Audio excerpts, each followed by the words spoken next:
The hero of this story is that guy who is always the best in any video game. Kang Jin-hyuk was the master in the absurdly difficult game Tower of Trials, which was popular for a while. He even became a streamer, but the game soon lost its popularity because it was simply impossible to complete. And everyone started calling it trash, accusing it of being designed not to bring joy, but to torture people. But Kang Jin-hyuk didn't give up like the others, and eventually became the only one who completed the game successfully. Immediately after that, our hero quit the game and the profession of streamer, hoping to rest and do something else. Unfortunately, fate had other plans. This damn impossible game became a reality. The Tower of Trials appeared right in the center of the capital. But to make matters worse, the people of Earth faced an ultimatum. Someone has to pass the tower in 90 days, or else humanity will perish. But that's not a problem for a pro like Kang Jin-hyuk, who knows all the secrets, tricks, and skills.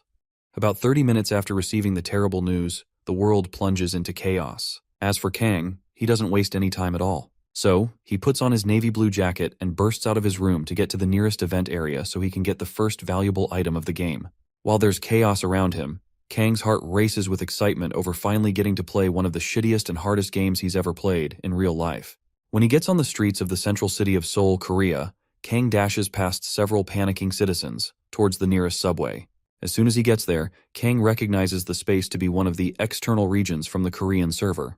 Although there are 30 such regions throughout the entire country, this one seems to be the one closest to his place. Without wasting a second, Kang climbs down the subway and finds his way into the central underground shopping center. There, he finds several people, players, just like him, standing and staring at the fountain at one end of the room, as if waiting for something to happen. Kang eventually keeps calm and studies everybody. After getting a good read on the people in the room, Kang figures that most of them have at least played the beginning of the Tower of Trials before. As for why they're so tense, Kang realizes that this is the spot where a very limited supply of the first valuable item is supposed to spawn. If they're lucky, then they'll get about 5 items to go around. Just then, Kang is snatched out of his thoughts when someone recognizes him from the crowd and calls him out. When Kang turns back, he recognizes Lee Jong-soo, Paprika TV partner, streamer, and YouTuber with over 500,000 subscribers. Unofficially, the man's an asshole who acts as the representative of the company Kang supposedly belongs to. Disappointed to see his disgusting face, Kang asks the man what he is doing with the real players when he should be streaming or trying to destroy another streamer's life. The man replies that he won't pass on an amazing chance to prove his talents to the world. Moving on, he asked Kang a few questions about his experience playing the game, hoping he would share some information. Kang keeps silent and the Nimrod tries to cajole him into talking. As we'd have it, Lee Jong-soo is a bastard who tricks streamers into signing unfair contracts and making them fall into debt the more they stream. When they all tried to protest, this idiot snuffed them all out with his so-called hotshot lawyers. To date, countless streamers and Kang's day ones have all left the company in search of a better life, leaving Kang to his terrible fate at Jong-soo's hands. Anyways, Jong-soo tries to strike a deal with Kang on the condition he's going to give him better terms on his contract if he helps him. Tired of Lee Jong-soo's bullshit, Kang headbutts the bastard's nose and takes him by surprise. Once reality sets in for Lee, he holds his bleeding nose, coughs profusely, and kneels to balance himself. Meanwhile, Kang just ignores the fool and waits for the magic to happen, as it's about time that the first monster appeared. In a few seconds, the water from the fountain starts bubbling. Soon, a gigantic mangrove tree springs out of the depths of the fountain, and everyone at the event area recognizes the tree to be exactly the same as the one in the game. As for Kang, he just smiles and gets a system notification, informing him that the mangrove of greed, aka the tree in front of him, is growing. Just then, the tree blooms and produces just 4 fruits for all the players to share. As it turns out, eating such fruit is sure to raise one of the players' stats, including strength, agility, stamina, and magic. Kang recognizes the fruit's importance in the game, but the only problem now is that there are only 4 fruits to go. Since there are obviously more than 4 players around, Kang stands guard and watches every player in the room to see who's first. After the awkward silence, the whole event area erupts in chaos as every other player, except Kang, rushes to the tree to grab a fruit for themselves. For the next few minutes, Kang and Lee watch the other players push, pull, slap, and punch the shit out of each other just to get their hands on a piece of fruit. In the meantime, Lee blames Kang for slacking off and not working together with him in the first place. If he'd avoided hitting his nose earlier, then they might have gotten a piece of fruit and shared it amongst themselves. Now the fool thinks they're too late and there's no way forward. Kang only chuckles and tells the Nimrod to stay put if he doesn't know anything yet. While everyone thought getting the fruit was the main goal, Kang knows that the real prize lies beyond the pesky fruit everybody was trying so hard to get. So for now, he just stands there smiling at the other idiots grasping at straws. After a few more minutes of chaos, someone finally gets one of the fruits. Upon eating it, the man gets a +3 boost in agility, confirming the rumors everyone heard about the tree earlier. Apparently, not everybody knew the fruit existed in the first place. So, seeing one man try the fruit out and get the rumored powers made everyone go even crazier to get the fruit. Kang, on the other hand, is one of the few players who's played the game well, so he knows that the true prize in this part of the challenge isn't the fruit. A few moments later, once all the fruit's been eaten, the mangrove tree comes alive and becomes a monster to terrorize those who ate its fruit. The greedy bastards stop to remember how dangerous the tree is. When they figure it out, they turn their backs on the monster mangrove and yeet themselves out of there, leaving just Kang and Lee Jong-soo all alone in the area. With everyone gone, Lee gets up and decides to join the losers, but Kang calls him back and talks him into working with him to get the huge reward left by the others, knowing fully well the exact kind of person the asshole is.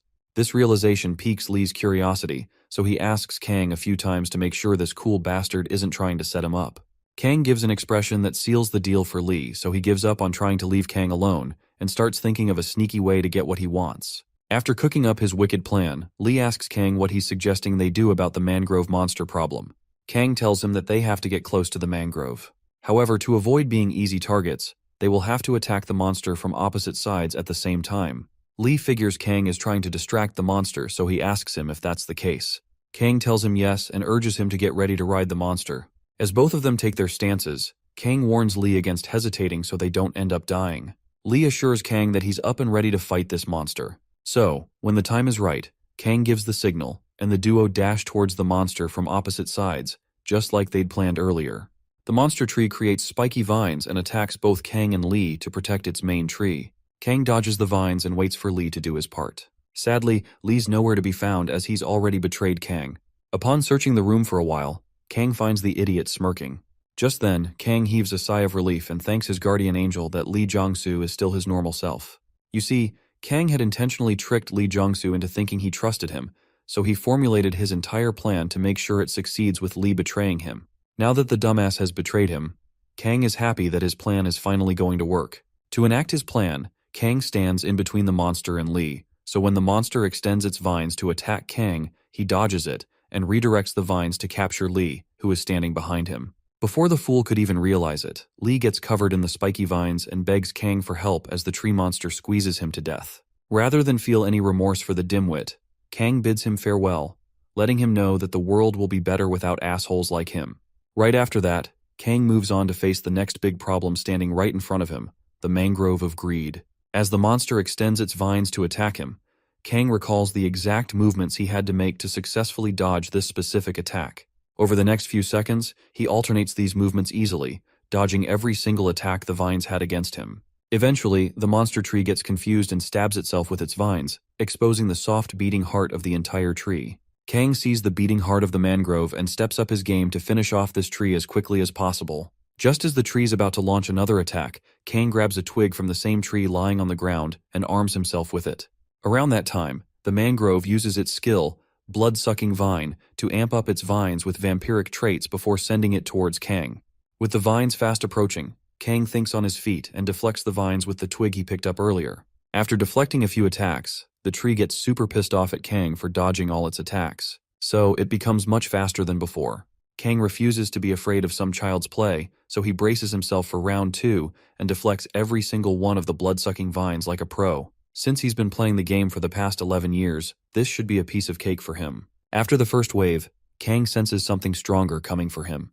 With minutes left for the next big attack, Kang preps himself and patiently waits for it. Just then, the tree hums and releases a bright cyan light with holographic butterflies flocking around it. Kang recognizes the butterflies from the game to emit sleeping powder as glitter. To avoid breathing the powder in, Kang ducks and covers his nose. While he's at it, Kang also holds his breath to stop those specks that manage to get through his jacket from getting into his nostrils. Soon after, he dashes toward the mangrove's heart, stabs it with the twig he got earlier, and squishes the mangrove's heart with his hand to kill the mangrove monster. Minutes after defeating the mangrove of greed, Kang receives a system's pop-up notification congratulating him for being the first player to defeat the mangrove of greed. By this time, Kang rests easy and is grateful for everything he's gone through. As Kang fills himself with positive remarks, another system pop-up message notifies him to input his name and details, so his video can be uploaded to the Hall of Fame.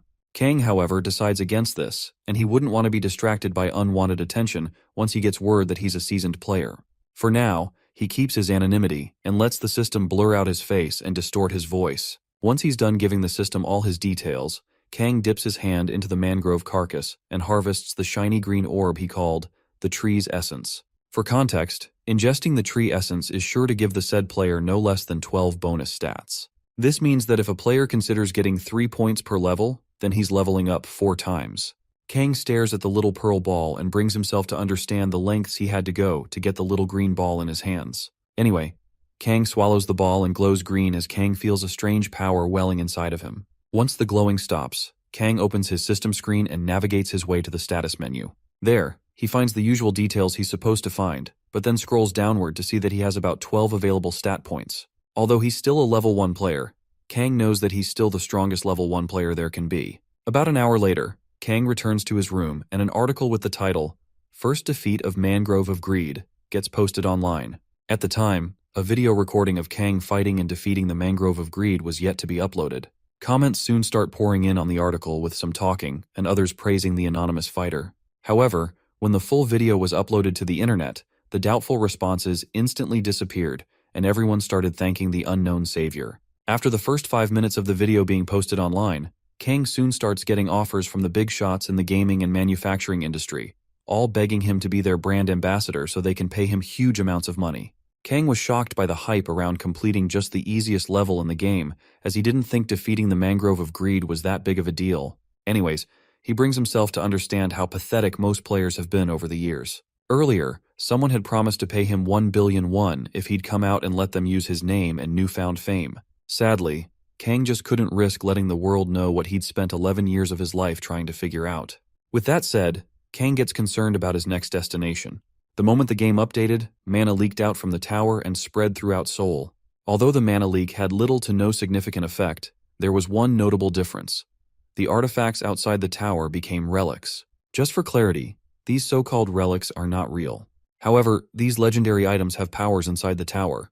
Currently, the ones outside the tower are replicas, aka copied versions, but even at that, Kang still needs to get his hands on one of them to see if they'll work well in the tower. For starters, he has to get to the National Museum of Korea to find the replicas he's searching for. Since it's rich in countless artifacts, he's almost sure to find something of use there. As Kang makes his way to the museum, he gets worried about competitors who might have figured it all out as well. Since there's only one museum in Korea, he needs to be extra careful this time, especially with the seasoned players. When he gets there, he opens the door to reveal a quiet but eerie scenery to him. While he was expecting some thieves to be there before him, the sight before him is something straight out of a horror movie. Upon getting further into the museum, Kang finds the charred body of what seems to be a former security guard. This can only mean one thing: someone's been there before him. Before doing anything, Kang pauses to understand the philosophy of people now that the world has changed. In just one day, most people, or players, have all gone from decent and crime-fearing to full-blown bastards and criminals. The expectations of the change are far wider than the reality Kang is now seeing. Anyways, judging by how stupid and inexperienced most of them are at this game, Kang figured most of them would be aiming for the relics kept in the medieval and modern era showroom. Moving on, Kang also figures out that particular relic everyone would want: the Great Map. Now, an average NPC would think the map is just an ordinary map of Korea and whatnot. However, real players want this map because it's an ancient magical map that also contains information about the Tower of Trials. Not only does it tell you where the labyrinths and ruins are, but it also reveals what kinds of items and monsters are out there. Even though the map only covers up to the 10th floor, it's still more than enough to win the hearts of those searching for an easy run to the 10th floor. Having established the fact that the map is what most players would be after, Kang recognizes where the real treasure is kept, and that's in the mud somewhere around the museum. In the showroom for medieval and modern era art, more than a dozen players are seen trashing each other and the rich history around them. For several minutes, the monsters in human flesh are seen punching and hacking the shit out of each other, with blood everywhere. Just then, a huge manly voice streamed across the room, ordering everybody to freeze. For a moment, the entire room falls silent as everybody stares at this big bully who's there to school them. Knowing he's gotten their attention, the big bastard threatens to kill anybody who moves a muscle from then henceforth. In about a minute or two brutes speak up to let the big guy know that nobody's scared of his empty threats. One of them even goes as far as threatening to kill the guy if he moves a single toe. The big guy sighs and decides to show this idiot what he's made of. In preparation for the fight, the man rips his shirt and exposes his unique ability, which makes his arms much harder and stronger. The dumbass who talked big earlier suddenly cowers in fear after seeing how dangerous this big guy is. With a voice seething with rage and eyes red like that of a dragon's, the big guy lets everybody in the room know that the map is his. So, if they have a problem with that, then they should pick it up with him. With that, he tells the others to step aside and let him pass through. Before he gets far, however, another wriggly old voice tells him to stop his search and just hand the map over to him. The guy turns back to see an old geezer. Surprised by the boldness of the man, the big guy waits and listens to what the man has to say. The man introduces himself as Min Jongwoo, which means to be friendly and kind, and expects a formal reply from the big guy. Sadly, the big guy has no time for respect now. He tells the old man to get lost and stop disturbing his precious search, or else he'll snap his neck like the neck of a chicken. The man insults the big bastard for having a foul mouth and decides to return the threat. He asks the big guy what he thinks would be faster, him snapping his neck or the old geezer turning him into a lump of coal. Before he gets his answer, the old geezer cooks up a flare right in his palms, and the big buffoon soon recognizes that power has magic. He knows he's messed with the wrong person, but it's already too late for him now that he's gotten the man pissed. In a split second, the man spreads the flare to the big guy, and everyone watches the small lump of fire engulf the big guy's entire body, turning it into a huge lump of coal like the man promised. After teaching the big guy some manners, the geezer walks out on everybody and leaves the rest to his assistant, who shows up at that time to glaze the man's magic abilities. The old man calls his assistant, Miss Lee Yuri, and asks if she's already secured the items they'll need for the rest of the journey.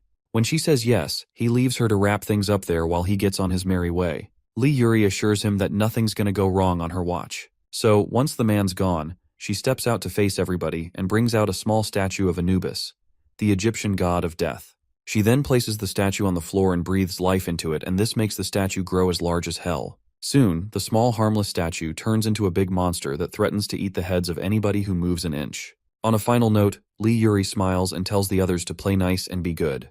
The other small fries start wondering why there are so many experienced players in there, asking if they've all awakened their powers or not. The next minute, the cowards drop the towel and decide to let the better players have the map and everything else.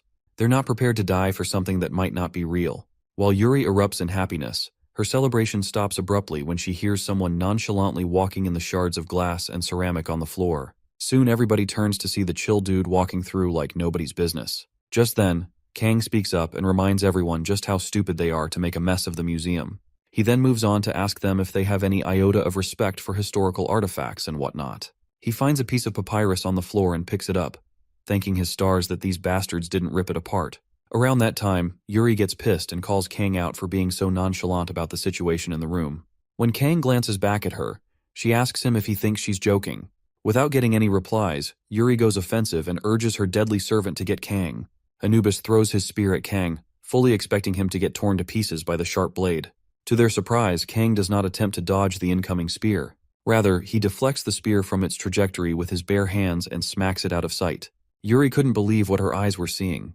Not just her, but every other player in the room was busy wondering what the hell the new guy just did. Some of them were even worried about the condition of his hand after deflecting such a powerful magical spear barehanded. However, when they find his hand smooth, they're flabbergasted. Anyway, Kang understands the reaction he's getting from the stunned players, as he knows most of them don't even know his stats yet. More importantly, he needs to take care of this bitch in front of him so she doesn't waste any more of his time. To do this, he taunts Yuri and asks her what she will do now that her little puppy's gone. Yuri flinches and searches through her backpack only to bring out 4 more Anubis statues, each of them carrying different weapons. Upon getting these statues, Yuri uses the same magic trick on them and brings them all back to life. While she's at it, a system notification pops up to inform everyone in the room that the relic, the incarnation of Anubis replica, has awakened. For the most part, Kang is surprised to see a player that can do what Yuri just did. After giving her little plaything some life, Yuri turns to Kang and asks him how he likes his situation now, hoping his response will wipe that smile off his face. On the contrary, Kang gives her a mid-answer, telling her that the relics aren't that bad, considering how she's able to activate all 5 of them at the same time. By now, it's pretty clear that she's not your average player at all. He also pauses to think about that old man and the things he did to that big goofball earlier using his magic. Kang knows he needs to tread carefully to avoid getting disturbed by those two sometimes in the future. When he snaps back to reality, he meets a very pissed Yuri, angry at the comments he made about magic tricks earlier. Any pro player knows that it took guts and skill to breathe life into 5 statues at once, but Kang calling her trick average at best, was just way off. She just keeps glaring at him, as if expecting something to fall on him and kill him, but then Kang even makes things worse. He tells her that her trick earlier is somewhere between impressive and mediocre to be exact, further pissing her off. Yuri calls him a prick and a load of crap for not respecting true magic art when he sees one. Kang responds, asking her if that's what she thought about him, and Yuri says yes. Moving on, he decides to show her a proper demonstration of what true power means. To do this, he lifts the papyrus sheet he picked up earlier when he walked into the room and tosses it in the air. If the difference between their skills is too great, then it's hard to notice. For now, Kang will just have to show her who's boss before heading out. With the papyrus sheet in the air, Kang activates the relic, the pine tree and the tiger replica, and infuses them with some of his magic. After that, he leaves a smirk on his face as the ruler of the mountains morphs into its physical form. With the air in the room cackling with raw power, Yuri and the other players know they're in deep shit if they ever move a muscle. At the tiger's first roar, Yuri nearly shits herself. Once the physical transformation is complete, the tiger nicknamed the ruler of the mountains from the Joseon period shows itself, with its identity unknown. In response to the tiger's roar earlier, Yuri's Anubis statues growl like scared dogs. Kang, while stroking the tiger, then relates the Anubis dogs to desert jackals and asks if they dare bare their teeth at the ruler of the mountain. To test this theory out, he orders his tiger to devour the jackals. The tiger snarls at the dogs, Anubis statues, and takes the fight to them. Over the next few minutes, both Yuri and Kang watch their monsters brawl it out like a chihuahua would a Doberman. After a few jabs, slashes, and punches, the ruler of the mountains finally gets to sink his teeth into the statues, finishing them off one by one. Yuri gets to watch Kang's tiger destroy her life's work in just mere minutes. She keeps on questioning her reality, asking herself how it was even possible for this tiger to exist in the first place. That's power, baby. She's heard there are various uses for each relic, but she's never heard of anything like this in her entire life. The magical energy alone is enough to make her feel like her skin is being torn up. Yuri stands there, trembling under the effect of a power far greater than hers. In the end, the tiger looms over her petite self and prepares itself to eat her up if she does anything funny. At that point, Yuri finally figures it out. She can't ever win against Kang. She gets on her feet and is disappointed by how far she's come. Initially, she was very sure she had an unbeatable hand, but this strange, mysterious bastard who couldn't stop that smug look on his face made her know that she was nowhere near strong. After a long pause, Kang stares at her and asks her to give him what he's searching for. At first, Yuri plays the fool, asking him to state what he's asking for out of the blue. Kang bends and asks her to give him Tutankhamun's mask. Yuri frowns, telling him that it's useless in Korea anyway. Before handing it over to him, she asks him what he plans to use it for, but then Kang doesn't have time to explain shit to anybody. Upon threatening her with the huge tiger, Yuri searches her backpack and finally gives Kang the mask. Kang soon gets a notification that he's acquired a replica of Tutankhamun's mask. Upon checking it out a little further, Kang realizes that he's secured the second relic he needs. Yuri continues asking him if he's after the Great Map as well, and Kang says he's forgotten about it. Now that he's gotten his second thing, he instructs the tiger to stand guard at the museum to make sure nobody follows him. The tiger lets out another roar to let the people know that he's the new guard of the museum. Following that, Kang gets himself ready to get the greatest skill in the Tower of Trials. Shortly afterward, Kang makes his way to floor 3F, a floor where special relics are being kept, and finds the old geezer who uses magic there. The geezer, though shocked to see Kang, wonders how he bested Yuri. Before uttering a word, however, he keeps his cool and waits for Kang to speak. Just then, Kang and the old man stare at the barrier in front of them and analyze it. Shortly afterward, Kang explains the nature of the barrier to the old man and tells him it's pretty easily weakened with offensive magic. After doing his analysis, the old man realizes that this barrier is like nothing he's ever seen before, as both physical and magical attacks are useless against it. Kang feels the barrier again one more time and finally detects the spot where the flow of magic is distorted. The next few minutes, he figures out the word he's to speak to get past the barrier.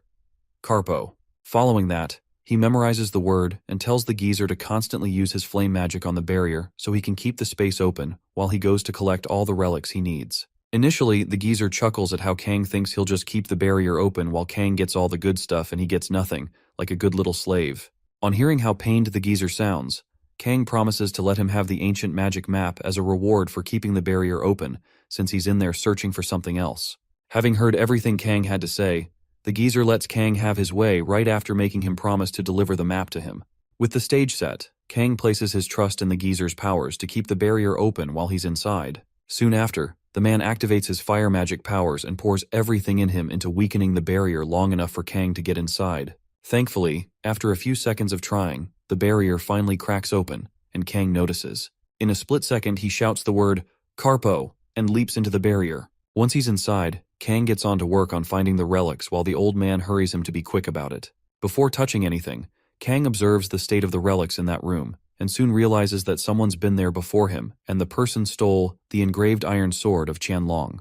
Kang figures the guy must have slipped in when everyone else was fighting like idiots downstairs, and taken his thing without taking any risks. Also, Kang finds out that the guy was the one who put up the barrier in the first place to keep other players from getting into the relic room and stealing other precious relics. What an asshole! Anyway, now that he's long gone, Kang won't have any issues getting what he's truly after. After rummaging through the relics in the room, Kang finally finds what he's looking for and presents the final piece of the puzzle, the Sangpyeong Tongbo.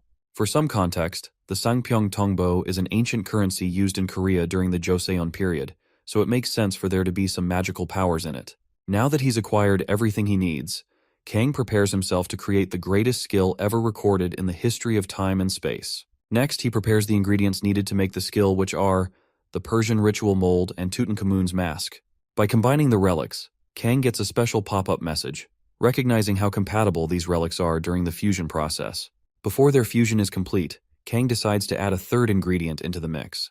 To do that, he snaps the small rope holding the Tongbo coins together and sprinkles each coin on the combining relics. The resulting reaction causes a bright yellow glow that lights up the whole room.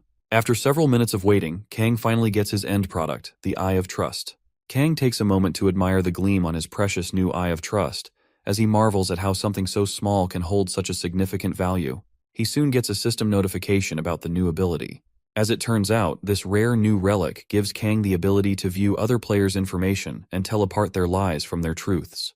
The only downside to the skill is that he can only use it 3 times per day. However, if used in the right circumstances, then Kang might have just gotten his cheat code to speedrunning this Tower of Trials thingy. Upon harvesting the eye as his prize, Kang gets another system notification granting him access to a hidden quest. After combining 3 replicas of the B-grade tier to create an item of S-grade or higher, Kang met the requirements to copy and save countless skills in the world he's in. Not only that, but he can also combine every skill he's copied to create even stronger skills. With that said, Kang is satisfied to finally get all he needs to climb the tower and reach the top before anybody else. Soon after, he acquires the unique ability, Fusion, and gets to create his version of Memory of the World. Upon getting another description of what Fusion is, which is the ability to copy other skills, Kang gets a warning about the conditions of this new skill. If peradventure, the condition for copying the skill is too high, then some things will have to be modified by Kang himself before he gets to copy the skill.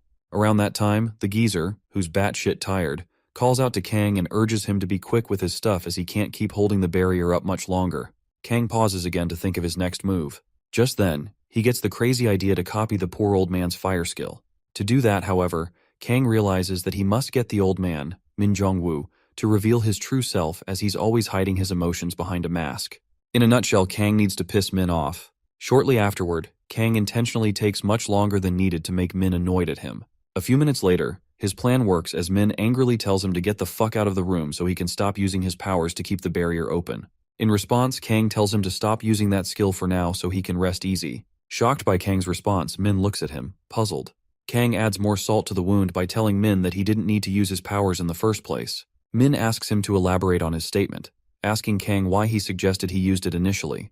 Before answering that, Kang lets Min know that the word Carpo, he shouted earlier, is a Latin deactivation spell he used to easily break through the barrier. So, in reality, the man did nothing but waste his time trying to disable the barrier. As Min stands there with a pissed-off look on his face, Kang stops to wonder if the man thought attacking an impenetrable barrier would even leave a scratch. To be honest, all Min ever did from the start was waste his freaking mana, and the worst part of it all is that the man was none the wiser. At least Kang took every precaution he was supposed to take to prevent getting into a fight with a magic user. Now that the old man's nearly out of mana, Kang needs to seriously piss him off even further. Since he already knows the tower's layout like the back of his hand, the so-called map, which supposedly has all the information regarding the tower up to the 10th floor, is completely useless to him. From there, Kang starts getting crazy ideas to just destroy the map to make Min, the old man, waste his time and effort searching for it. Moving on, he sparks up a lighter and points it towards the said map. Min, who could see what Kang was about to do, calls Kang out for going back on his promise. Kang turns back, sneering into the man's eyes, and helps Min remember that he doesn't need the map in the first place. So, if the map is of no use to him, then it surely isn't of no use to anybody. At that moment, Kang sets the map ablaze to reduce the chances of his advantage being put at risk by skilled players trying to get a spot in the limelight. Min screams his guts out when he sees Kang burning the entire map to a crisp. In a fit of rage, he asks Kang why he's burning the map, but just as Kang's about to respond, Min loses his shit and promises to kill Kang right after calling him a piece of crap. At that point, a systems notification informs Kang that he's already met the conditions needed to copy Min's skill. Without wasting any time, Kang copies Min's skill, the element of fire, and saves it in his book, The Memory of the World. Soon after, he gets a notification describing his new ability to control flames and raise his affinity for them. Following that, he absorbs the skill and faces his first enemy since this whole shit show started. Min, however, cooks up a giant flare and promises to make Kang regret ever double-crossing him. Moments before the chaos, Kang shoots back by asking the old man if he even cared to find out why he burned the map. With no response from Min, Kang decides to use his newly copied skill for the first time. He activates the level 1 skill and shocks Min with how intense his version of his fire magic is. Min pauses his spell to analyze Kang's power. He's pretty sure Kang's using the same technique as him, but the difference in their power levels is like night and day. Having seen what Kang could do with his magical powers, Min realizes that Kang isn't your average person or player either. He's different, and someone like him won't even need the map at all. After his sudden epiphany, Min summons the courage to ask Kang the million-dollar question, "Who are you?" Kang ignores the question and warns the old man to listen to him very carefully if he wants to climb the tower with ease. Min grants him the audience he needs, and Kang explains everything he needs to know to continue climbing the tower with ease. Once he's done with the man, Kang steps outside with his new powers and experience. Moving on, he thinks about the 4 high rankers, including him, who visited the museum earlier, and finally understands why most would want to reduce risks. After a quick stretch, Kang explains that even the most professional players can't get ahead by playing it safe. He then takes another look at his information and stats and smiles at how far he's come. Once he's done celebrating his small win, Kang continues encouraging himself to keep gaining as many skills and unique abilities as he can to make it to the top. Right after getting Min's powers earlier, Kang got in touch with Yuri and got her powers as well. Now, he's made them both into his pawns that he can order around freely. However, he still has a long way to go. He has to only prioritize and collect the abilities he needs, and avoid overwhelming himself with opportunities. For now, though, all the attractive and important opportunities are going to be his. Kang's moment of glory is short-lived as his stomach growls for some attention. Kang realizes he's not even had anything since the tower appeared in real life, so he starts craving soup. An hour later, he finds a soup restaurant and sees himself in. Once inside, he finds a bunch of people murmuring and chattering with their eyes glued to the TV. Naturally, Kang gets interested in finding out what's causing all the hubbub. Upon investigating further, he finds out that the murmuring people just found out about the incident at the National Museum of Korea, which left about 23 people dead and over 50 others injured. Currently, the newsman says the number of deaths is expected to rise as there's a higher number of people who sustained severe injuries. As for the cause of such a massacre, the man says the police suspect the group was targeting the artifacts being kept at the museum. Not only that, but he also states that the same incident has been happening in museums all over the world. Hearing this, Kang understands that the other world players must be getting ready to ascend the tower. Just then, the newsman plays the footage from the scene of the massacre, and everyone gets to see a blurred Kang fight Yuri's Anubis statues with his big tiger. After watching the Anubis statues get ripped to shreds by the big tiger, everybody gets confused over who this motherfucker is. One of them recognizes him to be the same guy who beat the life out of the mangrove tree earlier, and the others agree that the dude's got sick moves. Kang, on the other hand, gets irritated by how popular he's become lately. If anything, he has to find a better way to mask his identity. After showing the footage, the newsman informs the masses that the government just created a special department called the Association of the Awakened, and is currently trying to figure out how the Tower of Trials came to life, as well as why several civil servants suddenly gained special powers. Kang frowns at the government's attempt to stop them, and figures that they've already accepted this new change, especially with this new department they've created with people who've awakened unique skills. With the news still being on, the news reporter brings the head of the Association of the Awakened on air to give a speech on the whole matter. The man introduces himself as Han Sang-jin and states that he's there to recruit only those who've awakened. Although their positions are highly dependent on rank, Han states that the government is willing to break the bank just to serve their needs and control them. As for the person who's been appearing in the videos online, Han Sang-jin swears on his life that the government will support him in any way if he joins them. After watching the news broadcast, Kang listens to the idiots in the soup joint murmur and reveal just how jealous they are of the guy who's been promised everything by the government. He must be one lucky guy. Once he's had his fill of ignorant comments, he starts thinking about the government's plans for him. Now that he's figured out who the government is truly after, he needs to be very careful moving forward.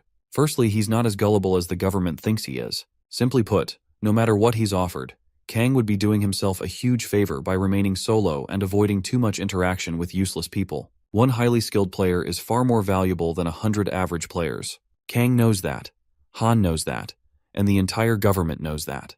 That's the reason why he has come forward with such a vague offer to win the special player over. Following this thought process, Kang starts thinking about the skill Han has that made him head of such an important association. Or maybe he's head of the association simply because he's played the Tower of Trials for a long time. Whatever it may be that got him into that position, Kang wishes it was a nice skill so he could copy it when the time comes. After hatching his evil plan, Kang snaps back to reality and turns to check the time to make sure he's not running late. As it turns out, the Tower of Trials will be open by 7 p.m. that night, and anyone who's not within the zone by then should kiss the game goodbye. About a few minutes to 7, Kang and a few other people make it to the zone on time. Once the timer hits 7 o'clock, he and the others get yeeted into the tower through a portal. Kang's first few minutes in the tower are met with nostalgia, as things suddenly start looking familiar in a world he once explored in a game. While the other people chatter and murmur amongst themselves, Kang smiles as he brings himself to believe that everything around him is real AF. When he stops glazing the world inside the tower, he continues analyzing the skill level of the buffoons around him. So far, they all seem like total noobs compared to what he's been through. Up next, the system's control issues a total of 100 coins to commemorate the player's entrance into the tower. These coins are the currency to be used in the tower and can be multiplied by uploading personal achievement videos. For every 10,000 views, a player receives 100 more coins. However, the fee received from every view is largely dependent on the player's ranking. After mentioning the nature of the viewers, the system's control informs everyone about the live broadcast feature and lets them know that it can only be used during a battle with the boss before moving on to the next floor. Before ending the broadcast, it warns every player against manipulating views and engaging in misconduct. Anybody who's caught will face the music fair and square. With that, the broadcast ends, and Kang acknowledges every single thing the system talked about in its short speech. Just as he's about to start his ascension to the top of the tower, Kang figures out the bridge between those currently in the tower and those spectating outside, and calls it the broadcasting system. It's a no-brainer that the viewers will automatically increase the view count of the players who have a higher chance of reaching the top of the tower, but then again, that seems to be the most exciting part of the Tower of Trials. When all has been said and done, the players start making plans on which exciting parts of the tower they get to visit first. While most of them choose to go to the Goblin Cave to farm coins, Kang chooses to go somewhere else. He waits for everyone to run towards the fun side of the tower, and pauses to think about how foolish and idiotic they all have to be to think the game will start them off that easily. Earning coins is easier for him since he knows the ins and outs of this tower. Even at that, he's not planning on uploading any videos yet because leaking all this knowledge he has in him just for a few coins is an even bigger loss in the long run. Once the crowd has cleared out, Kang picks up the pace and heads toward the road nobody would dare to pass. The first time he found out about the road about 6 or so years ago, Kang was at an impasse after trying desperately and failing to reach the 30th floor. Back then, he had to come back to scour the lower floors so he could gather the hidden pieces he needed to get to the next floor. Over time, he tracked his footsteps and went in circles several times before finally finding his answer in a ruin. In that single moment of realization, Kang finally finds out that the character he's spent years developing is flawed. Immediately after figuring it all out, Kang goes through a major identity crisis before finally deleting the character forever. The next time he created his character, though, he came back stronger and better by all margins. That upgraded character is the one that got him to the top of the tower. After the flashback, Kang leaves Ground Zero to get to Labyrinthos, a labyrinth with a B-level difficulty. Despite its location on the ground floor, Labyrinthos is as hard as hell and almost impossible to pass through. At the entrance, Kang gets disgusted after remembering all the shit he went through the last time he was there. Even at that, he stops and reminds himself just how important surviving a labyrinth like this is to the overall development of his skills in the game. Once he gets past all the negative feelings, however, Kang returns to normal and unlocks the big door to the labyrinth using magic at his fingertips. Soon, the door is unlocked and Kang makes his way into the labyrinth. Inside, Kang takes a moment to feel the scenery, smell, and atmosphere of the entire place. Everything looks the same just like he remembers it.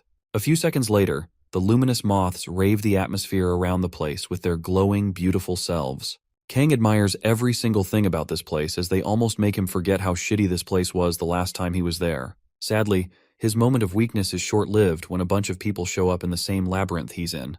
Kang turns when he notices their presence and demands they introduce themselves.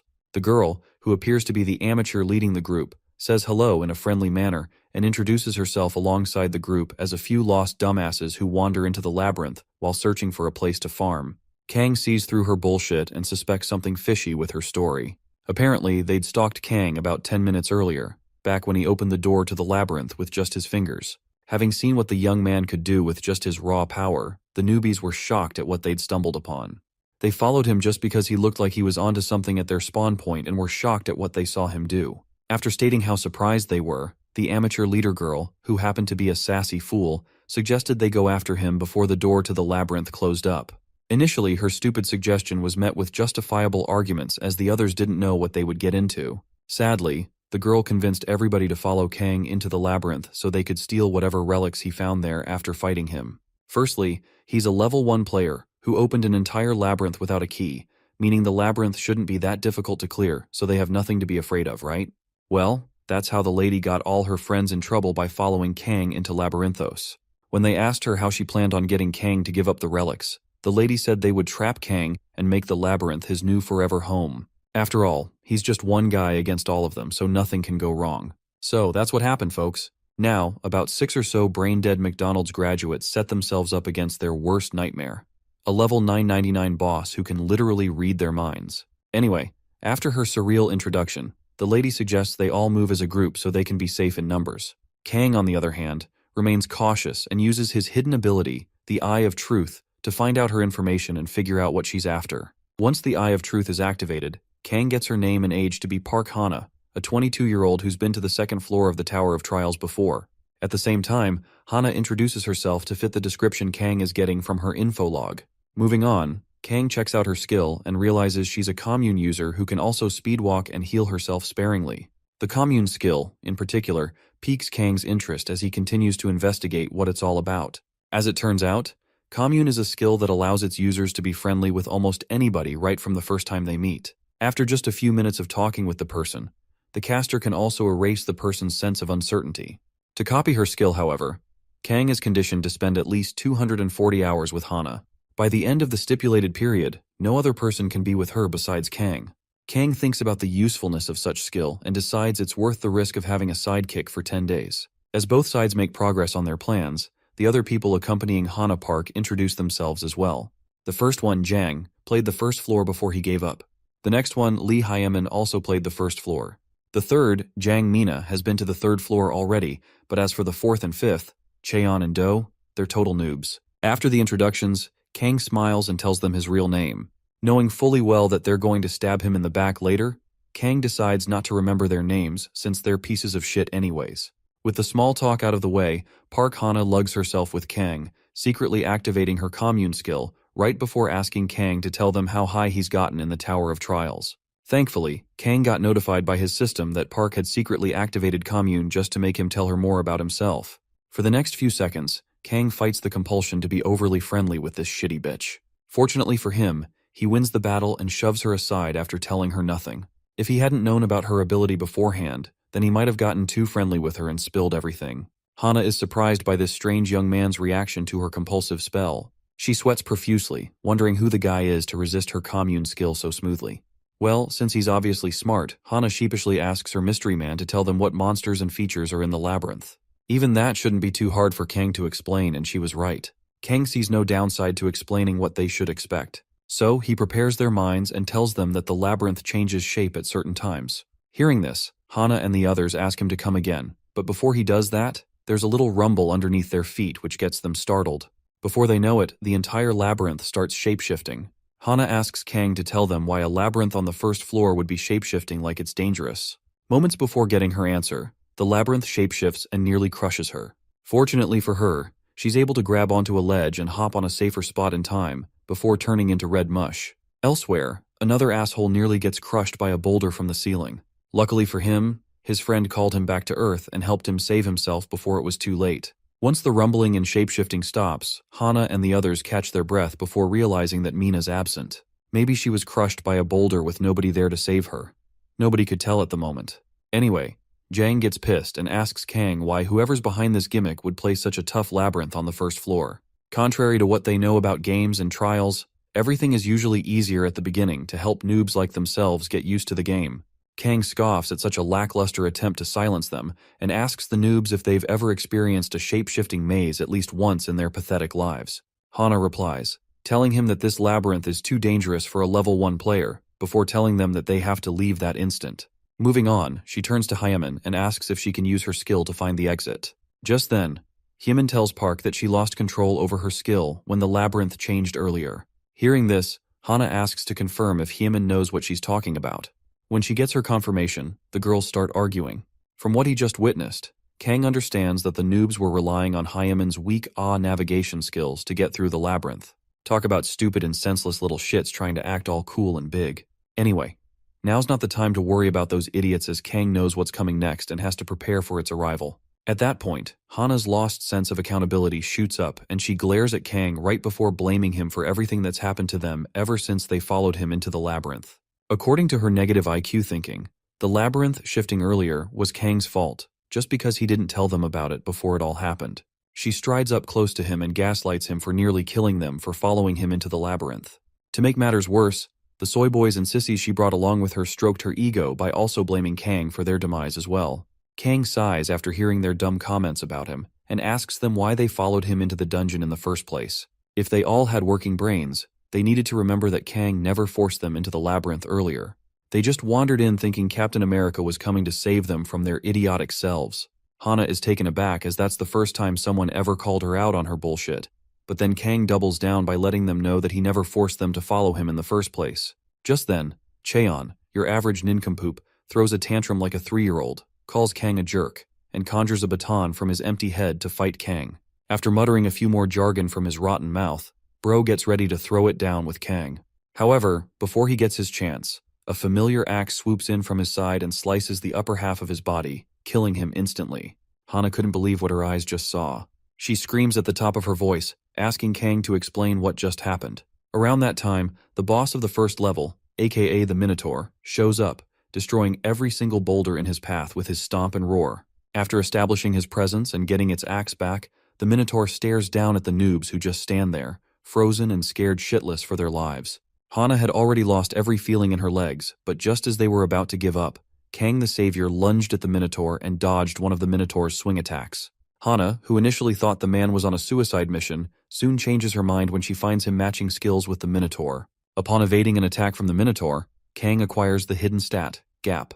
Gap is a stat that reduces the level gap against significantly stronger opponents and increases the gap against weaker opponents. In other words, Kang just acquired another cheat code to ascend the tower. During the fight, Kang thinks about the points he'll have to give up just to activate Gap and make his fights much fairer for him. Currently, he can reduce the difference in levels between him and the Minotaur by 1 level after sacrificing 3 points. Still in the air, Kang grabs one of the Minotaur's horns and swings around it to land safely on the ground beneath him. After countless failed attempts to kill its enemy, the Minotaur gets even more pissed and lets out a roar that chills my spine. As for Kang, he notes that this Gap skill was the only way for him to grow stronger at level 1, back when he was playing the game. During the Minotaur's next attack, Kang grins as he recognizes that exact swing the big ol' monster was using from the game. Since he's already gone up against the guy's attacks several times, Kang easily dodges this one to increase his Gap stats by 0.05. Over the next few attacks, Kang dodges them all like clockwork, increasing his Gap stats by 0.05 each time he dodges an attack.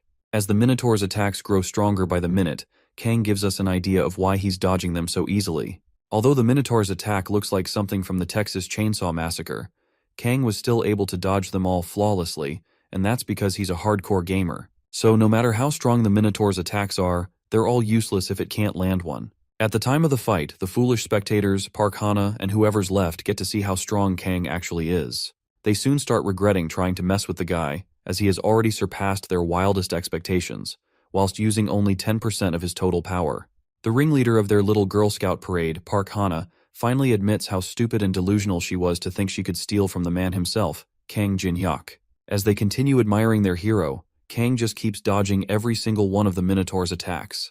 "Too slow," says Kang as he taunts the pissed-off Minotaur to keep hitting him harder. Hearing this, the Minotaur roars at the top of its lungs this time and takes one more swing at Kang with its big axe.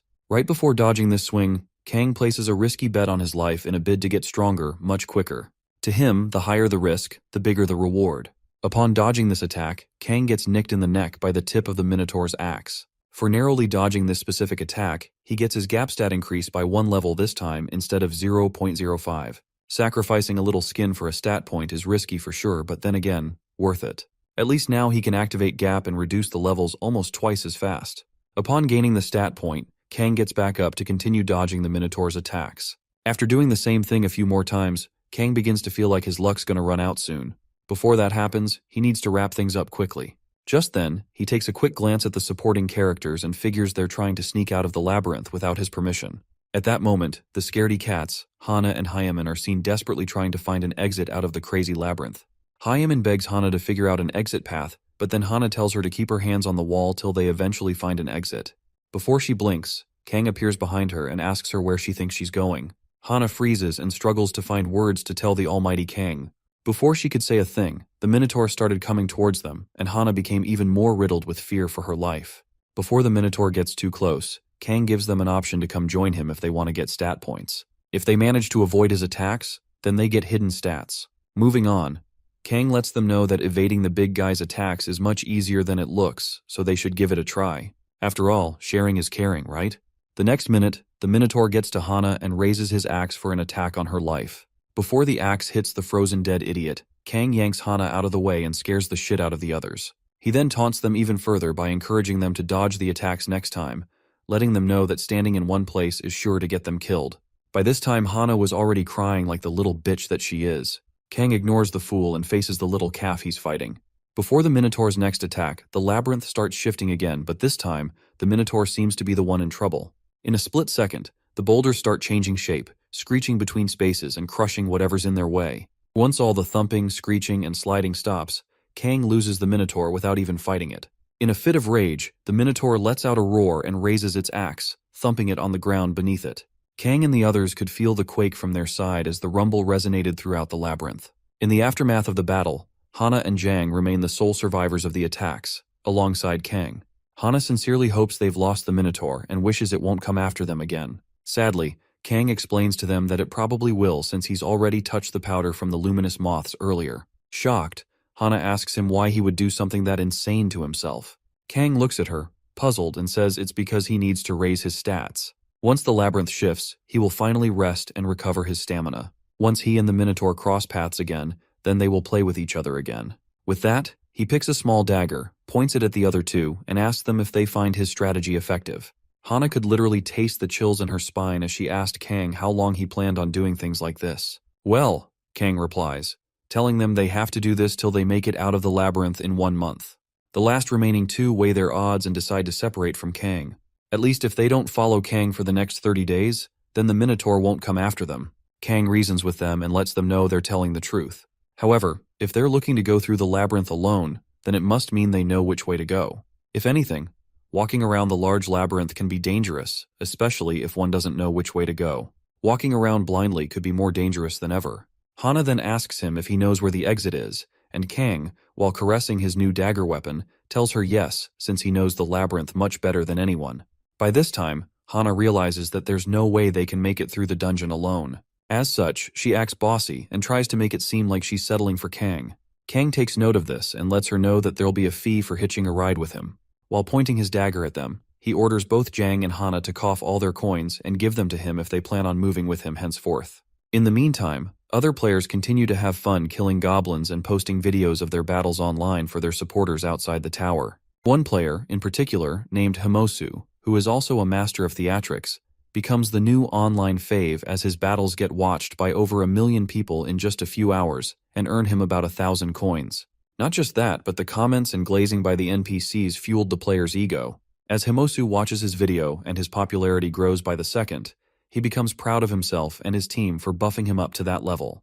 The nerd in the group glazes Himosu, telling him that he's now the talk of the town as everybody wants to know him. Following that, The nerd tells Himosu that he's already made 1,000 coins from the views alone and that their numbers keep rising by the hour. After taking in all that success, Himosu gives his partners an appreciation speech and dedicates the win to them. Having heard the appreciation speech from the star, one of them talks about the clever way they buffed him up without even appearing in the video. As the celebrations continue, disaster strikes with Himosu finding a naysayer talking shit about his speedrun and Himosu reacting positively to the troll's comments.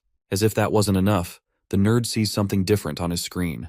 He calls their star by his last name, Myunghwan, and urges him to check out the new video that's just been uploaded to the Hall of Fame. As it turns out, the 5-minute video is from Kang, who was still an anonymous player at that time, and it was titled, World's First +10 Successful Item Enchantment.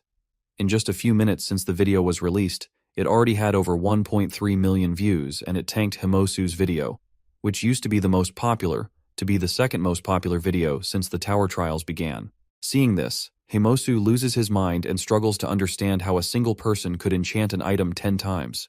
Comments soon start pouring in as the video gains more views by the minute. Himosu, on the other hand, can't believe someone like this even exists. He just stands there in shock when he finds the view count increasing like crazy in just a few seconds. About 10 minutes ago, before the video was uploaded, Kang sent his new servants, Jang and Hana, to go out and pick supplies they needed to survive the night in the dungeon. Once they're out of sight, he gets started on acquiring the items he needs to upgrade his new weapon, the ordinary dagger. After taking a good look at the coins he has left, Kang buys 3 enchanted tarot cards, old and battered bronze key fragments, a wooden wheel fragment, and 10 lottery enchantment scrolls.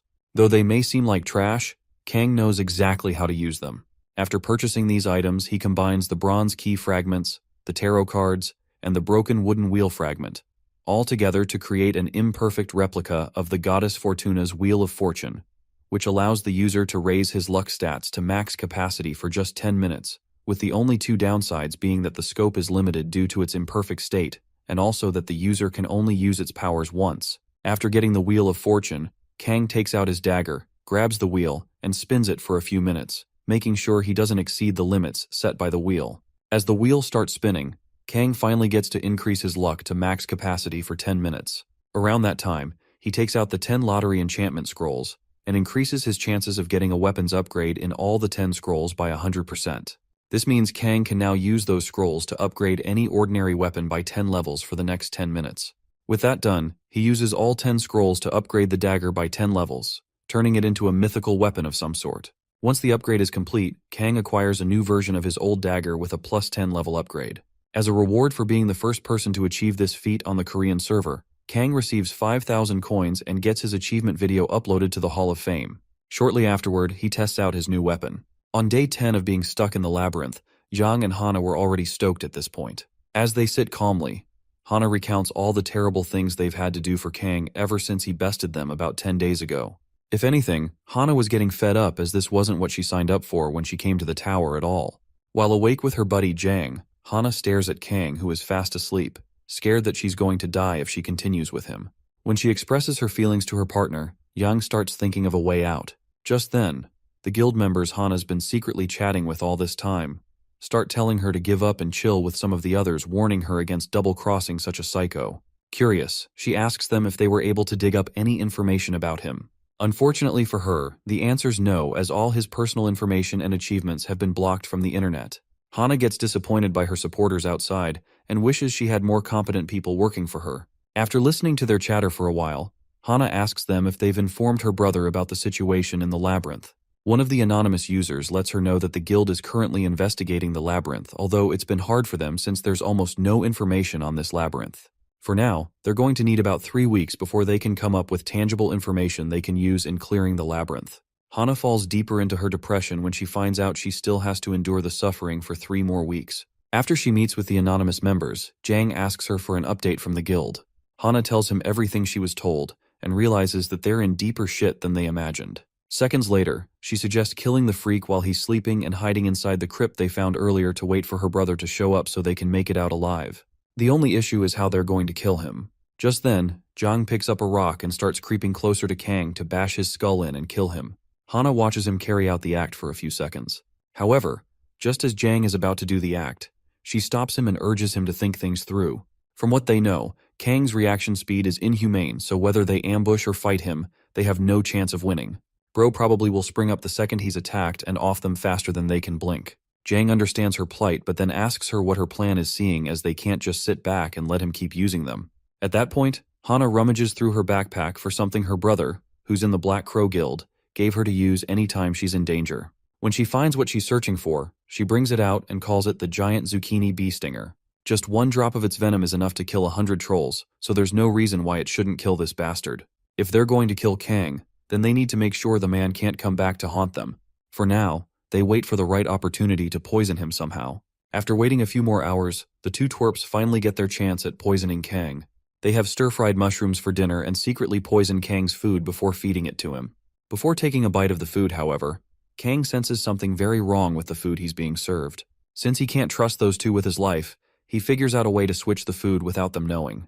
To do this, he complains about the food being plain and bland. Hana finds offense in his comments and starts talking trash as usual. Just then, Kang asks her to pass him the water behind her, and also turns to Jang Cheolsik to ask him for some more mushrooms and moss. For a second there, the duo are confused over why he would ask them for such things.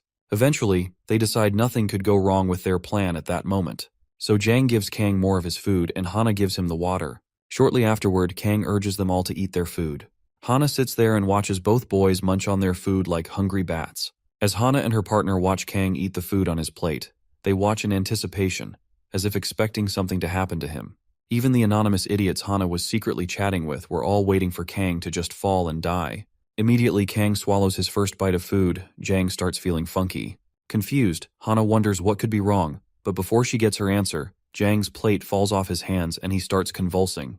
In the next few seconds, Jang Cheolsik lands on the floor vomiting black goo and smoke all over the place. By then, Kang smirks and calls Hana an idiot for thinking he'll actually eat anything they give him. Shocked, Hana asks him if he knew it was poisoned, and Kang tells her he's known it all along. However, he was only able to switch plates with Yang when she was distracted earlier. Moving on, he also lets her know that he knows she's been secretly broadcasting their lives to some anonymous viewers the entire time, and since live broadcasting is against the rules except during a boss fight, she will have to pay the price. Hana goes defensive and asks him for definitive proof, thinking Kang has none. Kang starts by reading out the rule against broadcasting to Hana. After reading that, he presses the report button, waits for the pop-up asking if he's sure to report, and insults her for exposing herself so easily. By this time, Hana was sweating like a turkey about to be slaughtered for Thanksgiving. Moments before pressing the yes button, Kang lets Hana know that he's disappointed in her flimsy methods. So far as he knows, she could have done better than be a piece of shit all her life. With that said, he presses the yes button and waits for the aftermath.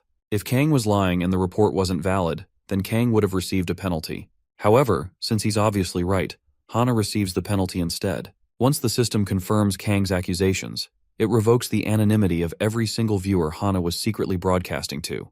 At that moment, Hana was secretly broadcasting her life in the labyrinth to 10 people who just had their arses exposed by an AI program. Hana watches in fear as everyone who once vowed to help her ascend the tower with ease disappears from her screen. After a few seconds, the system bans those 10 viewers from watching any videos for a month, and if they're caught again, then they will get permabanned. With her 10 fans gone, Hana gets the audacity to ask Kang where they went, not knowing her punishment is coming for her. When it's time for her to get punished, the system brings the Minotaur back to attack and kill her. Almost immediately, the Minotaur shows up and charges at her to do its job.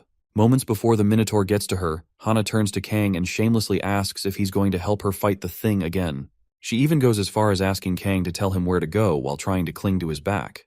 In response, Kang calls Hana a shameless human because she just tried to poison him less than an hour ago.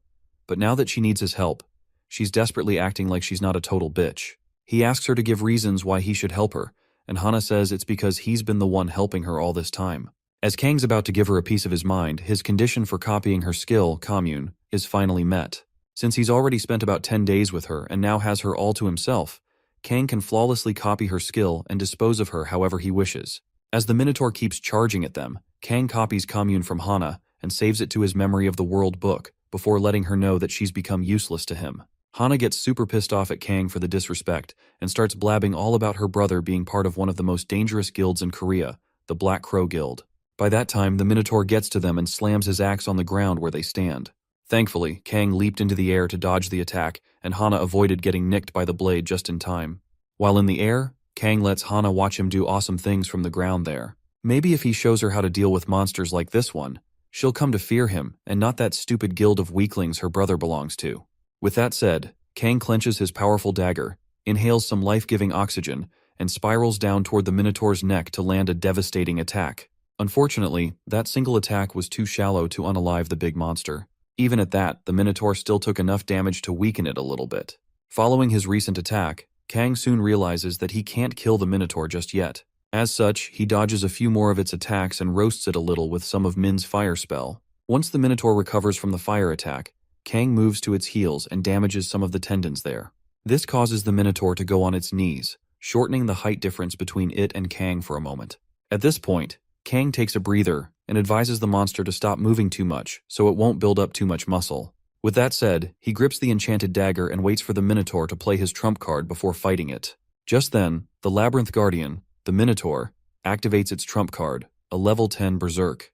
Almost immediately, the Minotaur's body morphs into a much stronger and faster version of itself, emitting some green Hulk goo as it reaches its final form. Kang, on the other hand, stands on business and waits for the Minotaur's transformation to be complete before attacking it. Meanwhile, Hana gets even more scared as she wonders how in hell Kang plans on beating that terrible thing. Once the transformation is complete, the Minotaur's attack, damage, attack speed, and agility are all increased by 30% for 5 minutes. As an additional feature, the Minotaur also developed momentary intelligence, which enables it to use language and talk, all for 5 minutes, of course. Without wasting any time, the Minotaur calls Kang and makes empty promises to scatter his body parts all over the dungeon. As for Kang, he just stands and waits for his mana efficiency to increase. Once he gets that much-needed feel, Kang raises his dagger and prepares for a fight. The Minotaur draws first blood by taking a swing at Kang and landing his axe on him. Kang, who's already seen the attack coming, parries the attack with just his enchanted dagger and has the axe smashing into the ground. Frustrated by his failure, the Minotaur launches a series of attacks and swings at Kang, only to have it all parried away like they were nothing. Hana stands in the safest spot on the battlefield as she watches Kang do the impossible with nothing but a glowing dagger. Seeing as the Minotaur is now a boss-level monster, Hana knows her brother's guild can't do shit to it at this point. When she gets a closer look at Kang's face during the fight, she's even more surprised to find him smiling like he was enjoying himself with this fight.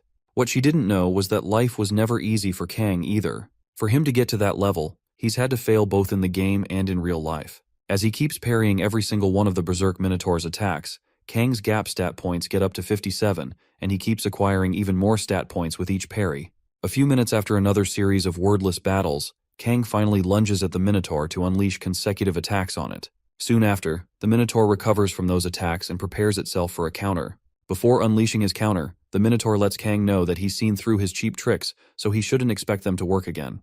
With that said, the monster raises its fist to punch Kang in the back. After another quick dodge, Kang lands on the ground. On the Minotaur's next attack, it feels a certain quiver in its joints and soon realizes that its 5 minutes are up. At this point, Kang stands right in front of the Minotaur and lets it know that it's game over for it. As a punishment for using the Berserk skill, whenever it expires, the user will fall asleep for 24 hours. As such, the Minotaur falls into deep sleep mode and exits the fight in the meantime. Shortly after it's gone, Kang checks his gap stat points and figures he can now bridge up to 19 levels with the 57 stat points he's acquired so far. Since he still has 20 days before leaving the labyrinth, Kang realizes that he should meet his goal of 100 gap skill points if he keeps at this pace. At that moment, Hana calls him and asks him if it's already over. Kang, who's completely forgotten about her, remembers she's still there and tells her the Minotaur's taking a break. Once the labyrinth shifts and a day passes, the Minotaur will come for them again. He also lets her know that they have 20 sweet days left, and he plans on spending every single hour on increasing his stat points. Over the next 20 days, Kang continues fighting the Minotaur now and then, making sure to dodge and parry any attack every time. By the end of the 20-day run, Kang finally gets his gap stat points to 100 points. He's finally collected enough gap points to advance to the next floor. On the Minotaur's final Berserk attack, Kang lands a devastating uppercut on the monster's chin and sends it crashing down on its ass. With problem number 1 out of the way, all that's left for him now is how to deal with problem number 2, Hana. Firstly, he stares down at her and talks about recruiting her into his hardcore gamer company. Firstly, Hana's confused as she asks for a better explanation, but Kang taunts her into thinking she's no longer needed. Hana freaks out and begs him to keep her as his employee. Kang then calms his balls and urges her to tell him what she thinks she can do for the company, going forward. Hana says the first trash that comes from her mouth, and Kang tells her he's already copied that. On her next try, Hana promises never to betray him, But again, that's meaningless. Since Kang isn't impressed, he threatens to unalive her. Fearing death, Hana begs for more time, but Kang isn't having that at all. Just then, in a split second, she splurts out something about Bram's ring and promises to give it to Kang. Apparently her brother was going to trade the ring for some special ginseng from a Chinese guild, but now that her life's in danger, he can have it. Having heard everything Hana just told him about the special Bram's ring, Kang figures he'll be having one of the best items one can find on the first floor for free. As for its uses, the ring's said to increase agility, magic resistance, and even reduce the magic of monsters altogether. Before accepting her offer, Kang uses the Eye of Truth to check Hana's credibility. Luckily for her, she's telling the truth. As such, Kang congratulates Hana for being the first intern for the hardcore gamer company. Moving on, he lets Hana know that the company currently doesn't pay their interns any salary, and that she'll have to rush to his side each time he calls for her, whether she likes it or not. Before letting her go, Kang tells her she's going to sign a contract with him to seal their deal. Surprised, Hana asks if she's going to sign a piece of paper or something. Just then, Kang takes out the skills, Commune and Element of Fire from his Memory of the World book and combines them to create an even stronger skill, Brand of Obedience. With the blue flames crackling in his hand, Kang grabs Hana on the shoulder and pulls his other hand towards her to brand her as his slave forever. As he does the deed, he welcomes her to the black industry and leaves his sign on her face. The blue flames leave Hana screaming like a baby from the pain. Now that she's been branded, Hana must obey his commands without question and mustn't harm him in any way. If she decides to disobey him, then she will experience excruciating pain throughout her body. A few hours after signing the contract, Kang and Hana successfully find the exit and become the first players to clear the labyrinth on the first floor. Hana's first breath of fresh air is exactly as you'd expect it, gasping and panting like she just got out of the sauna after 5 hours. Following their success, the system informs them that their achievement will be recorded in the Hall of Fame the next day, and as a reward for clearing the labyrinth on the first floor, they each get awarded 5,000 coins. Hana stares at her account balance with a wide smile of relief on her face. Sadly, she's not worth shit to Kang right now, as he knows she might go behind his back to backstab him with all that money in her possession. To avoid that, Kang calls her and demands she hand over all the money to him. Unable to disobey his commands, Hana gives Kang every single cent she was given. With over 10,000 coins now in his bank account, Kang knows he now has more coins than any player in the tower. Thereafter, Kang turns to his new intern and orders her to go get Bram's ring and bring it to him within 3 days. Hana complains, saying 3 days is far too little for her to get the ring. Unfortunately for her, this makes Kang reduce the time limit to just 2 days. As Hana's about to complain again, he activates that bluish glow, and soon enough, Hana's face glows red with Kang's fingerprint on her face. She instantly obeys her master and gets right on to doing her thing. Later on, Kang and his intern get out of the tower after spending a month there.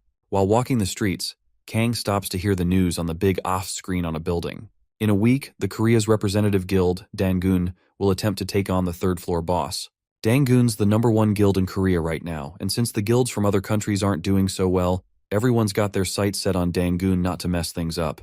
Moving on, Kang watches the reporters talk about China's silence on the whole Tower of Trials matter, and finds it suspicious that they're not communicating with other countries. One of the reporters just tells the other one to forget to ask other countries for help and put his faith in Dangun's ability to clear the third floor's boss. As for Kang, he gets concerned over why Dangun's rushing to get to the third floor. After giving their actions a second thought, Kang realizes they must be looking to monopolize the tower's numerous resources and keep the good stuff for themselves. However, if they don't calm down, they will regret their decision later on. Since they have about 90 days to clear each floor, it's far advisable for any player to build a solid foundation on the first floor before moving up to the next floor. If they don't, then they'll eventually hit a wall and fall victim to the pressure of the game. Since he still has a little time before getting back to the tower, Kang decides to collect information on what's happened during the past month.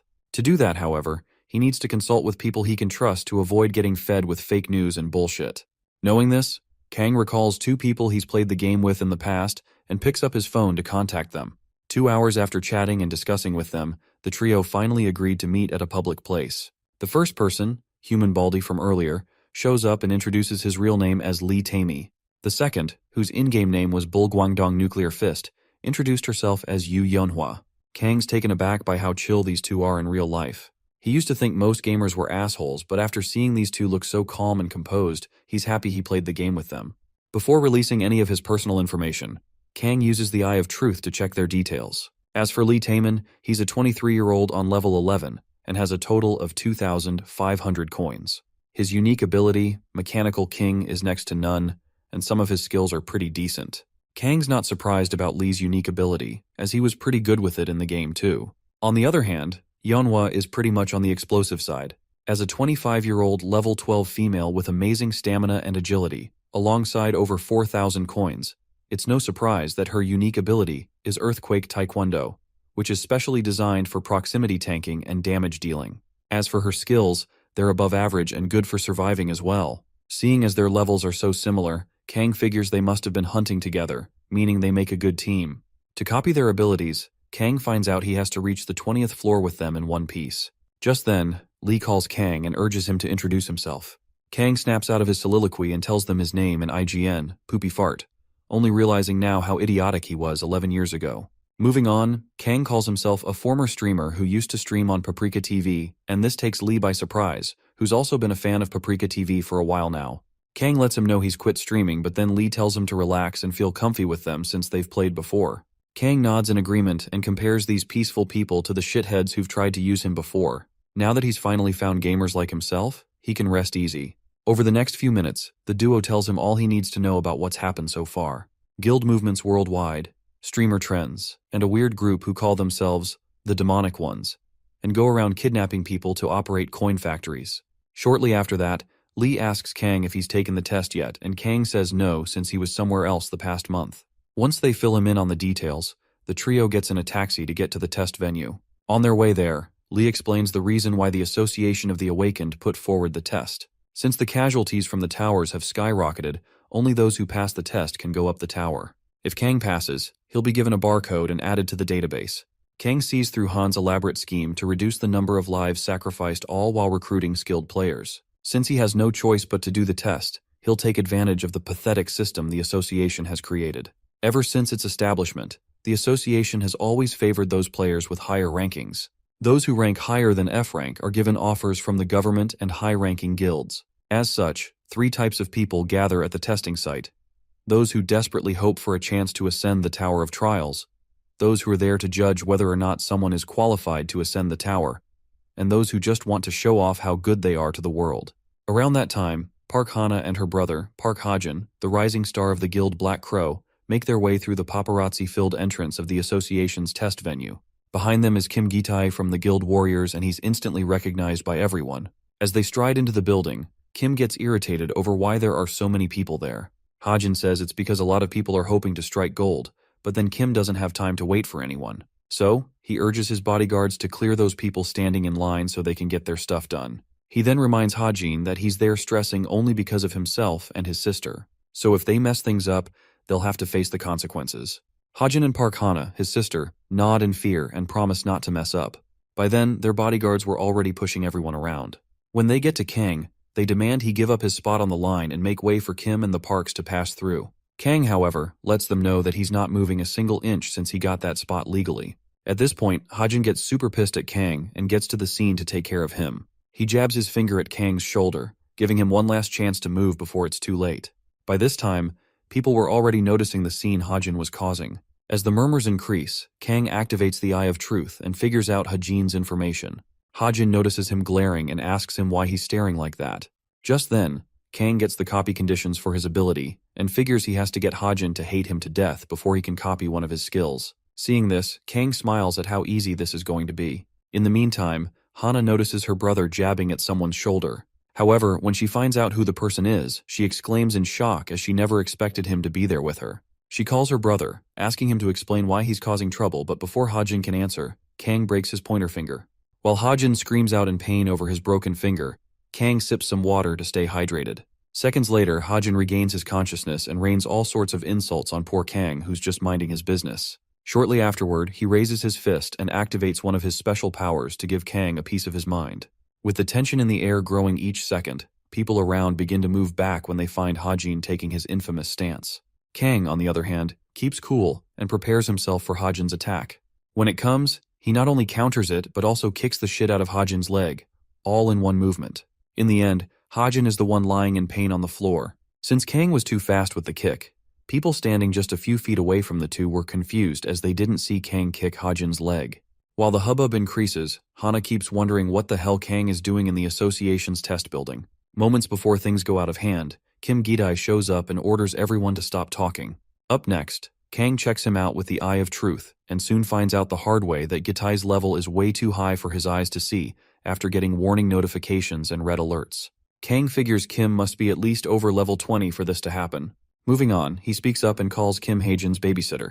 Rather than getting pissed by his comment, Kim doubles down on the sarcasm and lets Kang know that while Haejin's a handful to manage, he does have his uses. Kang takes note of the phrase and asks Kim if he knows anything or two about the Goryeo ginseng that his guild supplies to China. Shocked, Kim asks Kang to explain how he knows about that.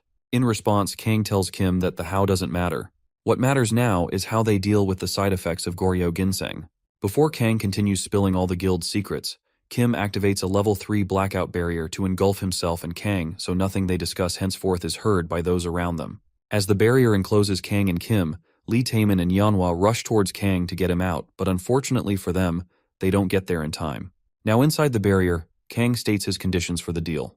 If Kim can reveal information on 10 of their exclusive dungeons around the world, then he will give them all the information he has on the Goryeo ginseng. Before proceeding with the deal, Kim asks Kang how he can prove that his information on the ginseng is accurate. Just then, Kang begins the crash course on what Goryeo ginseng is all about. After describing the physical structure, Kang tells Kim that it's an edible item useful for recovering stamina and mana.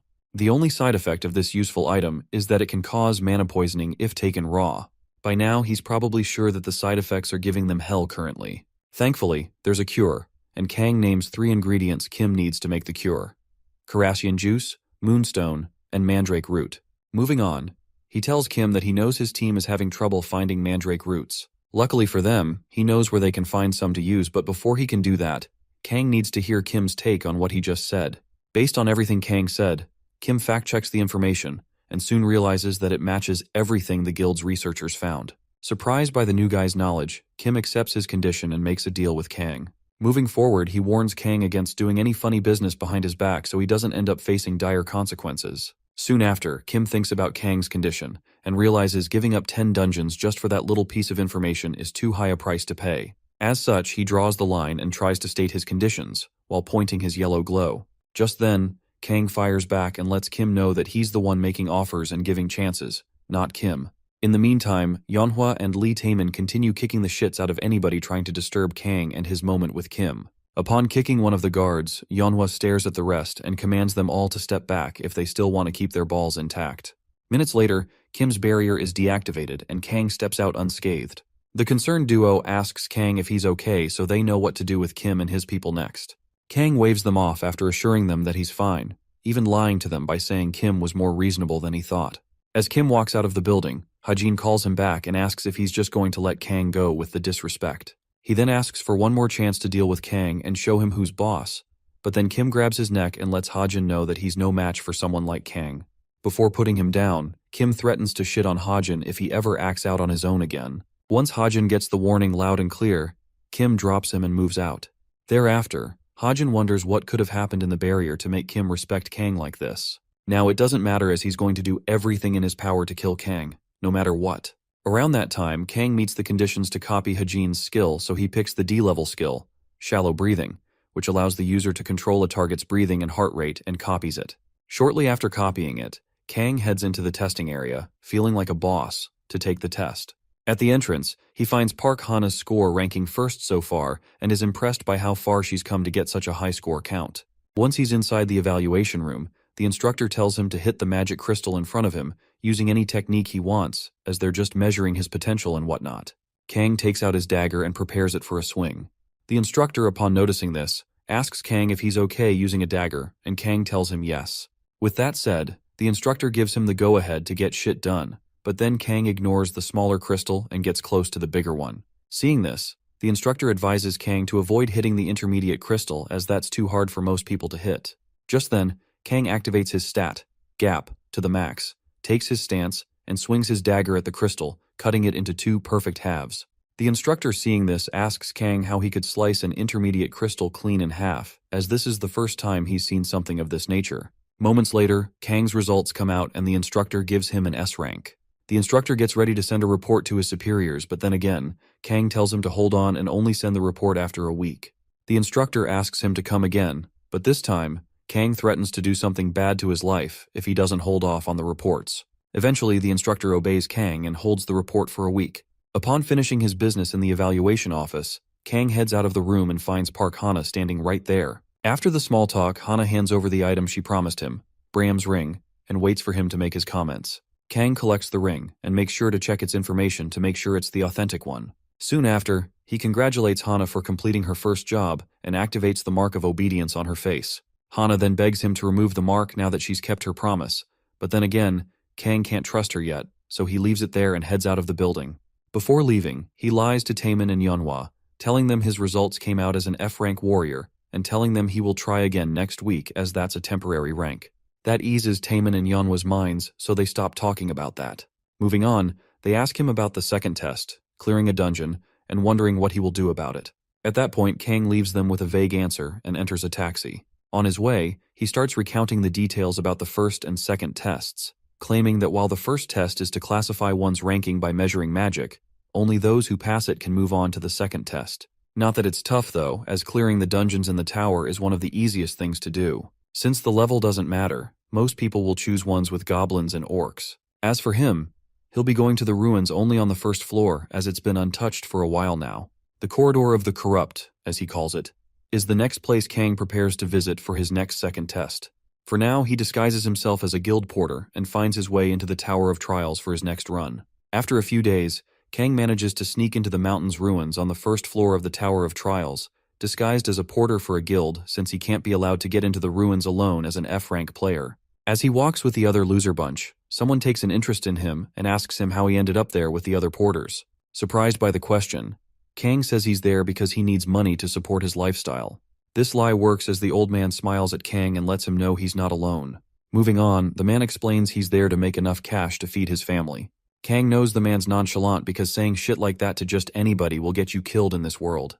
After that, he warns Kang to be very careful as they can die from making just one wrong move. And since there are electronics or ambulances, there's no telling what can happen. Kang assures him not to worry about dying as he can assure him that everyone there will make it out of the ruins alive. The man's a bit shocked by Kang's confidence, but he still thanks him for the sweet words and compliments his ballsy nature. Soon after, an exclusive quest pops up for the strike team of the guild Kang's working for. To complete it, they have to clear the ruins and defeat the boss monster in the deepest reaches of the ruins. If they defeat the boss, then they get to choose one relic they'd like to keep.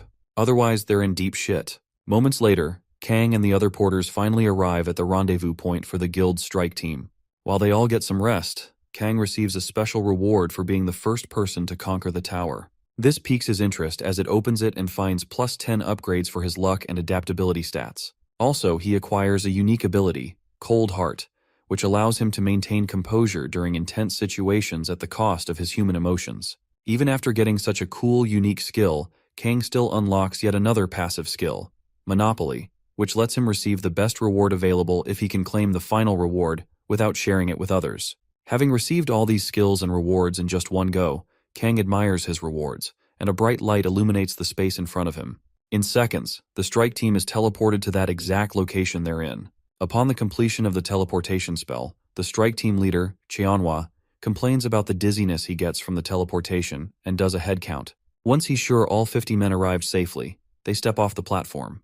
Almost immediately, everybody's gaze is fixated on them, even Kang's, as he's eager to get a read on the leader. He activates the Eye of Truth and figures the leader's name out to be Song Cheonhwa, a level 14 player with decent stats and the unique ability, Item Weight Lightning. As for the copy conditions, the system tells Kang to earn Cheonhwa's loyalty during the raid first, before he's allowed to copy his ability. Kang knows this is the hardest one yet, as he's not sure how to go about earning a proud bastard's loyalty in a freaking raid. Then again, he stops to think about why the leader of such a prominent guild strike team is that weak. Well, as of now, that doesn't matter as long as Song doesn't slow him down. Over the next few days, the porters continue walking the entire journey to get to the advance team in the ruins. When they finally get there, the magician lights an orb to reveal what lurks within the darkness. Upon lighting up the space, the others are finally able to see the harsh reality of the ruins as they find the bodies and remains of both monsters and fallen heroes. As they press on, the porters notice the monsters the advance team crushed earlier and thank their stars that they're still alive. As one of the losers starts raising his voice, another person tells him to shut the hell up so they don't wake any sleeping monsters. Over the next few scenes, they tread carefully till they finally reunite with the advanced team. There, Kang is shocked to see everybody looking fresh and without injury. He soon gets carried away, wondering how they look so good until he's smacked in the back by an angry fella, who's about had it with lazy porters. Apparently, Kang had forgotten he was posing as a porter, so the man reminded him to pass some ice water to the foreigners who helped defeat the monsters. Before doing that, Kang checks the foreigners out and notices the symbol on their armor to be from Guild Zion, a small group of elite warriors. He then notices one single warrior with a slight build standing out and decides to hand out ice water to that particular person so he can befriend them. When he gets the attention of the warrior, he commends their work in the ruins and urges them to drink the water. While he's at it, he activates Commune and finds out that the target has a slightly favorable impression of him so far. When they remove their helmet, Kang gets to see what a wonderful beauty the warrior is. He instantly recognizes the lady warrior to be the youngest daughter of the Lorenzia family, a European noble family. According to what he knows, she is an all-rounded player who wields divine powers and possesses great attack, defense, and healing skills. Also, she's the hero who saved Amsterdam from becoming a wasteland due to an outbreak. To crown it all up, she's almost the most famous player across Europe. If he remembers correctly, her name is Teresa de Laurencia. Now Kang knows why nobody was harmed during this first raid, as her abilities are most effective when facing the undead. Anyways, he activates the Eye of Truth to see her information and find out why she's not on the 3rd floor yet with the other hotshots. Again, he gets the red alerts since the difference in their level is too high. Just then, his luck and adaptability stats cancel out the level difference, enabling Kang to see her information window. He then activates a level 2 Eye of Truth and finds out that she's currently on a quest with these bozos to obtain a class. Not just that, but she's also got the Blessing of the Stars as a unique ability. Everything else is exactly as you'd expect for a level 29 warrior. To copy any one of her skills, Kang has to rescue her from a life-threatening situation and make sure she's truly indebted to him. Kang gulps as he soon realizes how hard life's about to get for him. When he notices the class quest, he finally understands why she's there with the small fries instead of being up there with the other hotshots. After drinking the entire cup, Teresa returns the empty cup and thanks Kang for the water. Kang speaks normally to her and appreciates her even more for being there and giving him a chance to copy the Blessing of the Stars, the best unique ability amongst other Holy Knights. The only problem in his plan now is how to stage a situation where she seems to be in danger so he can save her. Minutes later, Song Cheonhwa is called to check something out. When he gets there, he finds out that the people who were keeping an eye on the Guardian were all taken out and they're too late. Moments later, they realize that the Guardian of the Ruins is now watching the intruders, and they have 10 minutes to get the hell out of there or face the wrath of the Guardian. Since it's already too late to point fingers, his mind races as he tries to figure a way out of this mess he's in. He can't fight them with his current manpower as it'll be suicide, and he can't quit, or else people will think lowly of him. Eventually, he makes his decision and tells his subordinates to keep moving. Despite all the warning signs by his men afterward, Cheonhwa urges his bro to shut the hell up and follow him. If things go their way, then they'll win without backup. After all, they have the Saintess Teresa on their side. Following the leader's decision, the warriors warn themselves to be ready to face anything that comes their way. One of them tells the other not to be scared of whatever's coming for them, as there's no way Cheonhwa won't have a plan. The scaredy cat asks the arrogant bastard if he's sure about that, and another solo player says they can trust the strike team's leader to lead them towards the right path. Just then, a guardian shows up behind the idiot talking and squishes him into red mush. The others soon realize that they're screwed, so they gear up and prepare themselves for battle. Before the guardians get to them, Cheonhwa takes charge and immediately starts creating a battle formation. Without fail, he orders all tanks to move to the front to defend the others, and at the same, urges all porters and non-combatant personnel to fall to the rear side so they can be safer there. With no time to waste, he makes sure everyone gets to their stations within 2 minutes, so they can be ready for the Guardians once they show up. While the move goes on, Cheonhwa moves to the dealers and orders them to buff the tank's powers to the max, all while saving their mana for any surprises.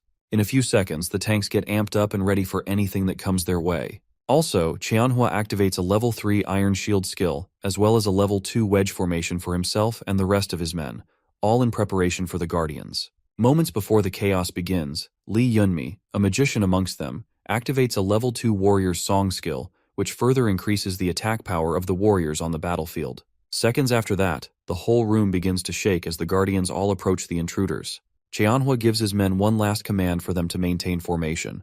At that instant, armored Guardian giants arrive on the battlefield and begin the war against the intruders.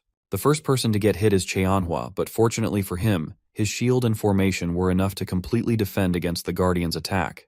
The next minute, about 5 or 6 other Guardians attack the formation from all sides, and in just a few seconds, the solo players get stranded.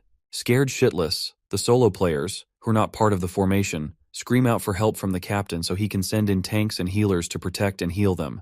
Cheonhwa gets the message but then decides to ignore them since they're not part of his team. As always, there's bound to be casualties, but then Cheonhwa would rather prefer that the casualties come from the solo players who don't know how to work in a team than his guild members. As such, he abandons the solo players and urges his guild members to continue facing the monsters ahead of them. Knowing fully well that they've been abandoned, the solo players accept their fate and surrender their lives to the Guardians.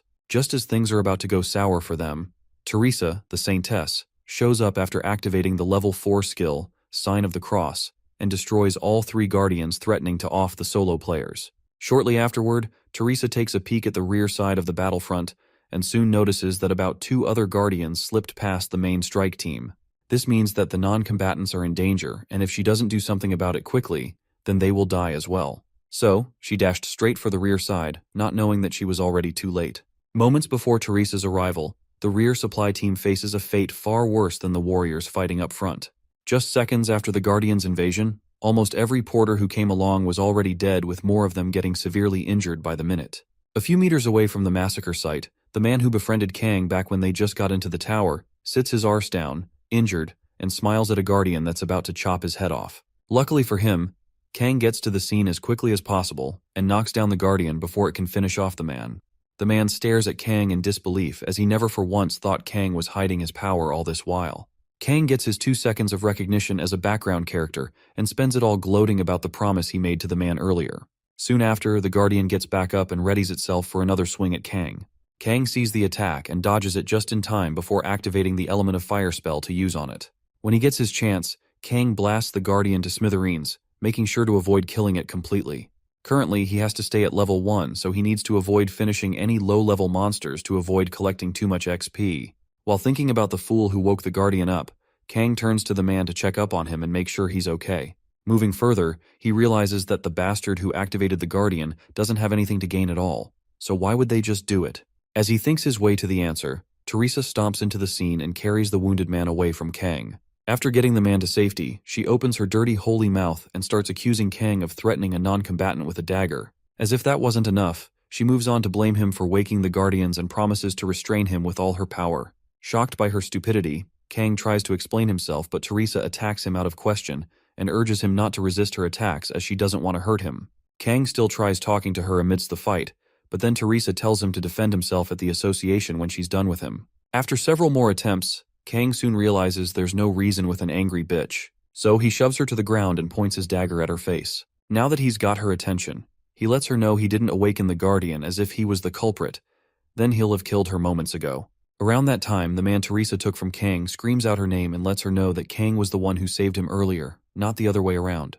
Hearing this, Teresa gets very sober and starts apologizing like crazy to Kang for being stupid earlier. Kang lets her off the hook this time and continues doing his thing. After apologizing, Teresa asks Kang why he's hiding his identity from the others. Rather than giving her a tangible answer, Kang tells her his reason is similar to her own. Thereafter, he tells her that he knows she's been using the Guild Zion as a smokescreen to secretly get Peter's Covenant for her class quest. He's also on a mission to find something without others finding out about his mission. Teresa's stupefied, as she never would have thought Kang would even know that. Moving on, he lets her know that he can clear the ruins and would love to work with someone like her. Since the items they're looking for are probably in the same place, Kang asks Teresa to let him accompany her on her secret quest. Before giving her full response, Teresa gets to Cheonhwa and asks if he could let her move separately from the rest of them just for a short time. Well, initially, Cheonhwa refuses to let her leave the main strike team as he fears they'd be lost without her. But then Teresa reminds him that the map they have covers about 20 kilometers of the ruin, and since almost everyone knows how to clear the ruins, her being gone for a while won't change anything. Moreover, there are clauses in the contract that allow her to do as she wants for a good cause. Cheonhwa tries to argue the facts, but then Teresa gives him a stern look, as if warning him not to even go there. Eventually, Cheonhwa lets her go on the condition that she returns to them before they reach the point that hasn't been mapped out yet. Teresa thanks him for the opportunity and promises to be back before that. Before leaving, she asks Cheonhwa to let her pick a porter to move with.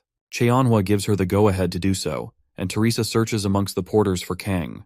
The powerless porters all move away so they don't get picked, But when Teresa starts taking her sweet time searching for Kang, Kang raises his hand and offers to go with her. Just then, a few other losers and failures in life try to advise Kang against following his heart, as they all thought he was following her because he was in love with her or something. Kang thinks of a lie to tell them so they can leave him the freak alone. Since they already got the wrong idea about things, he doubles down on the bullshit and puts a display for the geezers to look up to. After setting the mood, he somehow lets the geezers know that he wants to burn for the person he loves. When they ask for a plausible explanation, Kang screams out, telling them that this is the moment he must burn for the one he loves. Even if he's not strong enough and dies in the process, he still wishes to go. This charade moves the hearts of the geezers around him, so they all let him follow his heart, adoring him as the last romantic of that pathetic generation. Finally relieved to have fooled the geezers, Kang joins the puzzled Teresa as they trek to their next big destination. After walking for a few hours, the duo finally arrive at a tomb filled with undead monsters. Seconds after their arrival, Teresa notices the sarcophagus enclosed within a red barrier in the center of the tomb and calls Kang's attention to it, telling him that Peter's covenant is hidden inside it. Upon seeing it, Kang asks her if she knows how to disable the barrier around the sarcophagus. Luckily for them, Teresa says yes. Just as they're about to begin their plan, they each get a red alert from the system, telling them that the master of the corridor of the corrupt is watching them. Seeing this, Kang figures they just received an indirect message from the boss monster and pauses to wonder why the monster will show any interest in players now more than ever. Around that time, Teresa asked him if he could also see the red alert message she had received earlier. When Kang says yes, Teresa tells him she thinks it's from the boss monster. However, what she can't decipher is why the thing is watching them. Does it mean it's acknowledged by them? At that point, Kang interrupts her and tells her that the monster has acknowledged only him and not both of them. Surprised, Teresa wonders why Kang's so confident in himself. Rather than hate the cocky guy, Teresa asks Kang if he truly knows all the ways to clear the ruins. Kang replies, telling her that he's cleared the ruins before in the game, but it's been a while since he last came there. Just then, there's an awkward silence and Teresa breaks the silence by asking Kang to tell her what he thinks she should do. After explaining his plan to her, Teresa leaps to action. To carry out the first phase of the plan, which is distracting the small fries, Teresa activates Battle Song to increase all her stats by 3 points for 10 minutes. Soon after, she goes over the plan Kang explained to her earlier and gets on to do her part. The next minute, every monster in that room turned their sights towards her. As they charge towards her, Teresa raises her sword and takes a unique stance to emit divine power so the undead monsters can lose their minds. Without wasting any time, she activates a level 5 skill called Divinity Reinforcement and lets the yellow divine light around her shine much brighter than it should. The bright light causes the undead monsters around her to lose their shit and go even more berserk. With her plan working just fine, Teresa slices through a good chunk of them in one fell swoop and moves in to continue attacking the rest. While she continues killing the undead monsters, Kang sees his opportunity and yeets himself to the barrier around the sarcophagus, stepping on the skulls of the undead monsters while he's at it. Since most of them are focused on Teresa, Kang can avoid having to fight them and risk leveling up. Unfortunately for him, as he's about to get to the barrier to work his magic, black lightning appears out of nowhere and nearly strikes him to death. Kang dodges the lightning just in time and soon stops to notice who their new enemy is. As it turns out, the hidden dead of the ruins, Elite Lich, just appeared on the scene and so far, he's the baddest motherfucker nobody, even Kang, should wish to fight. Upon its arrival, Kang recognizes the nature of the monster facing him and welcomes it in his way. Before the duo gets to see eye to eye, a guardian Durahan shows up and attacks Kang all out of the blue. Kang dodges again and wonders why Durahan is even there to begin with. This isn't how the event played out in the game. Did the pattern change because he brought Teresa with him? Kang wonders as several thoughts race through his mind. If that's the case, then Kang figures he needs to be very careful when considering any changes to scenarios next time he goes on another secret mission. Just then, Elite Lich's black lightning strikes Durahan and shatters the crazy guardian to pieces. This makes Kang remember just how dangerous Lich's lightning can be. If they're not careful, even the most seasoned players could die if the lightning struck them.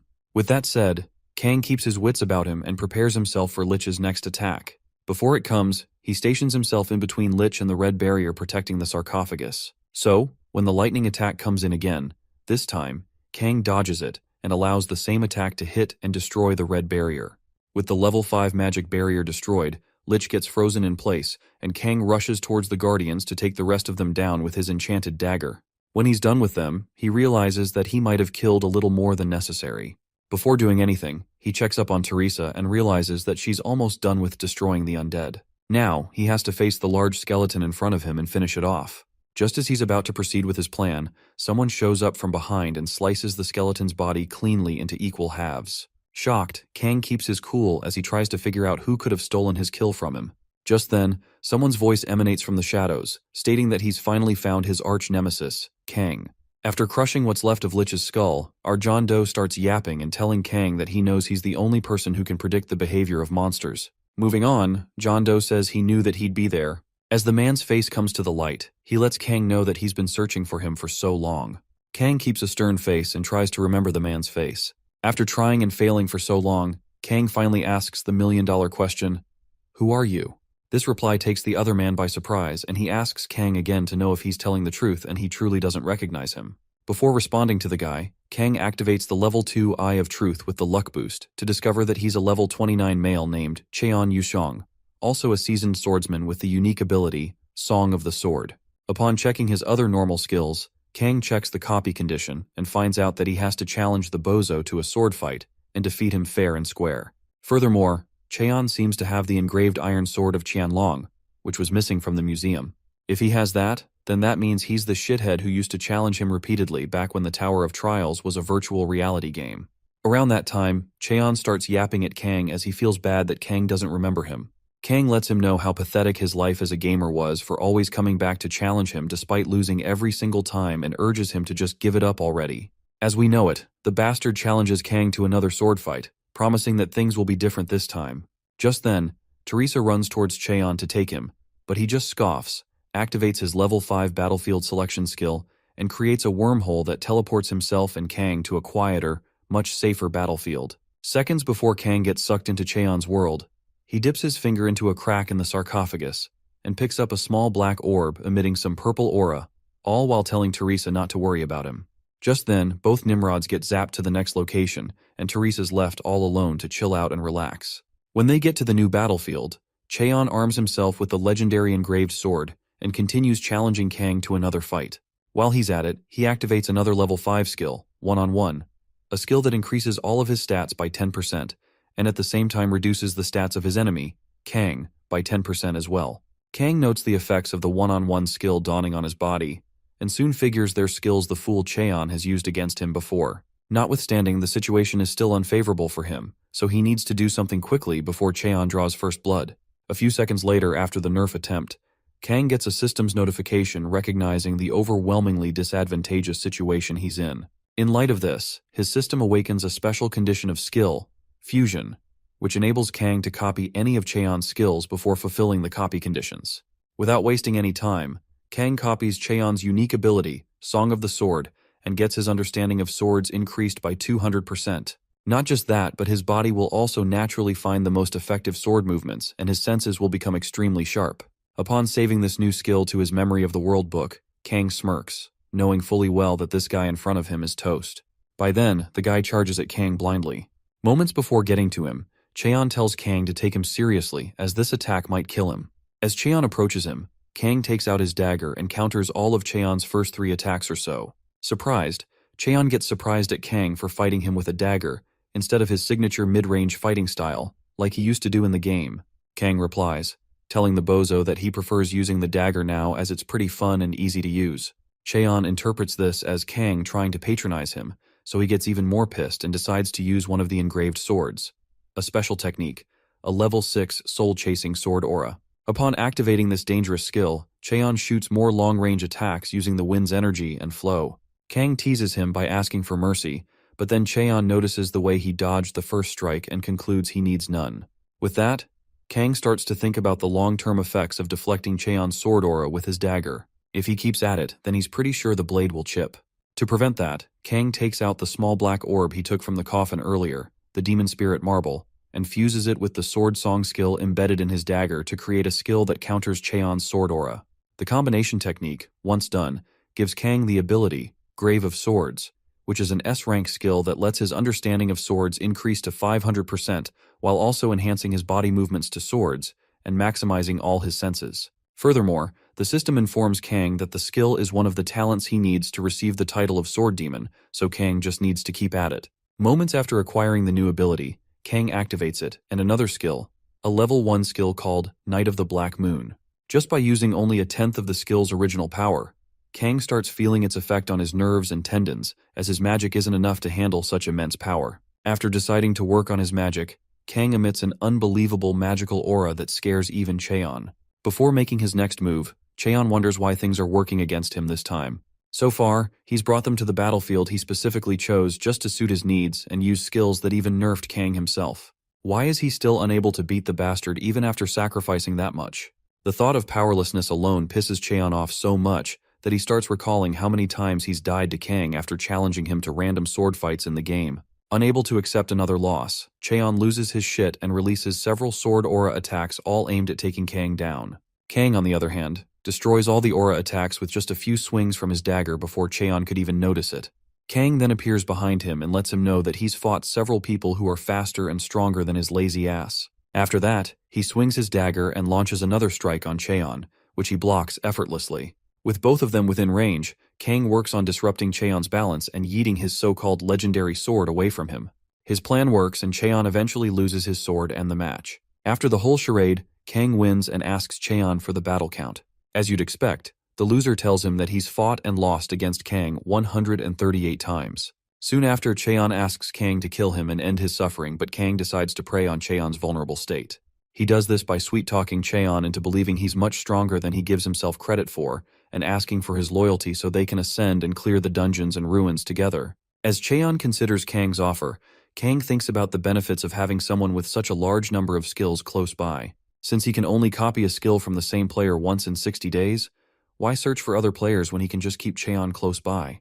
To get Cheon to accept his proposal, Kang activates Commune, which works just fine. In time, Cheon takes his hand and accepts defeat for now. After making a promise to make their next fight much better, he waltzes off into the horizon, leaving Kang with an evil smirk on his face. After the battle, Cheon deactivates the battlefield selection and returns Kang to his friend, Teresa. Before leaving both of them, Cheon asks Kang to tell him his real name, but since Kang was so cocky about giving out his real name, Cheon chooses to call him by his username, Poopy Fart. Kang tries to get him to pause so Teresa won't hear the crazy name, but it's already too late as Teresa already heard it all. In the meantime, Cheonhua and his peeps return from clearing out all the monsters up ahead of them, only for the magician amongst them to detect another magical creature racing towards them as fast as possible. Cheonhua, who's just as stoked as anybody else there, tells the magician to shut the hell up and avoid pretense. However, minutes later, the entire group heard stomps in the distance. Before the monster shows up, they all arm themselves and wait for whatever happens later. After a few seconds, an iron golem shows up with a man standing on top of it. The men immediately notice the strange figure riding the golem and bring Cheonhua's attention to it. Upon further investigation, Cheonhua recognizes the silhouette to be that of a vampire elder. Knowing that he's been discovered, the vampire descends the golem and introduces himself as Bellis, master of the ruin, and one of the blood relatives of the original vampire, all while bowing his head. In response, Cheonhua and the other idiots following all point their swords toward the vampire's neck, demanding he explain his intentions. From his speech pattern, Bellis figures Cheonhua must be the leader of this pack of humans. Upon realizing that, he decides to make Cheonhua an offer. For starters, he gives Cheonhua and his men two choices. While explaining the first choice, Bellis pricks his hand with the edge of Cheonhua's sword and allows his blood to drip to the ground. For his first choice, he suggests Cheonhua and his men follow him without resistance. However, the moment his blood touches the ground, Bellis activates a skill called Bloodfest, which is of an unknown level, and uses the magic skill to multiply and solidify his blood's viscosity to create human-sized sacks that encapsulate and crush a few men from Cheonhua's strike team.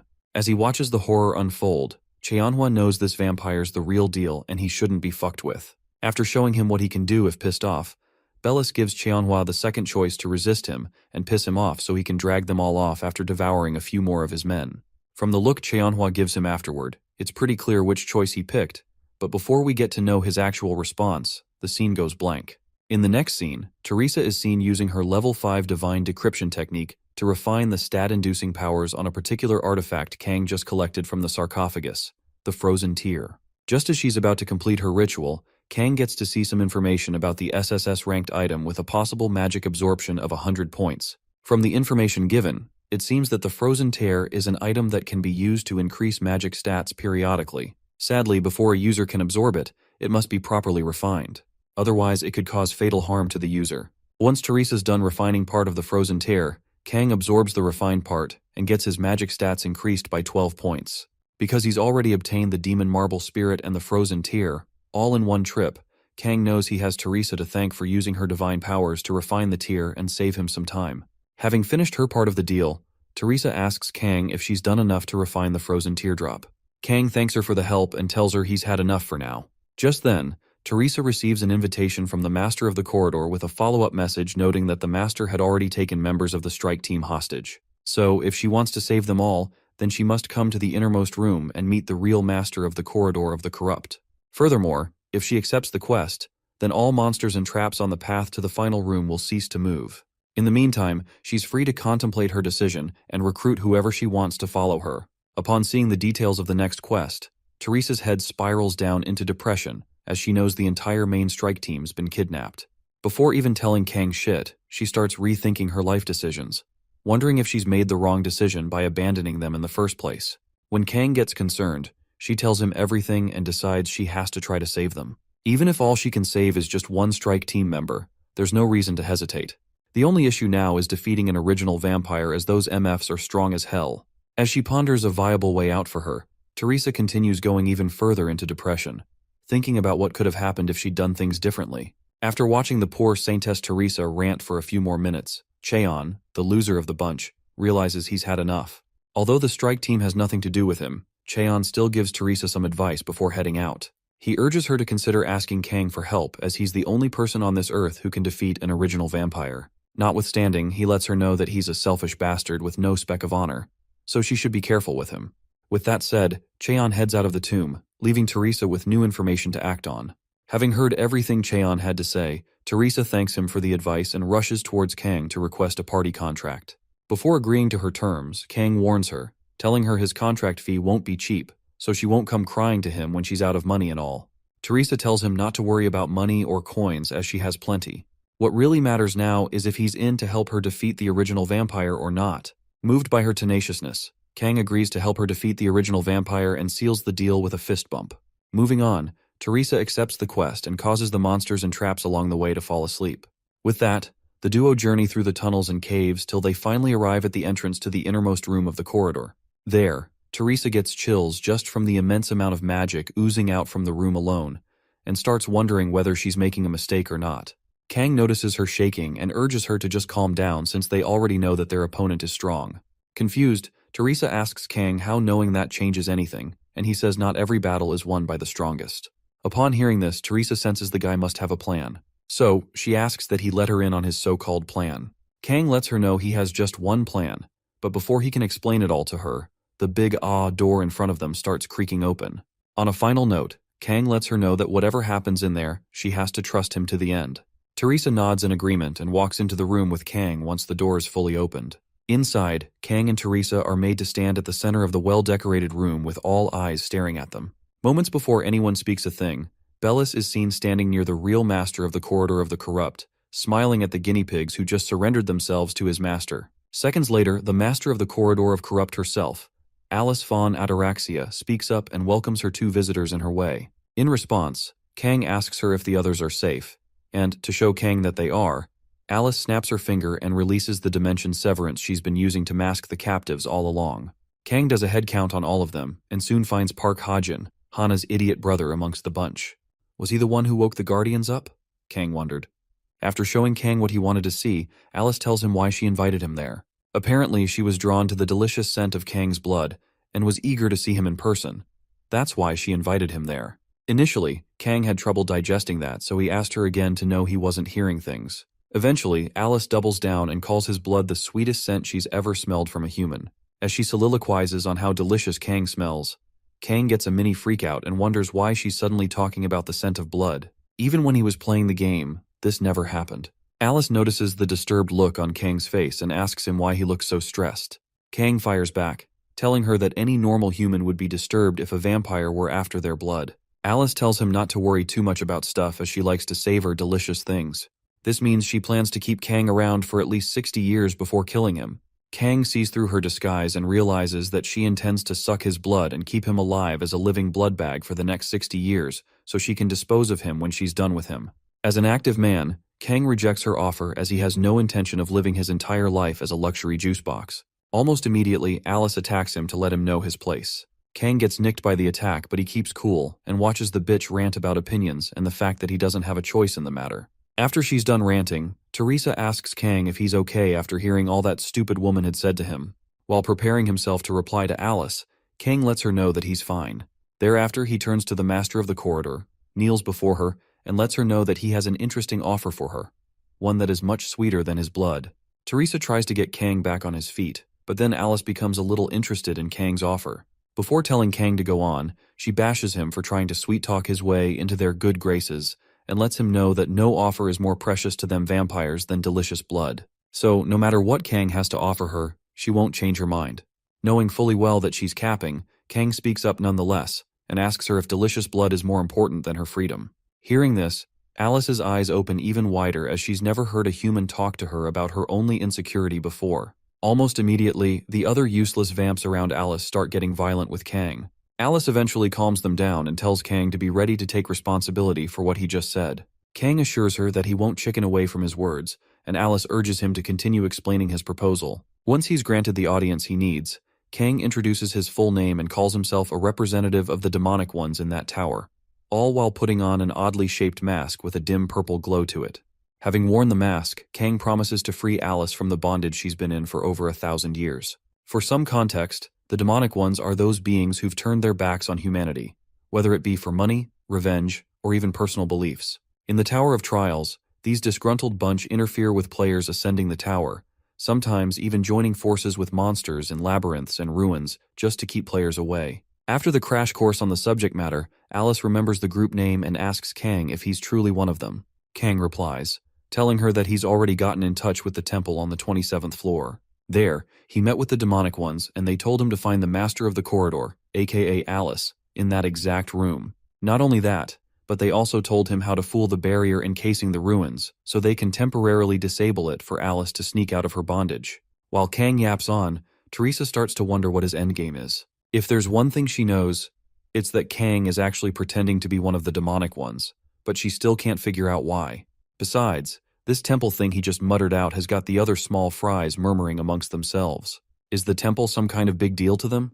Before she gets her answer, Alice acknowledges Kang's authenticity since he knows about the temple on the 27th floor. Moving on, Kang asks Alice if she believes him now, and she says no. Just because he's who he claims to be doesn't mean he can solve what has been impossible for ages. Moreover, she doesn't trust smooth talkers, as they lie too easily. With that said, Alice activates her unique ability, Blood Spears, which helps her create countless spears forged from her blood. With her spears ready to attack Kang, Alice pauses to regret not tasting such delicious blood. Once she's past that, she starts the attack by launching all her blood spears at Kang. Kang stands in place as Teresa steps in to save the day. Just as the spears are about to hit her, she activates Divine Reinforcement and creates a barrier that protects her and Kang from the spears attacking them. As she takes the hit from the spear attacks, she urges Kang to stay behind her so she can continue blocking her attacks without having to worry about him. As Alice's attacks become more intense, Teresa activates the Divine Shield to further protect herself and Kang from Alice's attacks. After seeing Teresa try so hard to defend against only an inch of her power, Alice chuckles as she finds it amusing. Once she's done with her fake laugh, she gets bitter after noting just how much divine power disgusts her. To crush Teresa and Kang in one fell swoop, Alice uses another crazy skill, Blood Explosion, to create something like a large Rasengan she holds in her hands before unleashing. Seeing just how big Alice's next attack is, Teresa gets worried and wonders how long she will last against an attack like that. Before getting too scared, she places her trust in Kang, who's right behind her, and hopes he'll keep the promise he made to her earlier. Just then, Teresa feels a sharp object pierce through her back and then looks down to find Kang's dagger gaping out of her chest. Was she dreaming, or did Kang just literally stab her in the back? Sadly, the latter is true as she finds Kang in his mask trying to hold her body up, all while leaving his dagger piercing through her. With tears in her eyes, Teresa calls Kang's name, as if hoping for an explanation for whatever the heck is happening, but Kang keeps quiet and urges her to play along. Soon after, Kang removes his dagger from Teresa's body and leaves her lying on the ground, gasping for breath. Moving on, Kang turns to Alice and asks if she'll finally believe him if he proves that he's not all talk. After seeing him betray his colleague just to prove a point, Alice stops the blood explosion technique and gets amused by Kang's display of confidence. Before giving in to his request, She asks Kang to show her more proof that he's truly on her side. Around that time, Teresa tries to call Kang and remind him of the promise to help her save the strike team. Rather than giving her a response, Kang raises his dagger and finishes her off. At this point, Alice bursts out laughing as she finds Kang's actions to be very impressive for a human. Eventually, she believes that Kang is on her side, so she gives him a chance to talk. Kang continues, letting her know that to trick the barrier confining her, he's prepared a 7-star spell in conjunction with Bram's ring. If he can seal her soul in Bram's ring, then he's certain that he can temporarily fool the ruins barrier. Shocked, Alice tells him that this is the first time she's ever heard of such a method. As she searches for other words to say, Kang gets to provide the reason why he's not been leveling up so far. As it turns out, the major reason why he chose to stay at level 1 since he started the Tower of Trial was so that he could use the 7-star skill, Soul Transfer, in the scenario he's in currently. Contrary to popular belief, the 7-star skill can only be used by a level 1 player, and since Kang needed to take care of the vampires before ascending, he had to avoid leveling up. At that time, Kang meets the requirements for activating the spell. Moments later, he successfully activates the spell, creating a large magic circle on the floor around the room. For now, the spell's cooldown time is a year and only 1 soul may be transferred at a time. Also, before completing the spell, the subject has to give their consent. Knowing this, Kang hurries Alice to make a decision and consent to get her soul transferred into the ring. He also says the circle will disappear forever in a minute, but if she can accept the conditions before then the spell will take effect immediately. With that said, Kang turns to Alice to make the big decision. Moments before saying yes, Alice communicates telepathically with Bellis, her confidant, instructing him to unalive Kang and destroy the seal if he tries any funny business with the spell while she's gone. Once Bellis assures her that a backup plan has been arranged, Alice ends the connection and mumbles a few more things in her head before finally giving her consent to Kang. Naturally, she doesn't trust Kang, but even at that, she still wants to give getting out of that hellhole a chance. It's been over 1,000 years since she was exiled there. So, if she doesn't take that chance, then she'll have herself to blame. When all's been said and done, Alice steps into the magic circle and asks Kang one more time if she can trust him about this. By this time, Kang activates Commune and uses it to nudge Alice towards accepting his offer. He also makes sure to sweet-talk her even further until she finally consents to transferring her soul into Bram's ring. Almost immediately, the ring zings to life and absorbs Alice's soul before sealing it inside. Once the soul transfer has been completed, Alice gets acquainted with her new space and compliments how good it feels to be inside such a cozy space. Kang grips the ring, noting how relieved he is to hear Alice not complain about her new home. When she hears Kang talk about the ring being her new home, Alice gets concerned and asks Kang to explain what he means by that. Just then, Teresa, who's thought to have been dead, activates her unique ability, Blessing of Stars, and staggers back to her feet. Kang welcomes her back to the land of the living and reads more information about the perks of the unique ability, including its cooldown time, which is about 240 hours. After so much struggle, Teresa eventually gets back on her feet with a smile on her face. After watching Kang finesse her into playing his hand, Alice gets pissed and starts yapping like a caged parrot. To punish Kang for his debauchery, Alice orders Bellis and the rest of the vampires to kill the filthy liar. Moments before the chaos ensues, Teresa realizes she has tons of questions to ask Kang, but for now, she reads the room and decides to save them for later, as she suspects they're about to get busy. Kang, after listening to her, tells her to keep calm for now so they can be ready to take care of the useless vamps. When it comes down to it, Bellis goes on a rave and asks Kang if he thought he'd make it out of the innermost room alive after pulling such an expensive stunt and betraying their master. With no response, Bellis activates a level 13 blood wave and releases a blood prison so large that it almost traps both Kang and his girlfriend inside of it. Before the blood wave prison is completed, Kang activates a level 5 element of fire, aka Minza's spell, and burns the entire blood wave to nothingness. While he's at it, he hurries Teresa to go save the hostages while he holds the vampires off. Teresa immediately gets to it, leaving Kang alone to face the vamps about to attack him.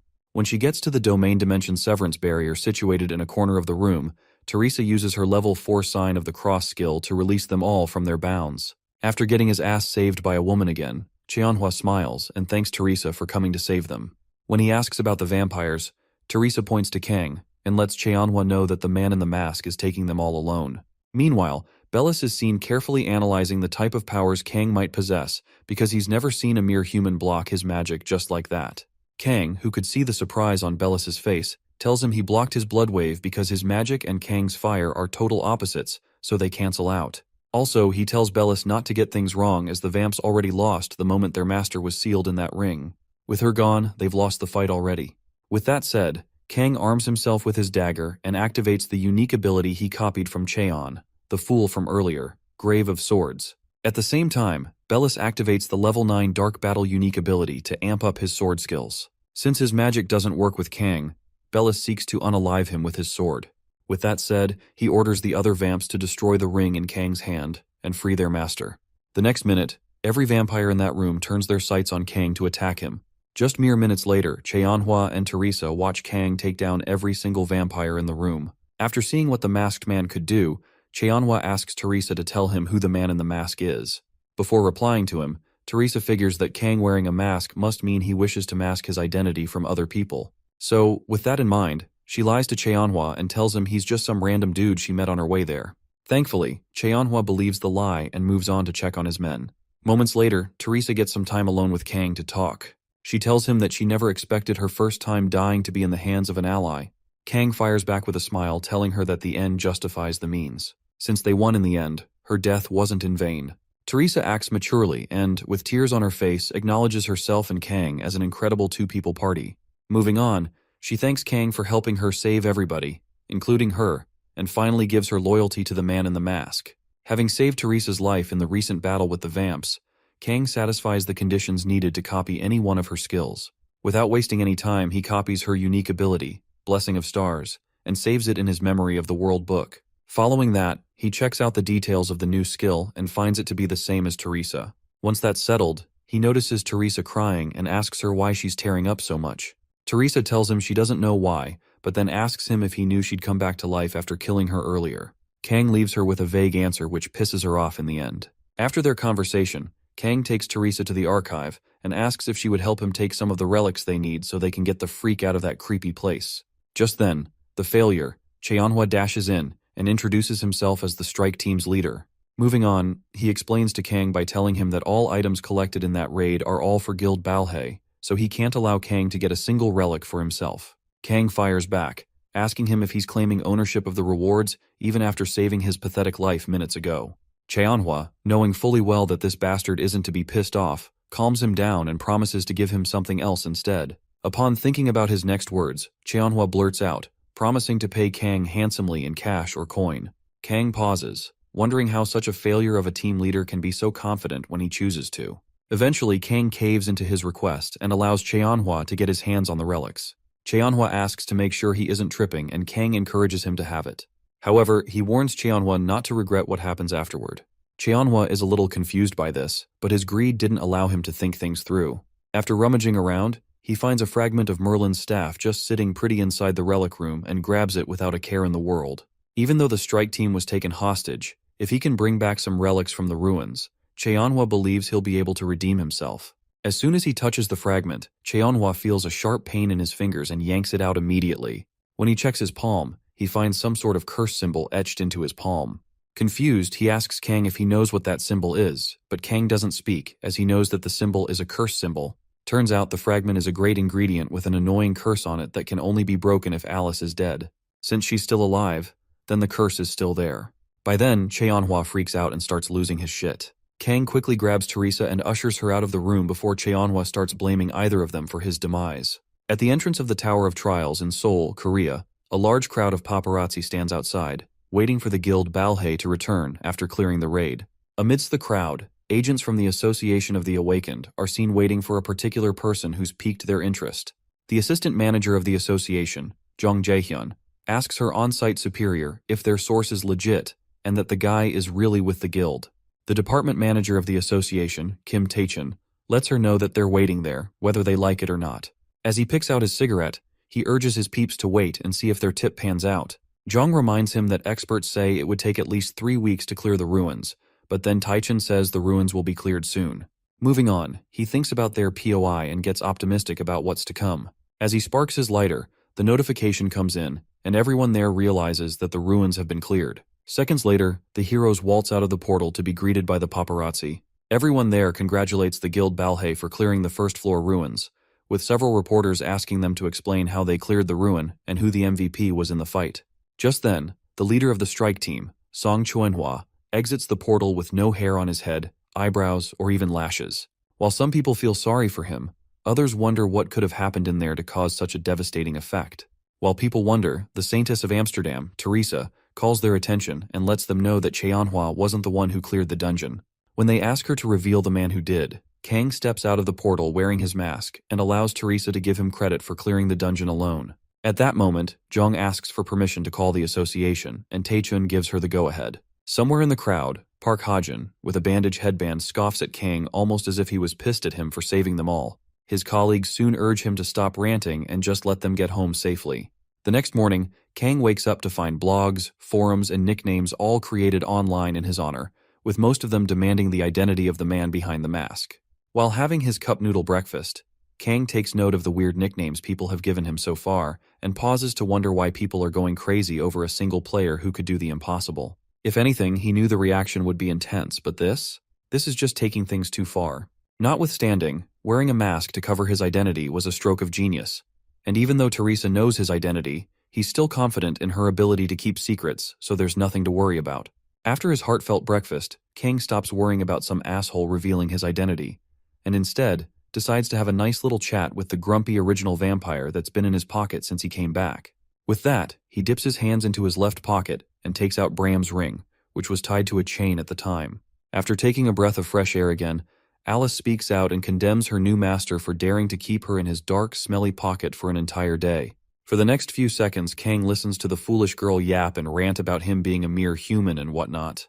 To put her in her place, Kang comes up with a diabolical plan to spin the ring she's sealed inside around so fast that she loses balance. When she finally shuts her ass up, Alice finds King keeping an evil smirk on her face.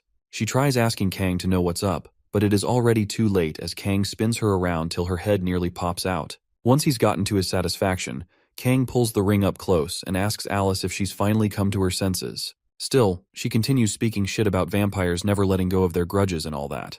Kang figures she needs to spend more time spinning, but then Alice sees the familiar smirk again and orders him to stop whatever he's planning. Kang figures she still needs to be punished, so he takes his stance and gets ready to roll. Alice tries to stop him again, but this time, the spinning is much worse than the first time. After spinning her for 3 more hours, Kang finally drops her to rest. Moments later, while Alice is still struggling to regain her balance, Kang infuses the ring with some magic and releases a miniature version of Alice's soul out to the real world, making sure to keep the seal intact. Within her first few minutes back in the real world, Alice vows to get revenge against Kang for making a fool out of her and her subjects. Sadly, when she's finally conscious of her size, she realizes she's merely a shadow of her former self. Confused, Alice asks Kang to explain what he's done to her. Kang tells her that he left the seal intact and only allowed a part of her to materialize. When Alice gets confused again, Kang elaborates further and lets her know that this version of her can only exert about 1% of her original power. Even though he still takes the necessary precautions when dealing with her, she's still way more powerful than a regular vampire. Upon hearing how nerfed she is now, Alice starts sobbing like an MF. Soon after, Kang tells her to stop crying and remember the words he said in the ruins. At that point, Alice tells him to shut the hell up as this isn't the kind of freedom she wants. Kang reasons with her and then promises to give her back the kind of freedom she needs. Hearing this, Alice stops sobbing and asks Kang to explain himself. By then, Kang calls her full name and promises to get rid of the ones who betrayed her and reclaim her spot as the head of the Ataraxia family if she helps him ascend the tower. Before Alice gives her response, the scene goes black. In the next scene, the devs for the Tower of Trials upload a new video of Kang, aka the masked player's trump over the original vampires, to the Hall of Fame for all to see. Minutes after the video was uploaded, the comments started pouring in with the keyboard warriors and Discord mods analyzing the masked player's moves as if they could do half of what he did to the vamps. As more people watch the video, some soon recognize him to be the guy from the Mangrove video. After checking through multiple comments on the same video, Kang finally arrives at the guild building of Park Ha-jin's guild, Black Crow. The mere sight of the building makes him realize just how much guilds monopolize resources and other things to keep themselves afloat. Not to worry though, as that isn't his concern at the moment. What's more important to him now is paying the bastards back for trying to kill him in the ruins earlier. With that, he puts on his mask and blasts a hole in their building to get inside. There, he finds a plethora of guards just waiting to take him out.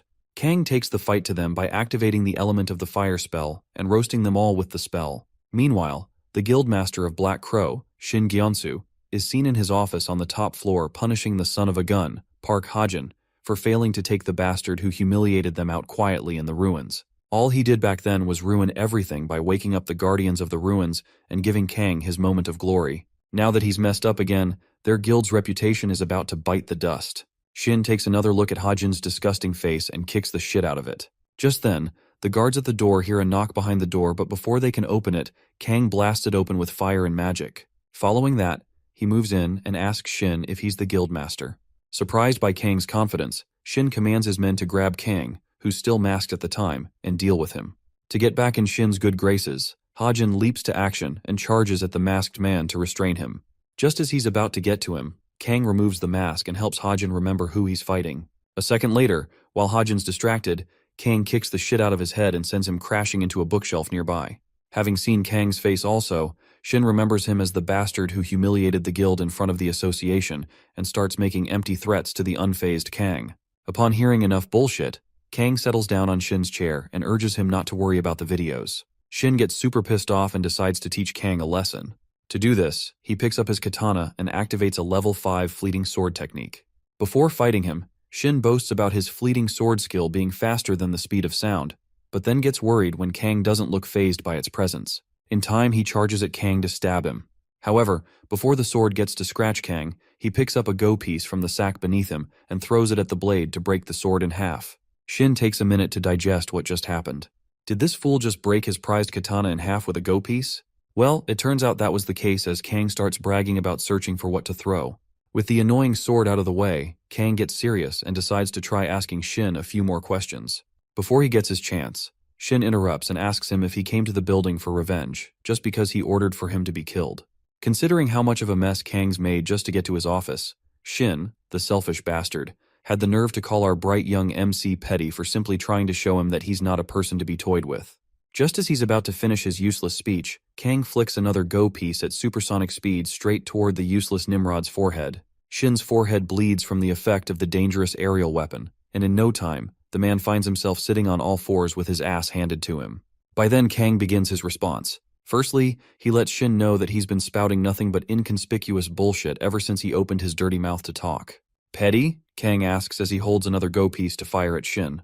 Knowing fully well what's coming next, Shin makes a terrible attempt to de-escalate the situation. For starters, he urges Kang to calm down and that he's done enough. Kang sees an opportunity, so he asks Shin if he has anything to offer him in exchange for his life. At that point, Shin just tells him to think about things calmly. Following that, he boasts about his 50 high-ranked players clearing the towers currently, and lets Kang know that if he manages to kill him, those guys will come after him for revenge. Surprised, Kang just watches the idiot continue to enact a power he no longer has. Shin, the shameless dumbass, continues to talk about the philosophy of war and tries to preach forgiveness to Kang. Simply put, the bastard wants Kang to forgive and forget as if he won't try coming after him again. After hearing all that bullshit, Kang fires back, noting how strange it is for someone as low-lifed as Shin to talk big about forgiveness when he knows he's powerless. Now there's some truth to what Shin just said, but Kang chooses not to forgive and forget. Instead, he proposes he evens out the playing field by enacting his revenge. Then, Shin's men can do the forgiveness once they figure out who killed their pathetic master. As Kang prepares himself for the final attack, Shin calls Kang's logic nonsense as it doesn't make sense to him. Kang then lets him know that he's just using his logic to converse, so if Shin sees a fault in that way of thinking, then he's a stupid fool to begin with. With that said, Kang infuses multiple go pieces with magic and fires them all at Shin, who's currently sitting behind the edge of the top floor. The attack pushes Shin away from the safe zone and has him breaking through the glass panes before falling to his death. Shortly after taking care of the useless guildmaster, Kang moves on to deal with the brainless oaf, Park Hajin. He lets him go just because his sister Park Hana has been useful to him in the past. However, Kang threatens to make life a living hell for him if he ever comes after him again. This time, Park Hajin takes the threat seriously and rethinks his life. After that, Kang calls one of the guards who was playing dead after he knocked down the door earlier and gives him a chance to show Kang that he's useful so he can live.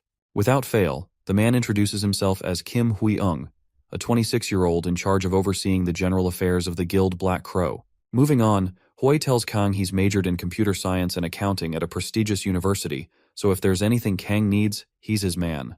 Having heard everything the man just said, Kang smiles as he knows the guy's a smart one. He explains the situation to Hui and lets him know that the guild shouldn't break up at this point, just because the leader is dead.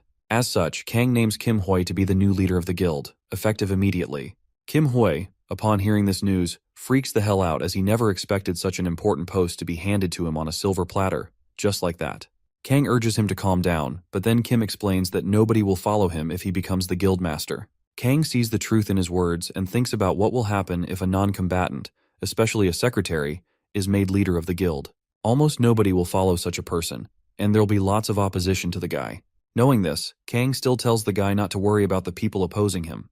Kim Hui asks if he'll take care of them himself, but then Kang says no. For now, he's going to lend him someone else to take his place as the guild leader. A few minutes later, every A-ranked player from the guild Black Crow is ordered via text to stop whatever they're doing and show up at the penthouse office immediately. Seconds later, everybody pauses their raid and returns to the office pronto, with many of them complaining about the sudden summons. When they get to the entrance of their building, they find a crowd gathered there. Confused, one of the players investigates what's pulling the crowd. Seconds later, he finds his former boss, Mr. Shin, lying dead on top of a car. Almost immediately, the player and several others dash into the building, only to find the remains of what happens to be a brutal battle between their guild and someone incredibly strong. Before making assumptions, they head toward their master's office in the penthouse, and are shocked to find Kim Hui-ung, the secretary, sitting on their boss's chair. The player from earlier attacks Kim Hui and forces him out of the chair when he dodges it. After that, he holds Kim Hui by the neck and tells him to explain exactly what happened, making sure not to leave a single thing out. While under duress, Kim Hui tells the guy that there's been a change in management. Just then, the guy notices a little girl with silvery white hair standing behind Kim Hui without a care in the world. Upon noticing the hubbub going on, the girl, who later turns out to be the miniature Alice, scolds Kim Hui for making her do things herself. Shocked, the player talks without manners and asks Kim Hui if this little kid is really responsible for killing their boss. When Alice hears the guy call her a kid, she loses a few more screws in her head and asks him one more time if he just called her a kid. Before the guy answers, Alice bombs the shit out of him and knocks him out cold. The explosion is noticed by Kang and a few other passers-by. Kang just sighs, disappointed in how Alice is about to handle things. Just then, he gets a text from the Association of the Awakened to come to report the score of his second text by a certain time. It's been 2 months now since the Tower of Trials first appeared, and the order of the world is changing rapidly. Thankfully, people are quickly adapting to those changes as special reports of the masked players are being shared on the news. All Kang ever did to receive this much attention was to clear a ruin that a useless raid team leader failed to clear. Currently, there are only 2 people who know that he's the masked player and that he entered the ruins as a porter. The first person, Mr. Kim, the leader of the porters, has promised to keep his secret. The second person who knows his secret identity, Teresa, is also trustworthy. Kang finally starts choosing his path as the masked player, as he steps into the Association of the Awakened in a few days to take everything for himself. Since the conditions to carry this out have been met, there's almost nothing for him to worry about. A few hours after taking the test again, Kang steps into the lobby with his official ranking as an F-rank player. Moments before heading home, he checks his certificate on his phone and complains about how plain and unoriginal it is. While he's at it, Yeonhwa and Taemin, his OG buddies, call his name, and Kang stops checking his phone to attend to them. After the small talk, Kang asks them to tell him how things are with them. In response, both Yeonhwa and Taemin let him know that they've been good. Not only that, but they also let him know that they've leveled up a lot, so they're much stronger now. Moving on, Yeonhwa notifies Kang to come down the stairs to check up on the people they're chatting with, as they all claim to know him. When he gets down, Kang formally introduces the others to Taemin and Yeonhwa. For starters, he introduces Alice to be a player from Northern Europe, making sure to keep the vampire part out so they don't freak out. Following that, he turns to Kim Hui-ung and tells everyone that he's put him in charge of managing Black Crow, the guild he took over recently. For now, he will look for useful dungeons and provide any other conveniences they need when climbing the tower. Kim Hui gets very enthusiastic about working with his new president, so he gives a mini speech of his own. In his mind, he's very thankful for getting someone like Kang to make him head of the guild in his stead. Upon hearing everything Kang just said, Taemin asks Kang if this means he's now the guild master of Black Crow. Kang tells him Kim's just the guild master on paper, but he's the one that's actually in charge. Hearing this, Yeonhwa and Taemin are happy for Kang's new success. After chatting with them a little bit, Kang finally leaves Yeonhwa and Taemin to continue talking to Kim Hui. In the meantime, he locates Alice and soon finds her acting all sassy and whatnot. When he calls her, she ignores him, and this irritates Kang. Tired of all her bullshit, Kang scolds her for blowing up a building just because someone called her a kid, and Alice fires back, telling him they were the ones who got her angry in the first place. Thereafter, Kang asks her how she's lived this long, but can't handle a little provocation. Alice calms down and tells Kang that nobody's ever tried to provoke her before, so there's no way she can handle something she hasn't faced before. At this point, Kang just stands there, seething with rage over how annoying the little twerp is. To avoid losing his shit, Kang turns to leave and tells Alice to follow him so they can go hunting. Alice replies, telling him to go on his own, and Kang lets her know he needs her support since it's a drive hunt. Puzzled, Alice asks him what a drive hunt is, but then Kang keeps quiet. Seconds later, she asks Kang if there's even a decent place left to hunt in the tower, but Kang ignores her again. Since the third-floor boss remains undefeated and the fourth floor hasn't opened yet, most of the well-known dungeons are controlled by the guilds. By now, everyone thinks there aren't any more good hunting grounds from the first to the third floor. Except for him, of course. With this in mind, Kang heads to Moon Lake, located on the first floor of the Tower of Trials, to hunt. When he gets there, Kang enjoys the beautiful scenery of the location and realizes how nostalgic the place feels since he hasn't been there in ages. Before wasting too much time admiring, Kang focuses on why he's there as humanity's fate hangs in the balance. Just then, Alice, who's now back in the ring, asks him how he plans on hunting in a beautiful place like this. While walking towards the lake, Kang urges her to wait and watch the magic happen. Alice continues ranting about water filling up the ring, but Kang ignores her and continues going deeper into the lake. Surrounding the lake are 12 different statues of importance, and Kang could see this. However, he singles out a particular statue just because it serves another purpose apart from beautifying the lake. While he gets closer, Alice asks him if the statue has a secret button or something, but then Kang tells her it's not that easy. Currently, hundreds of players have discovered the slot they're at. At one point, the spot was mentioned in the message boards from time to time, but in the end, nobody could find a key to fit the slot. Contrary to what the other players thought, Kang says the key that fits this slot isn't a simple piece of metal. Instead, it's moonlight. If one can control the amount and angle of moonlight that goes in with the palm of their hand, and shine it in the correct sequence engraved into the crystals, then they will unlock the statue's secret purpose. Around that time, Kang shines the moonlight in the correct pattern using his palm and turns the mechanism to finally open a door that leads to an underground room system. Once the door's wide open, Kang enters the first-floor basement of the Tower of Trials. Inside, he releases Alice from the seal and lets her take in the atmosphere of the beautiful and massive basement. To her, this is a once-in-a-lifetime feeling, so she takes her time admiring the beautiful scenery and remembering what freedom feels like. Knowing fully well she's having an epiphany, Kang asks if she's glad she made the contract with him. At this point, Alice can't complain, so she just gets in her feelings and decides to trust Kang just a little bit. Moving on, Kang activates the Blessing of Stars to exert divine power and defrosts the frozen tear a second time to get a plus 18 increase in his magic stats. Once that's done, Kang returns the frozen tear so it can cool down for the next 24 hours. Now that he's absorbed the frozen tears a second time, he finds it much easier to maintain Alice's form. With a little more time to kill, Kang stops to wonder what the residents of the tower think of the players, especially now that the game has become a reality. To find out, he gives Alice a certain look of curiosity, which she notices, and gets concerned about. Kang then wonders if she, a vampire who's lived for thousands of years, believes she's just a piece of data inside the game. To find out, he decides to ask Alice the question. Once he asks her the question, something really weird happens as Kang himself glitches out of existence till he's done with the question. Alice gets scared from the glitch and pulls back, but then Kang notices the reaction and takes notes. As it turns out, the devs behind this freak show reality are blocking out all information about the tower. Knowing that he can't have conversations about the tower with its residents is a huge find Kang plans to use later. Just then, something piques Alice's spidey senses, and in due time, she alerts Kang to get ready for what's coming next. Almost immediately, Kang creates a fireball on his hands and waits for the scuttle he heard earlier. Currently, Kang refers to the basement of the tower as the spawning ground, just because an endless amount of monsters come pouring out from the abyss. With that said, he activates his element of fire spell and burns the monster beetle in front of him to a crisp. After taking down the first beetle, a giant level 20 give scarab beetle pops out of the abyss, bringing along its friends to fight the intruder that dares to disturb their peace. As she stands between so many bugs, Alice gets grossed out and nearly even vomits. Kang sees her reaction to the bugs and quickly orders her to get out of his way so he can deal with them. Once she's out of his line of sight, Kang activates Teresa's unique ability, Blessing of the Stars, and releases a bright flash of yellow light that blasts the bugs to smithereens. With the monster's physical defense already down to by about 30%, Kang decides to let Alice fight them for once so he can measure her miniature self's power output in the real world. With that, he turns and tells her to show him what she's got. Since she's too disgusted to even look at the bugs, Alice starts ranting about being a noble and whatnot. To get her to stop whining, Kang threatens to do the ring centrifuge technique again. Alice would rather die than let that happen again, so she eventually gets her shit together and gets to action. To fight the bugs, she activates Bloodbind and creates blood sacs, which she uses to trap each bug.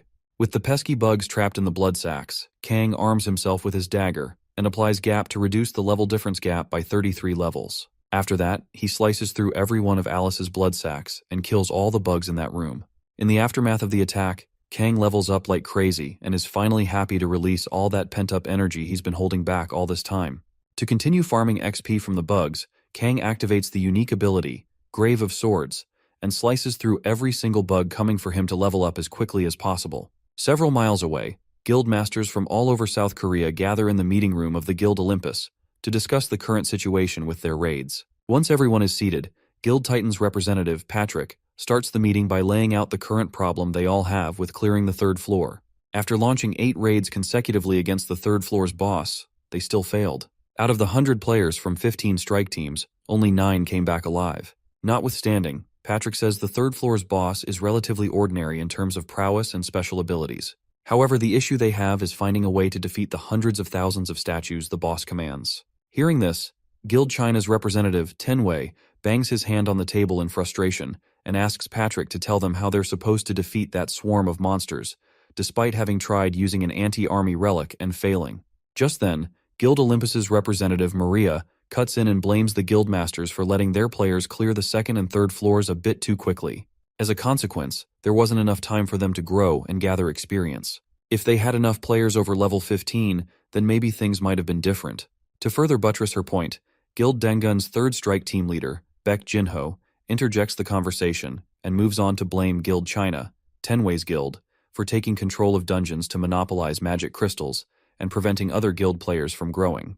Upon hearing this, Tenwei fires back as he refuses to let that comment slide. To him, all Guild China did was ascend the tower for mankind, so watching Jinho insult them without evidence is what he isn't going to stand for. Jinho adds more salt to the wound by arguing with Tenwei, and the situation nearly goes out of hand.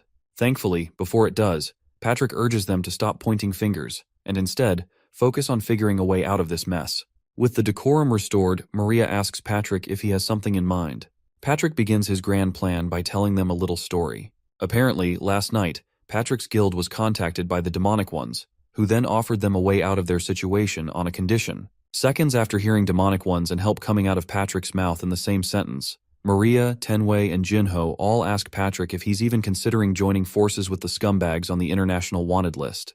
Before getting an answer, the trio all let him know that an alliance with those outcasts can never work. Teresa, who's been beside Maria all along, starts thinking about why the guilds would seriously reconsider working with such a group of vile humans. Ever since the tower became a reality, guilds have had more power than even the government. As such, it only makes sense for them not to want to work with the demons. Moments into their discussion about the demonic ones, the spy for the demonic ones, hiding inside the chimney, finally reveals himself after hearing all the things the guilds had to say about his dogs. After making a dramatic entrance with the fire, the man from the demonic ones lets them know that it's all good to have pride, but then again, are they sure they can take care of this on their own? After a brief silence, Jinho finally speaks up, demanding that the man knows his place so he doesn't end up saying things he shouldn't.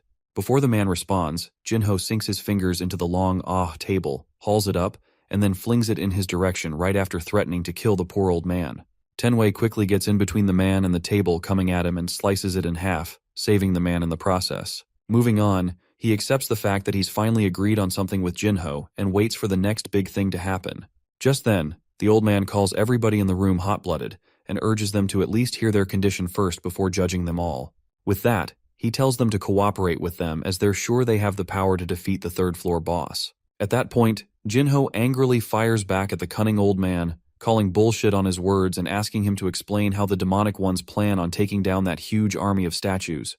The old man replies, telling Jinho and the others they can make their army. To prove his words to them, the man clamps his hands together and uses the unique ability, Dark Gravekeeper, to summon undead soldiers from the soil right outside the mansion where the meeting is being held. Patrick notices the skeletons bulging out of the ground and remains silent so the man can finish. After showing them what he can do with the soil in that space, the man moves on to let them know that there's a long history of war on that soil, so that's why there are so many useful corpses in the land. Since there are many talented necromancers among the demonic ones, creating an army of the undead shouldn't be an issue for them. After listening to everything the old man had to say, Patrick wonders how the necromancers can control that many skeletons. Just then, he looks at the old man's hands and recognizes the staff he's holding as special. The old man, flabbergasted Patrick could recognize power when he sees it, tells everyone that the staff, also called the Staff of Greed, is a special item that can only be made by gathering 99 different ingredients. Seeing this, Tenwei, Guild China's representative, starts considering the old man's offer. With the combination of the famous staff and the necromancers, he tells the others that they might just be able to defeat the third-floor boss. Upon hearing Tenwei blurt that out, Maria replies to him, asking if he's forgotten who the demonic ones are.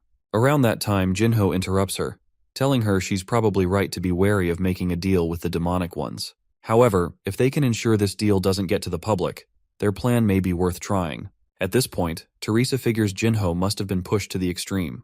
Soon after, she starts questioning the scene in front of her, as she's unable to believe that about 60% of guild masters are choosing to work with the demonic ones. It's pretty obvious they're not in their right minds, and she knows this. However, what can she do to bring them back to their senses? She knows that if Kang Jinyak were there, this would have never happened. As she ponders on her next move, she gets a video call request from Kang and contemplates accepting it or not. Eventually, Teresa accepts the video call request and gets on the call with Kang. After the small talk, Kang asks Teresa if she's leveled up a bit. However, before she gets to answer his question, Kang notices the presence of a demonic one and asks Teresa to explain what kind of crappy situation she's in. The old man also notices Kang's presence on the video call and demands he avoid hiding his face behind a screen so he can introduce himself. In response, Kang puts on his mask to keep his identity hidden and enlarges the video call screen. Now visible to everyone in the entire room, Kang waits for the comments to come in. Maria's the first person to recognize him as Unknown, the super rookie who cleared the first-floor ruins all by himself. Currently, every major guild in the world is out to recruit this super rookie. Now that he's appeared before them out of nowhere, all those who have been trying to get in contact with Unknown must be overwhelmed with joy by his sudden appearance. Having recognized the masked player too, the old man smirks and says a thing or two about Unknown's show in the first-floor ruins. Thereafter, he asks Unknown if he knows that the boss raid for the final boss of the third floor will be much harder than the raid on the ruins. Unknown, who's already seen the trick behind the old man's question, moves on to ask him if he thinks the demonic ones can pull it off. Without hesitation, the man says yes and directs Unknown's attention outside the windows so he can see the huge number of skeletons outside. After that, he tells Unknown that the guild representatives were just about to agree to work with the demonic ones, so there's almost nothing he can do at this point. Just then, Unknown exposes the bastard and calls the staff he's been bragging about to the representatives a knockoff. The old man takes offense at Unknown's comment and asks him to explain himself. By then, Unknown calls out the last two ingredients, those cheap bastards left out while creating the staff. The first one being the heart of an adult, and the second, burial clothes soaked in holy oil. With that said, he asks the old man to argue with his revelation, and the old man keeps his useless mouth shut. When Patrick asks him to prove his claims, Unknown tells the bunch that the OG Staff of Greed usually has a red jewel below the skull. Also, there's no way any sane person can make the real staff while they're still on the third floor. Furthermore, he urges them to look outside and see the quality of the skeleton soldiers. They'd see that those soldiers are designed poorly and aren't very sturdy for long-term combat. If used in a raid, the players won't last half a day in the boss room with those crumbling soldiers. Soon after fully exposing the old man and his peeps, Unknown, who's also Kang in the mask, says the demonic ones wish to buy enough time for them to steal all of the players' coins and items before abandoning them and going into hiding.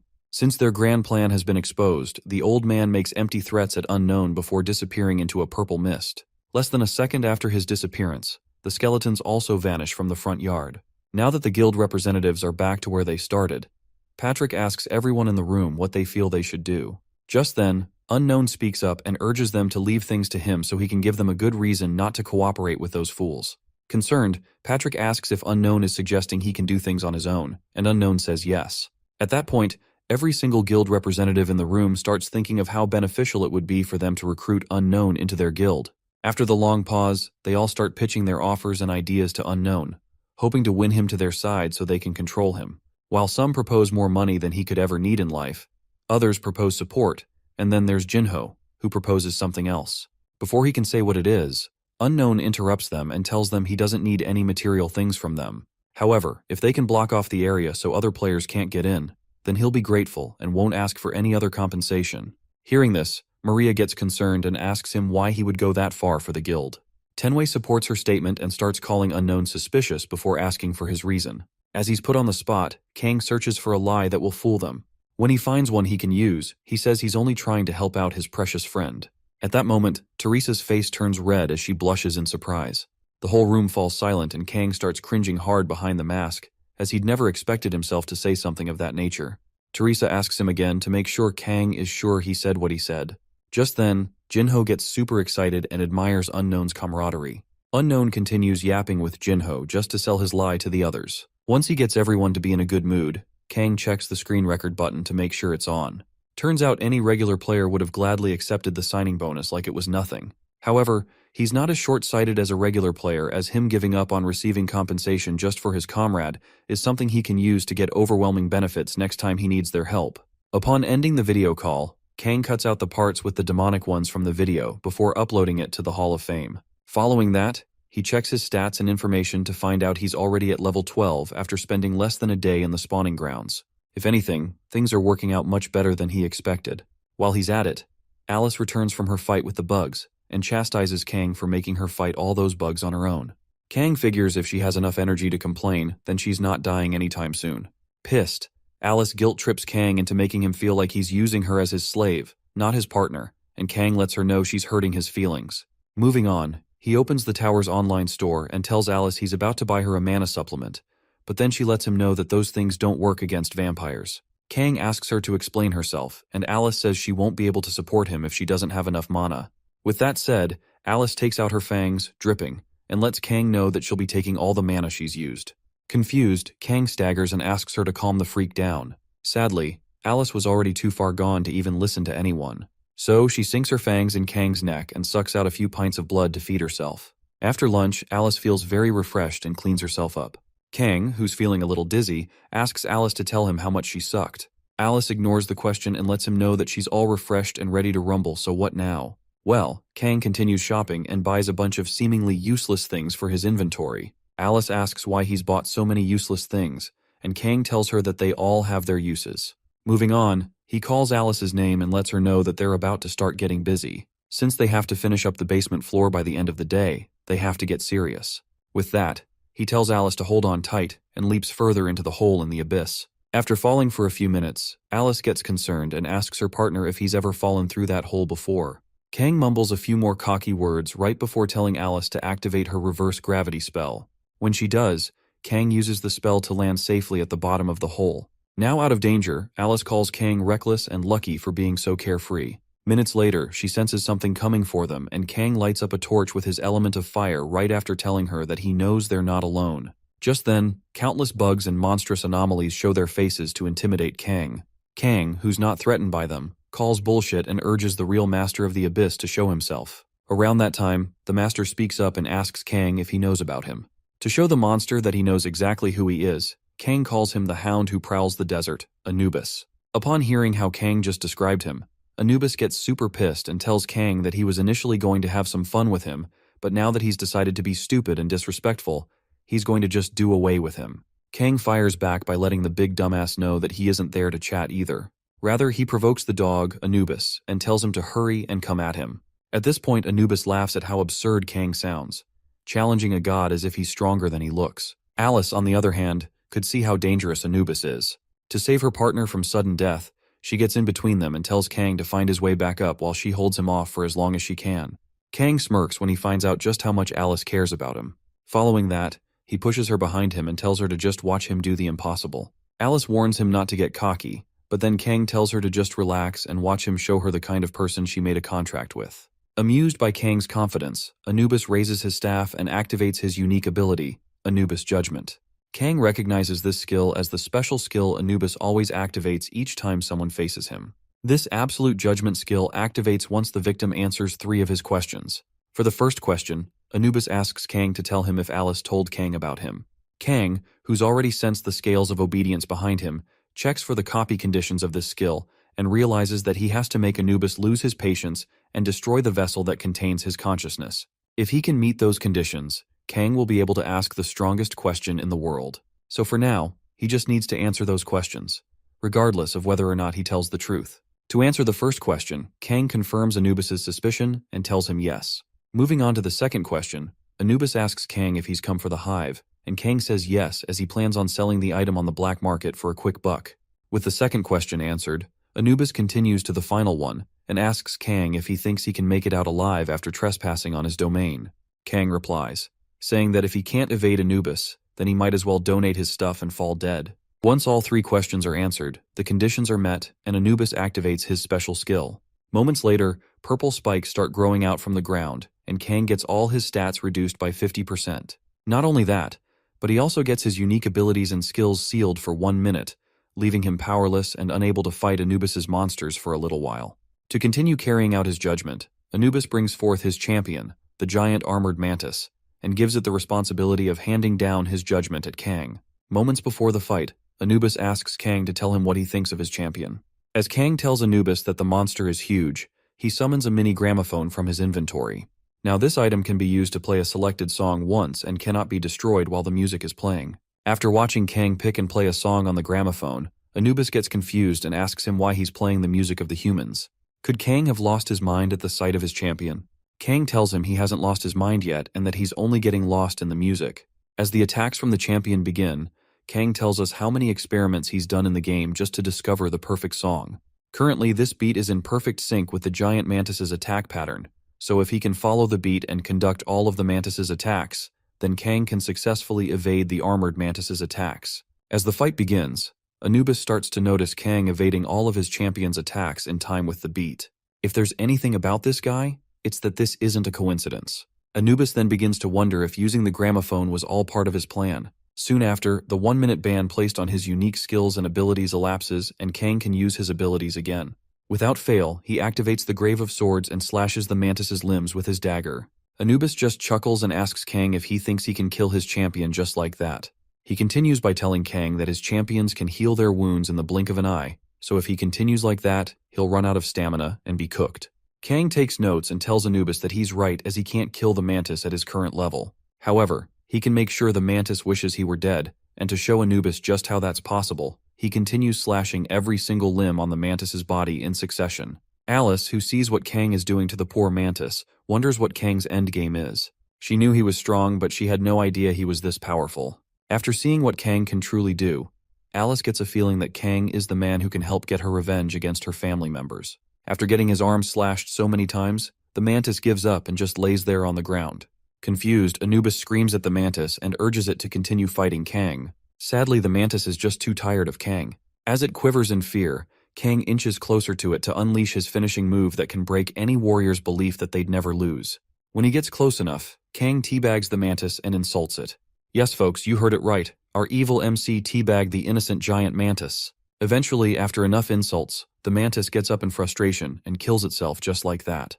Anubis, after watching his champion fall by such a method, opens his mouth wide in shock. On the other hand, Kang levels up and gets a special item, the Spellbook of the Peltaros Dukedom, courtesy of his Monopoly skill. Once interpreted, the book's user can learn ice magic. Kang puts a smile on his face when he finally obtains a book that can only be obtained on the middle floors. When he thinks about why he got the book so early, Kang figures it must be his Monopoly skill at play here. Without wasting time, Kang opens the book and acquires a level 1 spell that enables him to create ice sculptures. Soon after, he activates the skill and gets ready to use it in his fight against Anubis. Before round 2, Anubis acknowledges Kang's skill, but then asks if he seriously plans on fighting him with that frozen toy. Surprised, Kang calls out his BS and lets Anubis know that he's aware his real self is hiding on the 42nd floor right now. Shocked by Kang's knowledge, Anubis asks Kang why he challenged him knowing that his real self wasn't on that floor. At that point, Kang disrespects him by telling him that he's doing that just for fun. Anubis goes crazy after hearing such disrespectful words from Kang. Now, he can't let Kang go scot-free after hurting his pride and one of his champions just like that. With that said, Anubis's eyes glow purple and he starts ranting like a newborn, calling Kang a blasphemous idiot. With nothing else to lose, Anubis unleashes Hive, an ancient beehive that infinitely summons enormous bees and orders them all to kill that blasphemous human. Almost immediately, the bees all charge towards Kang to kill him. However, Kang fires the icicles he's created earlier and destroys a few of the bees. When he realizes that didn't work, he moves on to use fire against them. By this time, Every single monster under Anubis's command was coming at him from all directions. Kang retains his composure and fuses the element of fire and ice sculpture to create the skill, Daylight. With this new skill, Kang blasts every monster coming at him in every direction possible and holds this off for several minutes. The level 1 Daylight skill is a special mass destruction skill that compresses and releases mana with white magic, and Anubis is forced to watch Kang massacre his army of monster bees. Soon after watching more bees get destroyed by the second, Anubis decides to change his strategy and create monsters that even Kang can't destroy. To do this, he activates another special skill of his called Target Selection. Moments after creating the skill, a strengthened creature is created in the so-called hive and brought forth to face its new enemy, Kang. Mere seconds after its creation, the creature, which looks like a giant wasp, charges at Kang, armed with its stinger. Before the creature gets to him, Kang creates more ice sculptures and fires them all at the giant wasp monster. The ice sculptures pierce through the wasp's body and create holes large enough to kill it completely. However, Anubis only chuckles at the sight of this as he knows Kang is just wasting his time. Seconds after his initial attack on the wasp, Kang gets to watch it not only come back to life, but also multiply. Following that, Anubis sees the chance to gloat about his new creation. He tells Kang that the monsters created with target selection don't just die, they simply multiply. So no matter how strong Kang's skills are, they are useless as he's now fighting a battle of attrition. Fully aware of his new reality, Kang decides to try a different approach to killing the wasps. Instead of hopelessly fighting and waiting for a miracle to happen, he picks up an enlargement pill, which is also known for multiplying the target's size tenfold, from the stuff he bought earlier from the store, targets the main wasp's mouth, and flicks it inside it. After getting the pill in the wasp's mouth, Kang needs to wait for one more minute before the pill's effects are activated in the wasp's belly. For now, he keeps his wits about him and hops from wasp to wasp, evading as many attacks as he can when he can, all while making sure not to kill any wasp while he's at it. During his charade, Kang goes as far as holding the antenna of one of the wasps and riding it around like his personal chariot. Seeing this, Anubis understandably gets super pissed as he orders his wasps to stop fooling around and kill Kang that instant. What he didn't know was that Kang was not provoking him just for fun. As it turns out, everyone would expect a player fighting creatures that don't die and just continue multiplying in numbers to just lose hope and give everything up. Kang, on the other hand, doesn't see things like that. As an outstanding player in this hellish game, he had seen his opportunity to create something good out of this seemingly hopeless situation. As he leaps from wasp to wasp, Kang takes out another item he bought from the store earlier, a mysterious cube, and uses it to trap all the wasps in the room. Furthermore, he combines 4 more things he bought from the store and uses the effects to enhance his mysterious cube so it can last a longer period. Once that's done, the wasps start banging and slamming every inch of the mysterious cube, hoping to get themselves freed from the restraints. Upon getting a sense of the patterns through the wasps' repeated attempts and calmly analyzing the situation, Kang finally created an infinite item glitch that forced the wasps into making something he wanted. Right after trapping the wasps in the mysterious cube, Kang activates a level 5 element of fire spell, gets the flame inside the cube, near the wasps, and makes it go kaboom. This action activates the effects of the enlargement pills, and, after a few moments of chaos, screeches, and blazing inside the mysterious cube, several dozens of enlargement pills start dropping like flies from the wasp's ass. If Kang plans to go up against any boss that has a large army, then he needs as many enlargement pills as he can get. So, monsters like this, which multiply indefinitely, are the most effective copy machines ever, not just for copying experience points, but also for copying items. At that point, Kang levels up like crazy and shocks Anubis to the bone.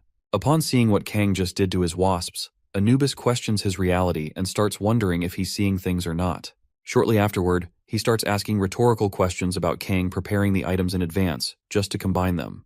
If anything, Anubis is sure Kang already knew the hive's characteristics and provoked him from the start, just to lead him into unleashing the wasps and trapping them. Having realized this, he slams his throne and reaches for the hive.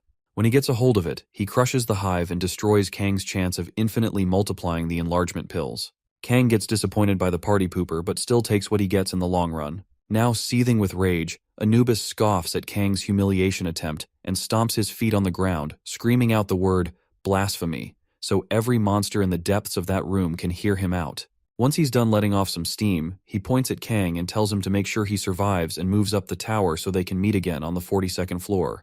In response, Kang tells him to stop shouting at him as he's going to climb the tower anyway. Anubis continues shouting anyway and tells Kang that once they meet again, then he will personally judge him for his blasphemy. Following that, He smiles and destroys his vessel, which makes him disappear. Right then and there, Kang meets the conditions needed to copy Anubis's judgment skill and saves it to the memory of the World Book right after copying it. He then checks out the details after copying it and realizes that he can now reduce his target's stats by 50% and disable the use of skills and unique abilities for 1 minute, right after asking them 3 questions they answer. For now, the ability can only be used on the same target just once. If used improperly, then Kang will incur the wrath of the gods of ancient Egypt. Just then, Kang receives a notification stating that the gods of ancient Egypt are interested in him.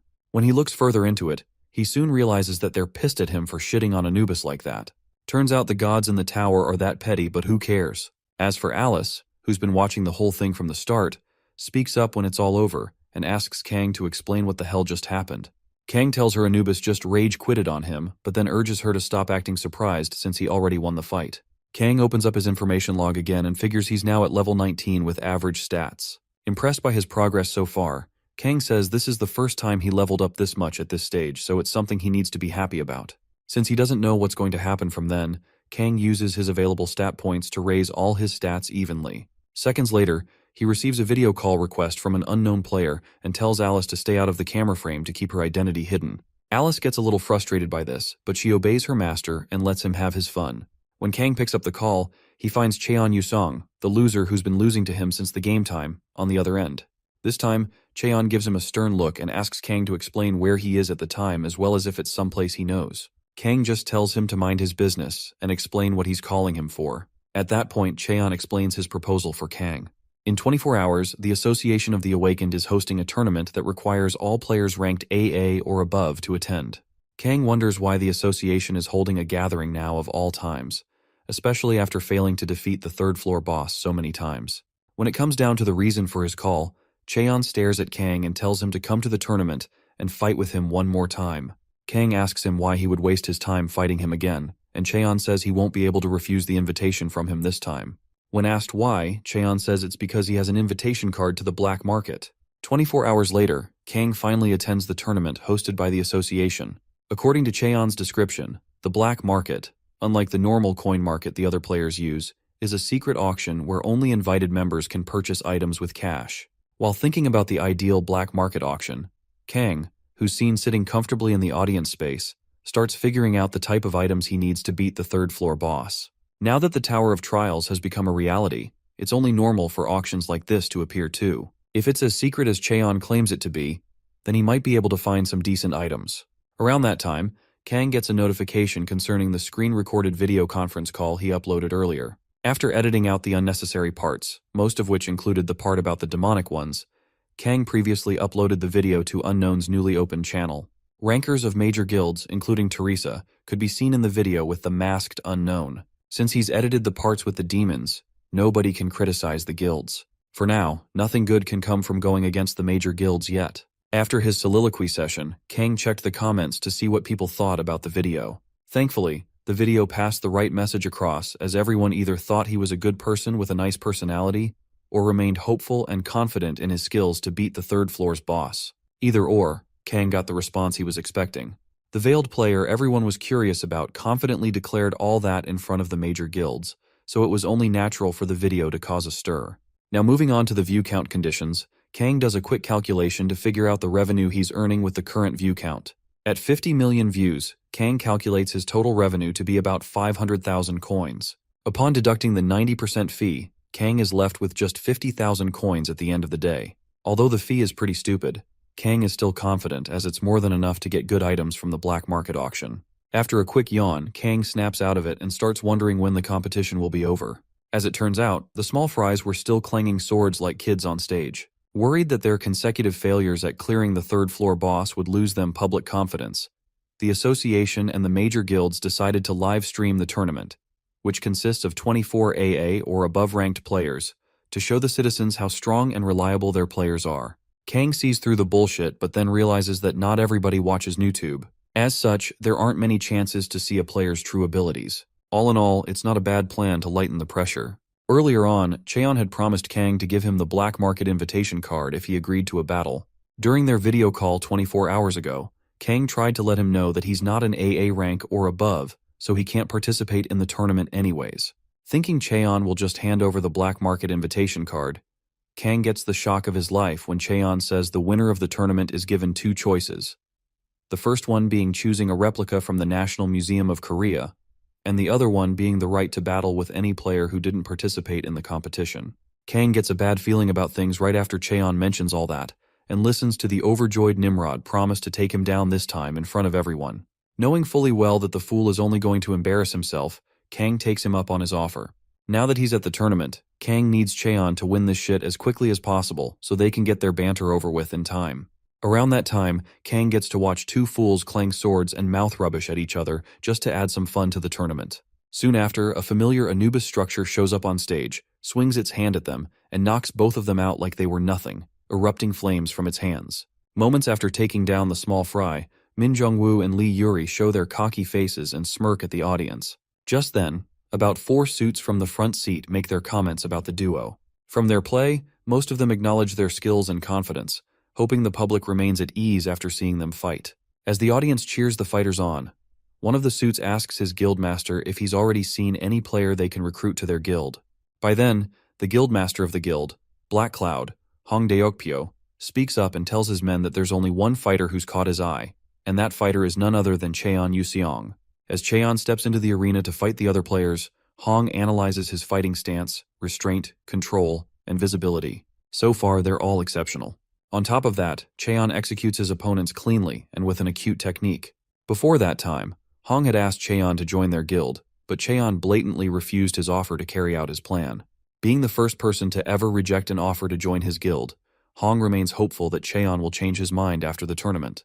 Just then, someone behind Hong complains about how frustrating things have been for him so far. When Hong looks behind, he finds the four-eyed doofus telling him that if Hong had let him compete in the tournament, then he would have taken care of all those insects and made the cocky Cheon kneel before them for declining their offer disrespectfully. Upon removing his glasses, the Starboy, identified later as Guild Black Cloud's AAA rank player, Jung Do-yeon, asks Hong if he agrees with him.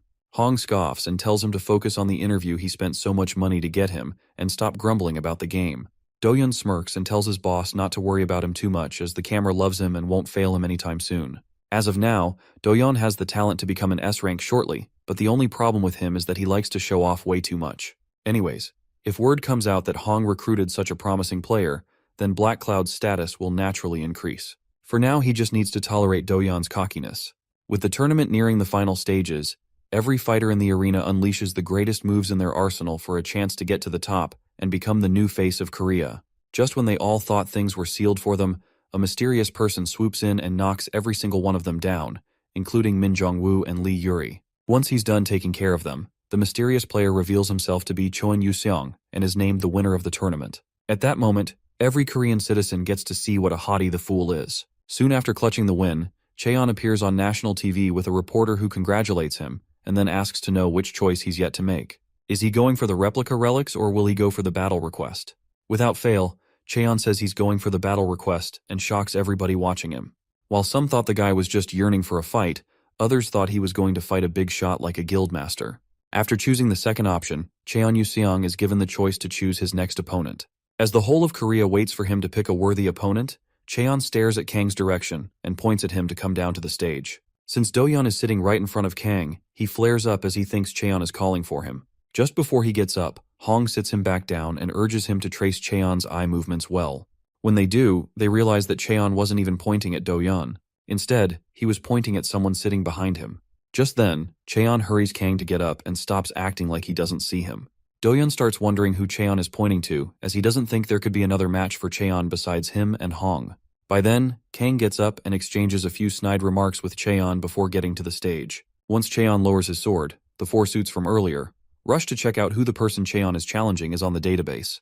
When they look him up, they find the player's name to be Kang Jin-hyuk, an F-rank player. Surprised by his choice, Hong wonders what Cheon stands to gain by battling someone who's not at his level. Does he enjoy harassing weaklings in front of an audience? Whatever Cheon is scheming, Hong is interested in figuring out his endgame. Upon getting to the stage, Kang begs Cheon to stop challenging him once he loses this time, as it's about time for him to learn when to give up. Cheon asks Kang why he thinks that he's going to win. How can Kang say such things after seeing Cheon beat the shit out of the others? Kang chuckles, letting Cheon know that he's certainly grown stronger than before. Cheon takes offense at Kang's words and tells him he's trained without stopping just to take him down. If Kang wants the invitation, then he'll have to work for it. With that said, Cheon activates a level 6 soul-chasing sword energy that makes Kang's fire powers tingle. To start his next fight, Kang activates his level 5 element of fire magic and gets ready to rumble. A few minutes after the fight begins, Kang easily overpowers Cheon Yusong and blasts a hole through the arena's roof with his newly acquired ice magic, all while trying to bring him down. With the entire arena in shambles, Cheon uses the very last ounce of strength he has left to ask Kang just how many skills the guy has in his arsenal. Before Kang even gets to give him a response, Bro collapses and loses the fight. Shortly afterward, Kang rummages through the idiot's coat to fish out the black market invitation card Cheon promised to give him if he won. Since he's technically won the fight, then Kang is just taking what's already his, not stealing it. Once he gets his hands on the card, Kang grins and promises to put the card to good use. By that time, everybody, including the 4 suits from earlier and the Guildmaster of Black Cloud, had already seen what Kang, the supposed F-ranked player, could do. While some of them try to figure out how he was able to create those ice missiles and the light beam, others are simply wondering if he's even human at all. Kang, on the other hand, takes a detour after the fight to check up on Lee Yuri and Min Jongwoo, his first recruits. When he gets their attention, Kang takes them through the small talk and reminds them about the first time they met. Min provides a detailed description of how their first meeting went, stating especially how intense it was, but then Kang urges them to put it behind them and think of this as a new beginning. Since they would rather not be Kang's enemies, both of them accept his proposal. As a show of goodwill, Kang asks Yuri to give him her phone number, with the option to refuse the request if she wants to. Hearing this, Yuri decides not to share her number, but then Kang asks if she'll rather deal with his pettiness after refusing to help him with her number. Lee Yuri knows better than to be on Kang's bad side, so she willingly hands over her number and urges him to leave her alone. Moments later, Do-yeon leaps out of his freaking seat in the audience stand and lands in the arena to confront Kang, who just beat the shit out of Cheon Yusong. As the tension in the air grows by the second, Do-yeon tells Kang how shocking it felt to see him, a supposed F-rank player, beat the shit out of Cheon, a man with potential. Kang ignores the man's comments and quickly activates his level 3 Eye of Truth to see Do-yeon's information. From what he could find, Do-yeon is a 33-year-old level 21 male with average stats for his level and the unique ability, Titan's Strength, alongside a bunch of others. To copy Titan's Grip, Do-yeon's unique ability, Kang has to discover Do-yeon's ulterior motive for coming outside and meeting him right there in front of everybody. This information makes Kang wonder how the system always recognizes his opponent's intentions. Maybe there's more to this so-called system than just being a simple program. Before Kang gets too deep in his feelings, Do-yeon calls him back to Earth and tells him not to give him such a scary look, as he's not there to fight him. When Kang asks him to say what he wants, Do-yeon starts his sob story, telling Kang that since they're probably going to see each other often and work in the same field, he just wants to shake hands with his future colleague, whom he will be working with side by side. As Do-yeon reaches his hand towards Kang, Kang activates his Eye of Truth a second time to see through all that BS the idiot just said. As expected, Do-yeon's words are false. Behind that face he's putting off, Kang sees the bastard's insecurity and rage, and he knows that the reporters are flocking towards them as if they were waiting for this moment. With his hand poised for a handshake and his unique ability being Titan's Strength, paired together with the look of anticipation from Black Cloud's Guildmaster, Kang figures that if this doofus in front of him can make a show of overpowering the newbie who just defeated the winner of the tournament in front of the reporters, then he'll steal the spotlight. Right after figuring out Jong Do-yeon's ulterior motives, Kang meets the conditions to copy his unique skill and copies it without fail. Once he's done, he checks the description of the skill and figures he can use to increase his grip strength dramatically. Not only that, but he can also use items that are up to 10 times his total body weight. Back when the tower was just a game, there were very limited skills for Kang to copy, but now, the opportunities are endless for Kang. Right after copying the skill, Kang asks Do-yeon a series of questions. For the first question, he asks him if he's representing his guild with that handshake. Do-yeon answers him and says yes, also noting that if he joins their guild, then he'll be given special treatment. For the second one, Kang asks him if he'll get a contract bonus once he joins their guild. Again, Do-yeon urges him to just drop them a number and they'll match it ASAP. At this point, Kang extends his hand to shake Do-yeon. Just as he's about to shake him, he asks Do-yeon if he thinks he can defeat him in a battle of brute strength. Do-yeon sneers, clamping his hands on Kang's after activating his level 5 Titan's Grip, and answers Kang's final question by telling him that he can and will. With all 3 questions answered successfully, Kang activates Anubis's Judgment, the skill he copied from the ancient god down in the abyss, and reduces all of Do-yeon's stats by 50%. For the first few seconds, Do-yeon's body freezes up and he's unable to move. Just then, Kang activates Titan's grip and forces Do-yeon to his knees. After talking down on the hotshot for a few seconds, calling him a big baby, Kang crushes his hand and causes the once strong dumbass to scream out in pain. When he can't take it anymore, Do-yeon begs Kang to stop so he can be free, but then Kang calls the guy a disgrace and punches him so hard in the belly that Do-yeon instantly gets knocked out. With Do-yeon now on the ground, Kang insults him and urges him never to act like they're close ever again. Almost immediately, the reporters start flashing their cameras on the stage to take pictures of whatever's happening there. Sadly for Kang, his glory days are short-lived as the guild master of Black Cloud itself, Hong, zaps himself to the arena in his red lightning shroud. Upon his arrival, Kang activates the Eye of Truth to check out Hong's information, but then Hong screams out at him, condemning him for throwing Do-yeon around like a rag doll. Kang just ignores the old fool and moves on to check his information. Apparently, Hong Deokpyo is a 41-year-old level 34 male with good stats and a unique ability, Blood Demon Spirit. Looking further, Kang finds out he's a class berserker and takes note of everything. Moving over to the copy conditions for his unique ability, Blood Demon Spirit, Kang realizes he needs to destroy Hong's pride and make sure there's nothing left. To do this, Kang provokes him by telling him to back off like he were some low-level kid. Unable to stand the disrespect, Hong asks Kang if he is scared of him, but then Kang says he's just not interested in crushing any guild masters yet. At that point, something snaps in Hong and he leaps high up into the air to activate his unique ability, Blood Demon Spirit. With his anger meter raised to the maximum level possible, Hong lunges at Kang to tear him limb from limb. By then, Kang also raises his hand to activate the level 2 daylight spell. As the light intensity increases with every second, it starts to affect the vision of others around them. Soon after unleashing the daylight spell, Kang summons his dagger and uses it to block Hong's incoming attack just right after activating the stat gap, and using about 99 of the 100 points to reduce their level difference by 33 levels. Confused, Hong wonders how in hell Kang was able to block his Blood Demon Spirit attack.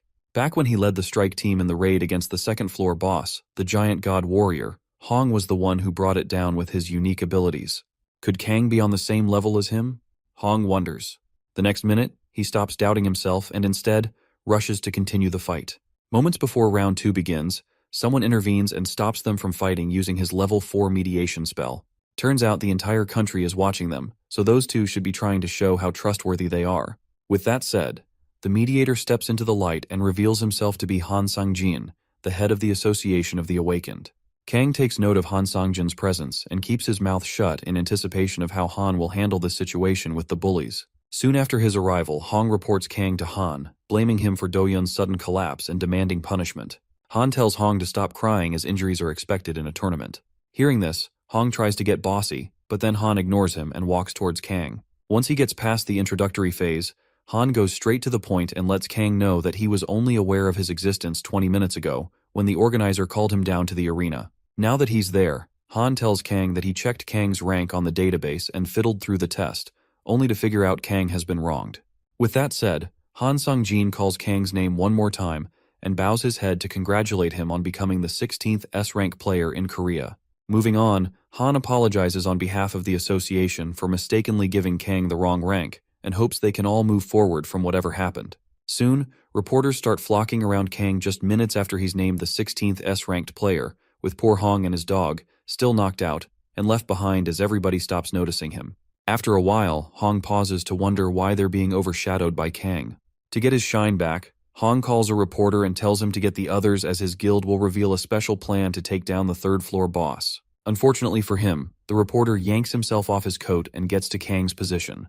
In the end, Hong gets so overshadowed that nobody even knew he was in the arena in the first place. They were all flashing their cameras at Kang, the new Zero to Hero player who appeared from the rubble. Tired of begging for attention, Hong drops the reporter's coat and leaves the arena. At that point, Kang meets the conditions to copy his unique skill, Blood Demon Spirit. After copying and saving the skill, Kang gets his white ass back home and goes to bed. The next morning, he wakes up on an airplane to see various forums and news outlets talking about him. Korea's 16th S-ranker, online. As for the video that was uploaded to the Hall of Fame the previous day, Kang logged in to check the comments. There, he finds some pretty hilarious comments all aimed at praising how easy it was for an F-ranker to get the S-rank position. Satisfied by his findings, Kang can rest easy now so he enjoys his flight. Now how did he get on a plane? Well, it turns out Kang's next stop was to get to Las Vegas so he could get into the black market auction. As an apology gift from the association for defaulting on his rank, Han Sang-jin covered his flight expenses and ensured Kang flew first class. So far, Kang isn't complaining. Soon after getting himself comfortable, Kang starts to understand why everyone wants to get a high ranking. The treatment is good, the food is good, heck, even the chair is immaculate. As the plane hits the skies, Kang is greeted by a nice flight attendant and is served a nice gourmet dish. Once the attendant's gone, Kang digs into his dish and enjoys the tastiness to the max. A few minutes into eating his food, Alice suddenly calls him from inside the ring on the necklace around his neck and tells him that the blood of the guy talking to the flight attendant gives off a strange, unpleasant, and vile smell. At first, Kang just thought Alice was yapping, but she tells him she isn't joking this time. If anything, that guy is probably not human at all. At this point, Kang takes Alice seriously and decides to see things for himself. After activating his Eye of Truth, Kang discovers something way off about this guy. His name is Alex Judro, a 24-year-old level 27 player with the class Necromancer and unique ability, Forgotten Ancient Tomb. After checking the conditions to copy his skills, Kang figures out that he needs to befriend Alex and join the Association of the Demonic Ones. By this time, Kang starts wondering how the guy can keep calm knowing he's evil. Before he knows it, the guy walks towards him and stops when he recognizes his face. He then asks Kang if he's truly Kang Jin-hyuk, the recently promoted S-rank player. That instant, Kang figures the guy must have taken the same flight as him just so they can talk privately. To avoid keeping him waiting, Kang confirms that he's the most recent S-rank player. By then, Alex formally introduces himself as a businessman and proposes they drink to kill time.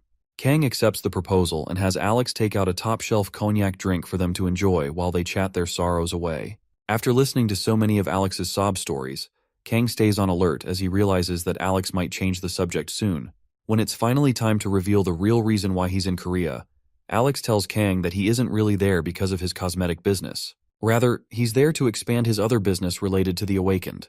Confused, Kang asks him to elaborate and Alex says he's run into a bit of a problem. When asked to share, Alex asks Kang about the masked player, Unknown, and Kang talks about the video he saw recently where Unknown declared he'd beat the third-floor boss all by himself. Moving on, he asks Alex if his problem has something to do with the masked guy, and Alex says yes.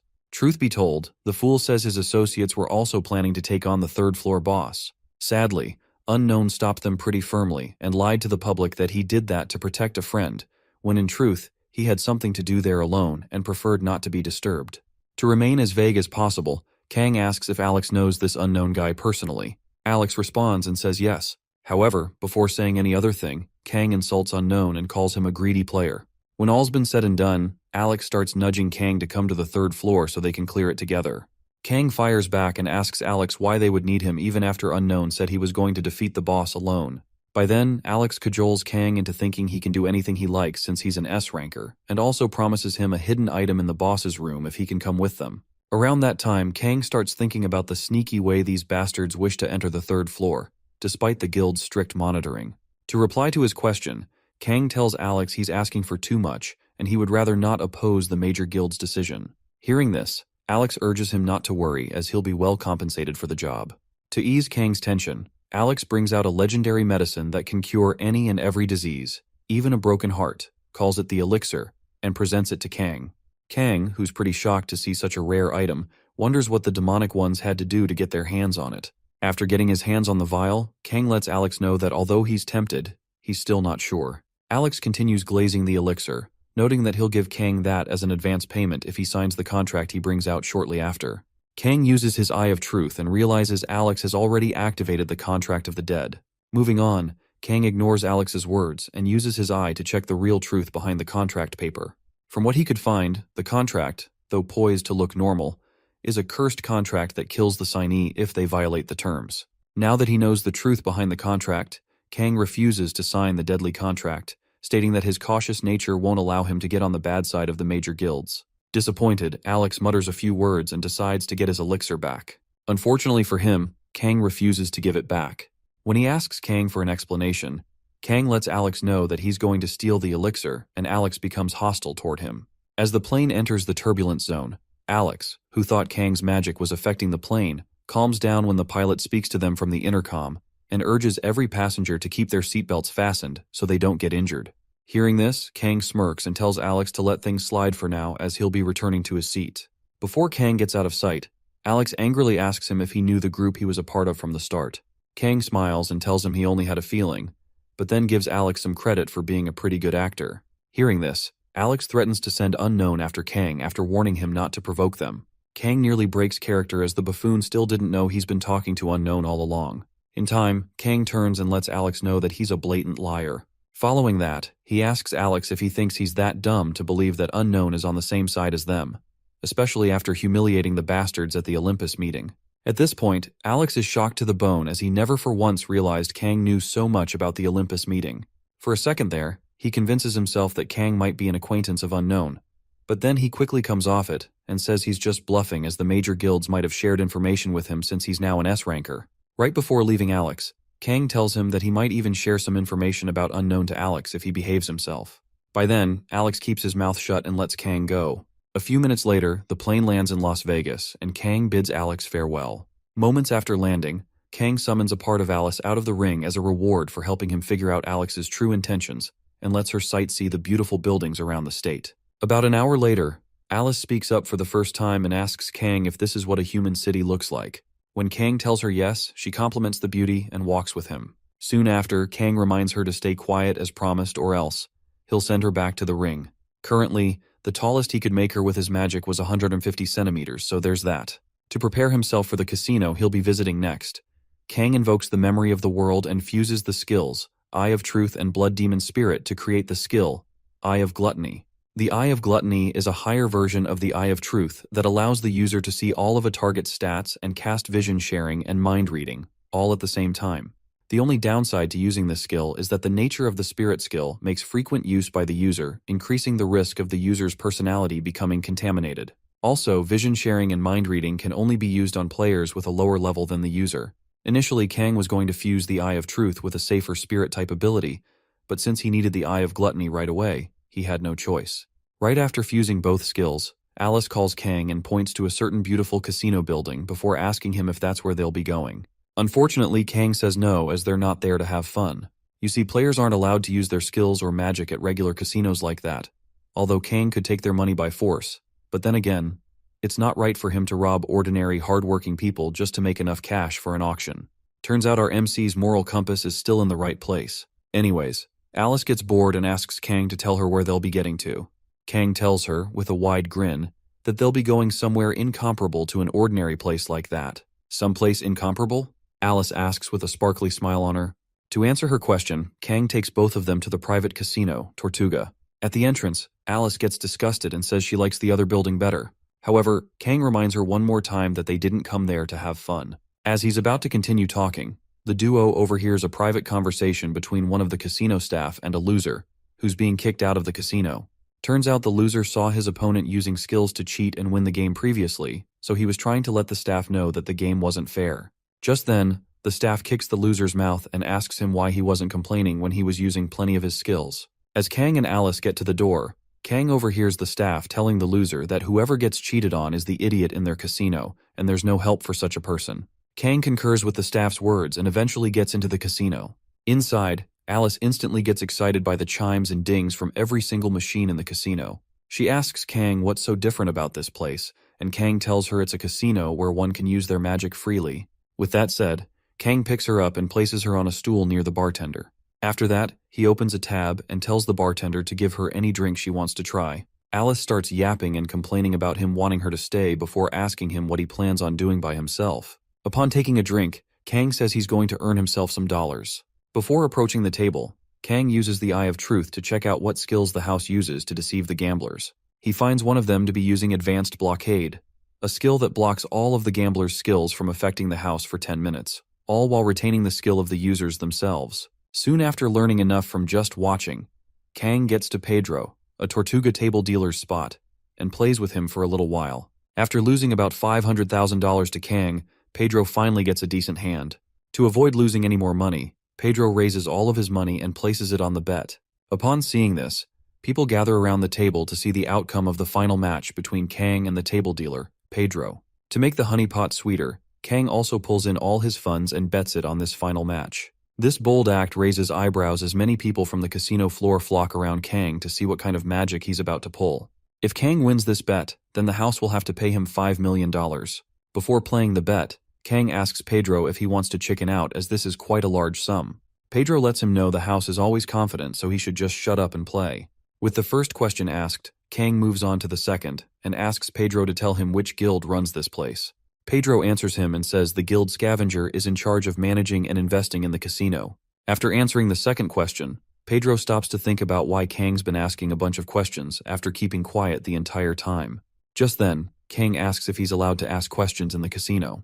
Surprised by how Kang read his mind, Pedro tells him to ask anything he wishes to ask, as he must answer them. After giving his answer, Pedro gets worried that Kang might have some mind-reading skills. Notwithstanding, he still moves forward with his play and tells Kang he'll be revealing his cards now.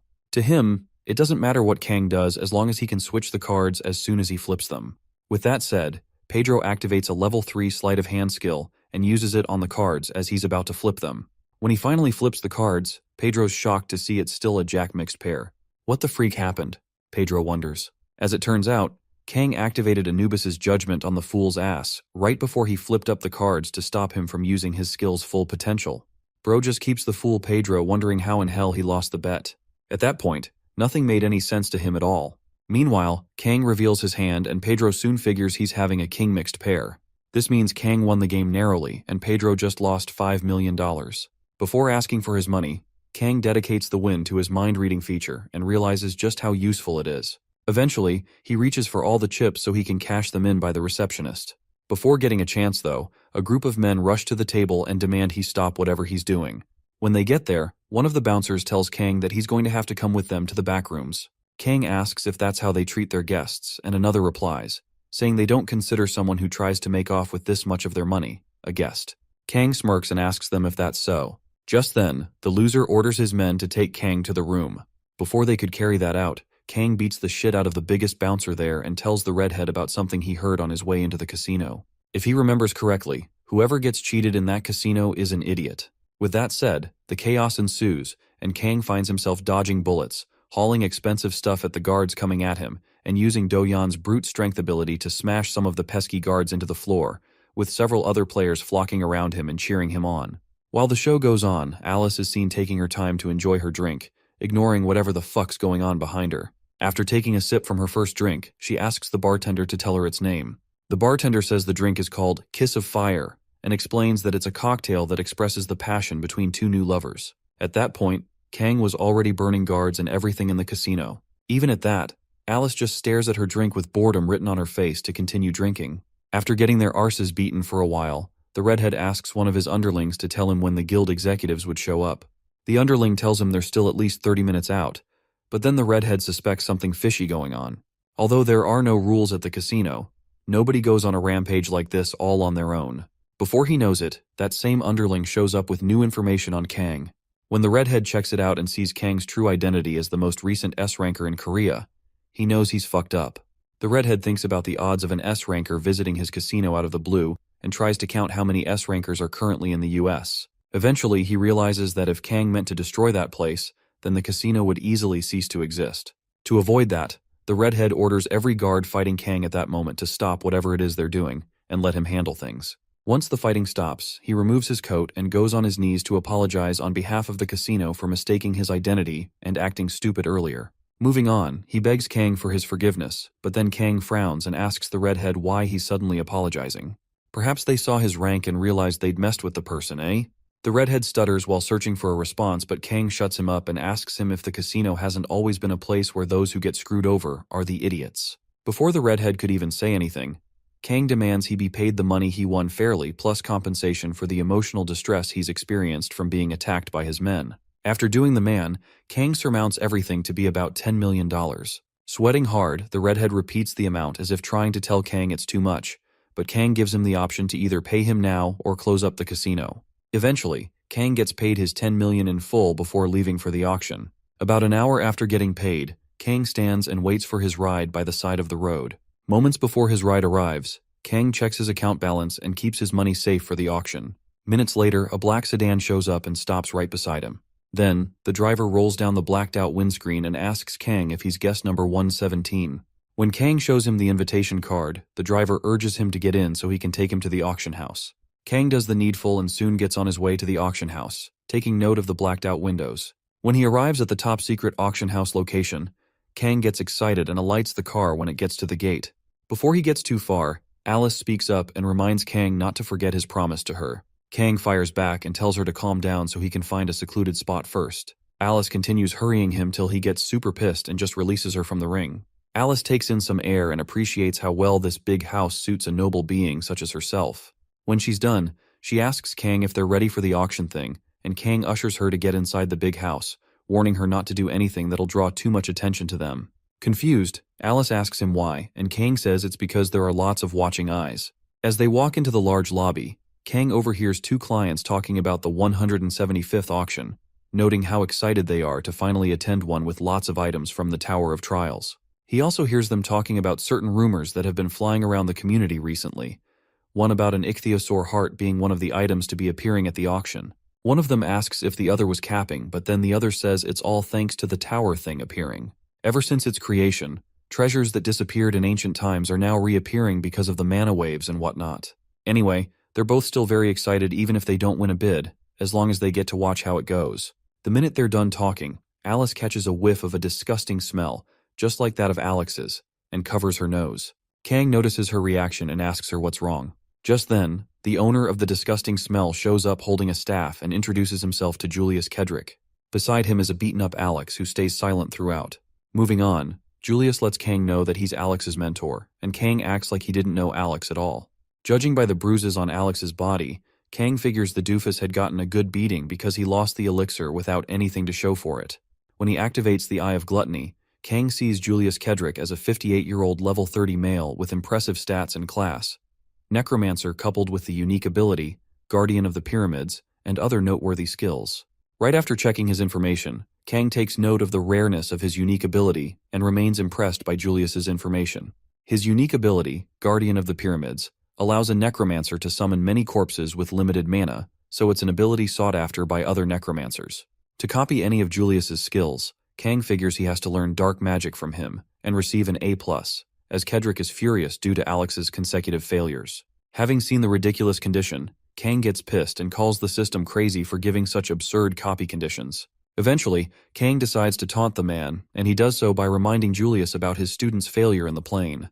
Julius keeps things mature and tells Kang he's glad to hear that from him. Moving on to the reason why he's there, Julius tells Kang that he's there to ask about the information he claims to have about Unknown, also noting that it's a very important issue for the demonic ones. Kang compliments the man for being straightforward, but then lets him know that there's no time for them to talk about something like that there, insinuating that they talk about it next time. As Kang's about to leave, the old man stops him with his staff and tells Kang that there won't be a next time as he needs to take care of this as quickly as possible. Unfortunately for him, Kang flicks away his staff and lets him know that it's not his problem. With that said, Kang joins Alice as they move into the auction room. Alex gets pissed and tries to stop Kang, but then Julius holds and tells him to calm down as there's still a way for them to bring him back. As they enter the auction room, Alice asks Kang if he wants her to get rid of those smelly, annoying guys. Kang just tells her to leave them be as nothing good will ever come out of making a scene. Once they're past that, Kang urges her to just bid on what they want and get out of there. Just then, the auctioneer gets to the podium and welcomes everyone to the 175th black market auction. Kang and Alice quickly get to their seats as the event begins. For the first item to be auctioned, the auctioneer brings out a fragment of a meteor that landed in Arizona. The fragment's been known to emit powerful magical energy ever since the tower appeared, so buying it should be a huge help. Soon after, the auctioneer starts the bid at $100,000. Kang just sits there and waits for the others to increase the bid to about $200K. Knowing fully well that no one knows how to work with fallen iron, Kang decides to buy the item for cheap. Once it comes down to it, he bids for $300,000 and the auctioneer asks for any other counteroffers. Just when Kang thought he'd finally gotten his hands on some fallen iron for a bargain price, Julius raises his placard and places the bid price at $1 million. The auctioneer immediately calls for a counter, banging his table, but Kang takes one look at Julius and figures out his endgame. Since nobody could come up with a counteroffer in time, the auctioneer sells the Arizona meteorite to Julius and moves on to the next item up for auction, the sealed psychiatric ward catalog. For the next one, he starts the bidding at $100,000 as well. Kang ignores Julius's first attack and waits for the other pesky bidders to call their prices. Once the room falls silent, Kang raises his placard and calls his price to be $300,000. Again, Julius raises his placard and calls his price to be $1 million.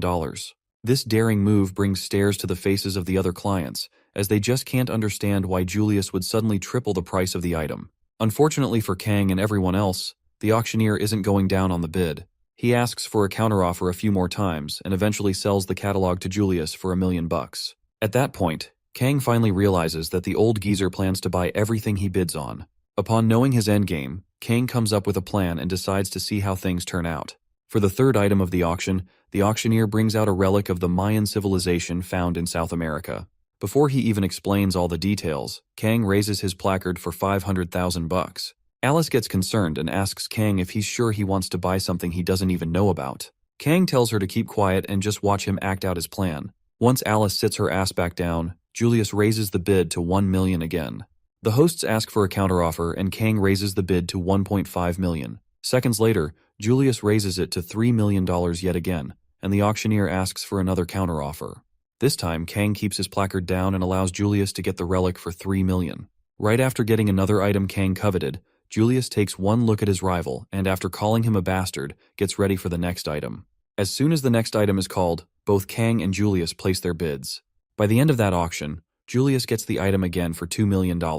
Over the next two auctions, Julius steals all of Kang's items by placing a bid much higher than Kang's initial bid. At one point, even Alex had to interrupt his master and advise him to pass on the next item. Upon hearing what Alex just said, Julius snaps and smacks the idiot on the head before asking him what he thinks he can do if Kang gets his hands on what he wants. Even though he's accumulating huge losses for his association, Julius still believes they have plenty of capital to purchase whatever item Kang's after. Once he gets everything Kang wants, then he'll use them all as a bargain to obtain information about Unknown.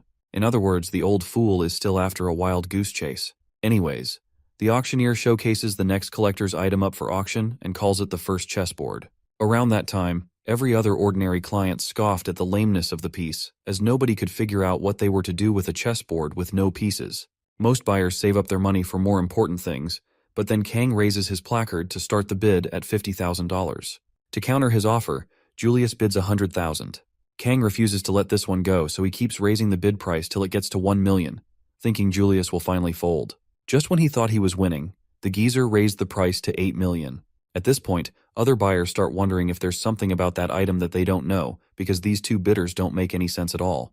Out of nowhere, Kang raises the bid price for the chessboard to $10 million, and Julius counters by raising the whole thing to $30 million, right after realizing that $10 million is the highest Kang can bid.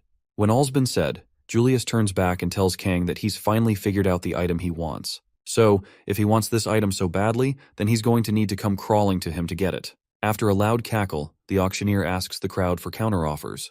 By this time, Kang was devastated as Julius just exceeded his expectations. If he doesn't come up with a plan quickly, then Julius will make away with the item he wants the most.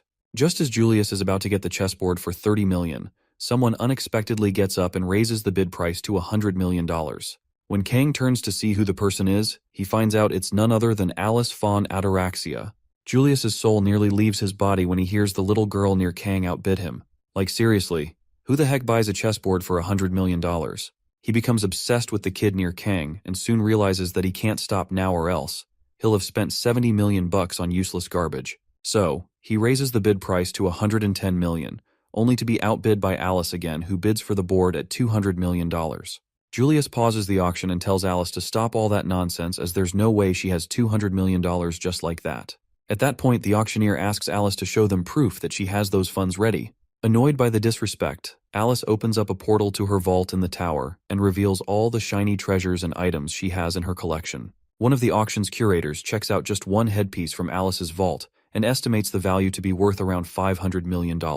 Shocked, Julius soon realizes that the kid near Kang isn't just some ordinary kid. Instead, she's only the most dangerous person in the world after Kang Jinhyuk, since she allows him to treat her like his subordinate. After giving the matter a little more thought, Julius realizes that Kang might be a far more troubling opponent than Unknown himself.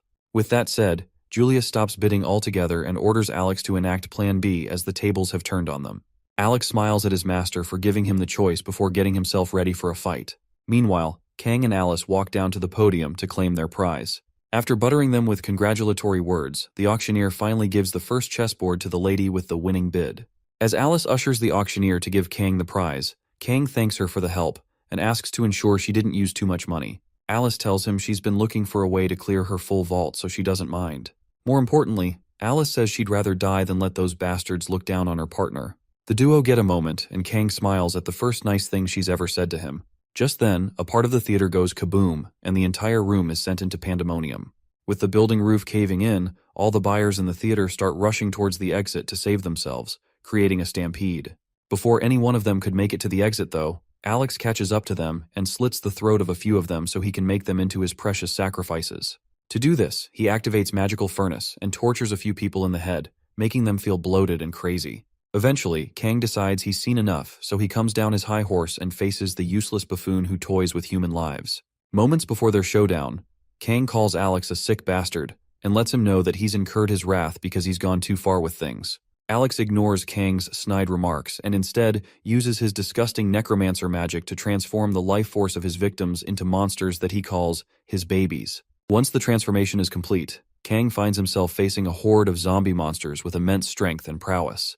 Before fighting them, Kang insults the sick fool, Alex, calling him a disgusting necromancer and all. On the contrary, Alex smiles and tells Kang not to call him disgusting, as the creatures he's created are adorable. Thereafter, he commends Kang for withstanding the magic oozing all over the place, and reminds him of the humiliation Kang made him go through on the plane. Now that he's received permission to kill him, Alex has no reason to hold back on his revenge anymore. With that, Alex sends his horrible creatures to attack Kang, and they all charge towards the S-ranker. Kang responds accordingly and destroys as many creatures as he can when he can. After round 1, Alex compliments Kang for being very agile and asks after Alice, the rich little brat. Kang lies and tells Alex that Alice bolted out of there since she doesn't like gross things, but in reality, Kang couldn't maintain her corporeal form because of the magical furnace, so he had to send her back to the ring while he sustained damage from the furnace. With more monsters coming at him, Kang figures out how disadvantageous the situation is for him the longer it drags out. For now, he needs to finish things as fast as possible, and to do this, Kang activates the Grave of Swords, leaps high into the air, and finishes off every single monster attacking him. After watching Kang exterminate his monsters, Alex yaps around for a bit before utilizing every material he has in the room. Simply put, he gets a bang for his buck as he empowers himself and his monsters, or babies, with energy from the ancient treasures and materials previously used for the auction. Upon seeing what Alex just did, Kang realizes that the doofus intends to continue sucking out the life force of the people so he can keep this up and make him run out of mana. The standard fighting style of necromancers, as Alex calls it. Following the realization, Kang continues evading every monster attack until he figures out a good plan to take them all down. As the fight continues, Kang calls Alex a fool for revealing his trump card way too easily. Now that he knows the secret behind his technique, Kang threatens to torch all the monsters before he can revive them again. Seconds later, he activates daylight and flashes the bright light at the monsters and their master. Alex scoffs and tells Kang that he already knew that he'd use that skill since he's already watched the tournament video and figured out all of Kang's moves. Before the light from the skill consolidates, Alex orders all his monsters to attack Kang and kill him. Seconds later, Alex notices something wrong with his monsters and realizes that they aren't moving. He gets confused for a second and waits for the light from the skill to get dim. When it does, he finds the feet of all his monsters frozen from Kang's ice magic sculptures. After freezing the feet of all the monsters in the room, Kang prepares himself for an even stronger version of the daylight spell. From the look on Kang's face, Alex figures it all out. Turns out the first daylight spell was all a distraction so Alex wouldn't see Kang freeze his monsters' feet. Now that Kang's sure they won't be moving around anytime soon, he blasts them the heck out of reality and takes the building down with them. After that large-scale attack, Alex gets back on his feet and tries to figure out how powerful Kang is. Once he's done questioning his reality, Alex searches around and sees a red smear on the ground where his babies previously stood. Just then, Kang shows up behind him and says hi. Just as Alex is about to react, Kang shatters his right hand and leaves him to scurry around for a bit. Now that he's lost the fight, Alex knows that he needs to get out of there and meet up with his master. Unfortunately for him, before he gets too far, Kang throws his dagger at his behind and sinks it into Alex's lungs. Alex takes the hit and falls straight to the ground while Kang smirks at a good weapon throw. With his enemy down on the floor, Kang inches closer and asks him if he's seriously trying to run away after all the shit he's caused so far. Before he receives any answer from the idiot, Kang recovers his dagger and explains to Alex just how he's going to die. For the next 30 minutes, Alex's lungs will slowly fill with blood, and when they're full of the red stuff, he will suffocate to death. According to whatchamacallit, The most painful way to die aside from burning to death is suffocating, so Alex should prepare himself for the most painful 30 minutes of his life. As he's about to leave him, Kang gives Alex an option to relieve him of his suffering if he can tell him more about the association of the demonic ones. Alex is about to talk when Kang takes out the elixir and dangles it around him. The sight of a solution that can cure all diseases gives the dying Nimrod a ray of hope, so he immediately does his best to say something about his association. Sadly, since his throat is already blocked, Alex can't speak. He then tries to write on the floor with his blood, but then Kang steps on his hand and seals his fate. Alex eventually realizes Kang never intended to hear him out. As such, he resigns to his fate and waits for death's call. Thereafter, Kang takes out Alex's business card from his pocket and flings it at the man, urging him to have it back. While he walks out of Alex's sight, Kang calls him a piece of trash and hopes he dies as slowly and painfully as possible. After taking care of Alex, Kang moves on to check out Michelangelo's safe and the ichthyosaur's heart, both of which were just lying around like nobody's business. Kang knows he can combine the items to make a huge inventory, so he does so, thinking nobody is in the room with him. Upon fusing both items, Kang successfully acquires a large pocket dimension inventory capable of holding weight up to 5 tons. Just then, someone notices Kang from behind and turns, shivering, to see the auctioneer and his son thanking him for saving them earlier. Kang remembers the kid and is surprised to see that he's the auctioneer's son. Since he needs the items he just took, Kang clears his throat and tries to talk himself out of trouble. However, the auctioneer isn't a shitty person, so he allows Kang to have the items as he has no intention of reporting the man who saved the life of his only son. Kang's a little surprised at the man's reaction, calling it a first, but he chooses to feel good about himself as he heads out of the auction with his new items. Several thousand miles away, 2 other idiots from the Demonic Ones group are seen on the 3rd floor of the Tower of Trials, desperately trying to navigate their way through the Cathedral of Hatred's complex security systems. After evading about 100 arrows and boulders from the traps designed by the nutcases who built the cathedral, one of them, the female, complains about the complex security and asks her partner if they have to go through the pain each time they come to that spot. Her partner, who happens to be a dude, calls her Melina and urges her to stop complaining as he's still upset about the 3rd idiot, Alex. Hearing the name Alex, Melina turns in rage and asks her partner why she has to consider his feelings like they were her problem. Her partner replies with the same energy and urges her to care about his feelings if she doesn't want to die. Moments before they start fighting, an older dude wearing a black death mask appears before them and silences them. Since those two have been working for over 10 years now, one would expect there to be some cordial relationship between them. Unfortunately, assholes will be assholes, so there's that. After asking them a few more questions about why they're always fighting, the Black Death Man tells them the reason why they're there. As it turns out, their new POI, Kang Jin-hyuk, has been a pain in their butts for a while now, and they want him eliminated. Melina starts by telling their master that he must have played the game before for him to be this good. Even at that, she bets he's no different from the other normal players scattered around. The man tells her not to relent as they suspect Kang might have reached a higher floor than they ever have.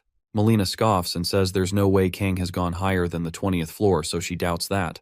Besides, why would he care enough to play the Tower of Trials when it was still a game? As the other guy interrupts her, he states that the only reason why they even chose to play and study such a dying game was to avoid Interpol's surveillance. Melina agrees with Dude 4 Eyes and says there's no special reason someone might have even touched the game, so no matter how bored or depressed a person can be, playing a sadistic game is never an option, as only a perverted psycho would have kept playing the Tower of Trials without a good reason. After hearing both their inputs on the matter, the Black Death Man starts thinking about why these two aren't taking this threat seriously. Eventually, he realizes that only people who are the real deal can recognize each other. Notwithstanding, they shouldn't underestimate Kang Jin-hyuk and eliminate him as quickly as possible. With that said, the Black Death Man tells the other two while disappearing to follow Julius Kedrick and make sure things don't go off course. Melina gets up and while leaving, assures him not to worry too much as things are going to be fine. The following day, Yanhwa and Taemin are seen doing some normal training in the indoor gym of their apartment building. This time, Yanhwa's the one doing the attacking while Taemin defends with some pads. Throughout the training, Yanhwa beats the shit out of Taemin and nearly breaks some of his ribs, but in the end, everybody's fine. After cleaning themselves up, Taemin ushers Yanhwa to come to check something out on his tablet. Once she gets closer, Taemin shows her Unknown's livestream and tells her he thinks Unknown's up to something. Yanhwa calls him an attention seeker, but Taemin lets her know that there's something special about him, but he just couldn't figure it out yet.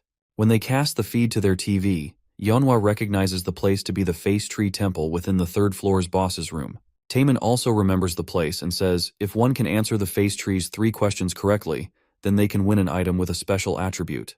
Unfortunately, the questions the face tree asks are ridiculously hard and crazy to even fathom. As Yanhwa and Taemin glue their eyes to the live stream, Kang, who's under the alias Unknown, also gets comments from several thousand of his viewers accusing him of cosplaying as Unknown and sneaking into the third floor to gain points. Kang ignores their comments and awakens the face tree so he can get on with the questioning. Soon after the face tree wakes up, he welcomes Kang, the first human he's seen in a while, to his questioning phase, and Kang urges him to throw his questions at him. Moving on, the tree tells Kang that if he can answer all 3 of his questions correctly, then he'll receive any of the 3 maple leaves he chooses. On the other hand, if he gets even one question wrong, then he'll be punished to death by the 2 Big D wooden golems standing behind him. Once they're past that, the tree asks Kang the first question: the optimal depth and temperature suitable for the marine species, Kelgorn, to live in. At this point, even Taemin and Yanhwa were scared for Unknown, as they never would have thought about looking up such a question. To their surprise, Kang provides an accurate answer to the question and urges the tree to get to the next question.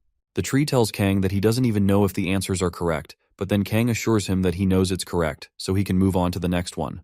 The tree scoffs and asks the next question, only for Kang to provide an accurate answer before he even finishes the question. Surprised, the tree tells Kang he's correct and moves on to the last question. For the last one, he asks Kang to tell him the time of the year when the giant eagles of the sky plateau mate. Again, Kang tells the correct answer, which is the first snowfall inside the tower, and impresses the tree even further. Being the first human to ever answer all of the face tree's questions correctly, the tree chuckles and commends Kang for his extensive knowledge. In response, Kang also lightens the mood by throwing in a few compliments about the tower and whatnot. After that, the comments come in and Kang gets overwhelmed by the shocks and exclamations in most of them. Eventually, the time came for Kang to get his reward, so the tree asked him to choose one out of the 3 colored maple leaves: green, red, or yellow. For some context, red leaves have the fire attribute, yellow leaves strengthen the defense, and green leaves increase speed. Yanhwa chooses to pick the green leaves so she can have enough speed to defeat the large-scale battles of the third-floor boss. As for Kang, he tells the tree to forget about those lame leaves and give him something else he's hiding. When the tree asks Kang what that is, Kang, aka Unknown at the time, leans in and demands the black leaves he's hiding. Instantly, the face tree gets scared and asks Kang how he knows about the black leaves. At the same time, Yanhwa and Taemin stare at each other, wondering what black leaves Unknown is talking about. Eventually, the face tree begs Kang to choose other colors, and even offers to throw in some extra if he can be considerate. At that point, Kang starts taunting him and calling him a creature of false honor who's going back on his promise. Soon, he tells the face tree to stop rambling and hand over the black leaves he asked for, or he'll report him to the overseer for besmirching the honor of the tree spirits. By then, the face tree gives up and releases the reward to Kang. The very next minute, Kang receives over 1,000 black leaves and checks out their details. Currently, they're useful for inflicting the decay effect on weapons and armor to transform the enemy's stamina as damage and whatnot. Now that he's acquired the last piece of the puzzle, Kang takes care of the remaining tree monsters before he gets going. In the meantime, 2 random guards, protecting a certain portal on the third-floor outskirts alongside a few others, are seen talking to each other to alleviate the boredom they're facing. One of the guards asks the other if he's heard of Unknown's triumphant entry into the third-floor boss room on his own. Surprised, the other guard makes his comments and listens to the first one talk about sitting things out till he's done so they can get back home. Soon after, the listener asks the first guy why they're guarding this spot in the first place, as he doesn't think anybody would be crazy enough to come there. By then, the first one stops him from whining and tells him to just continue guarding the place, as he believes that there's a good reason why they're there in the first place. To seek validation for his words, the first guard turns to the others to ask for their opinions, only to see that they're all alone in the room. Confused, the man asks the other guard if he knows where everyone went, not noticing the purple mist forming under their feet. When they let their guards down, the purple mist transforms into magical ropes that trap both guards and absorb their life force. Soon the culprit, who turns out to be Julius Kedrick, reveals himself and hurries his men to absorb and save the guards' life forces so they can gather enough power to fight whatever's coming. Once they're done, Julius ushers his men to get through the portal so they can catch up to their target. At the same time, Kang, who's still disguised as Unknown, finishes taking care of the wooden golems from the face tree and moves on to his next task. While he's at it, comments start pouring in from thousands of his viewers, with most of them admiring his fighting spirit and some just shitting on his skills and trolling as usual. Once he's had it with the snide comments, Kang finally speaks up and lets his viewers know that he doesn't care whether they have faith in him. Instead, he wishes they'd just stop yammering on so he can focus. This shocks a lot of the viewers, as they never thought a streamer would even dare talk to his viewers like that. When Kang gets more questions to name who he's talking to, he turns to the camera and lets them know that he's talking to them. Furthermore, he tells them to keep watching if they want to watch and leave if they don't want to watch. This sassy reaction from Kang gets a lot of mixed feelings from his followers, as they'd expect streamers like Kang to suck up to his viewers so his views and likes can go up. Now that they realize he doesn't give a shit about what they think, a lot of them kind of like him better. In the end, most of his viewers stay behind to watch what becomes of Kang's sassy personality. Kang just ignores them and continues walking towards the gate in front of him until an explosion happens a few clicks away. Seconds after the explosion, Kang stays alert and starts wondering if there's another person there with him on the same floor. To keep his skills and powers secret from the public, Kang bids his viewers farewell and proceeds to turn off the stream. Several comments pour in begging him to keep the camera rolling so the viewers can all get a glimpse of a real fight. But Kang ignores them, ends the broadcast, and gets to someplace safe where he can observe the fight. Moments later, the demonic ones and their army of undead, led by Julius Kedrick, storm the battlefield to fight the third-floor boss's army of statues. Kang gets to watch several dozen necromancers unleash their most powerful spells to control the minds of their undead soldiers and make them fight the thousands of statues coming at them. Over the next hour, the fight drags on with several dozen soldiers clashing swords and stabbing each other. As for Kang, he just sits in his safe spot analyzing the battle neutrally. As the fight rages on, the tides of battle turn switch between both sides intermittently as they're both evenly matched. When the battle starts going in the favor of the demonic ones, one of Julius's henchmen speaks up and encourages his colleagues to push the statues back further. If they can ride with the momentum of the battle, then they will wipe the statues out in due time. Just then, one of them gets hit with an ice-themed attack. Confused, the others cast up a shield to protect themselves from the new enemy attacking from afar, but then the intensity of the ice sculptures gets even greater, and they start investigating where the attack came from. Soon, Kang reveals himself to be the attacker, and they all recognize him immediately. When they find out he's all on his own, the necromancers make a move to take him down quickly.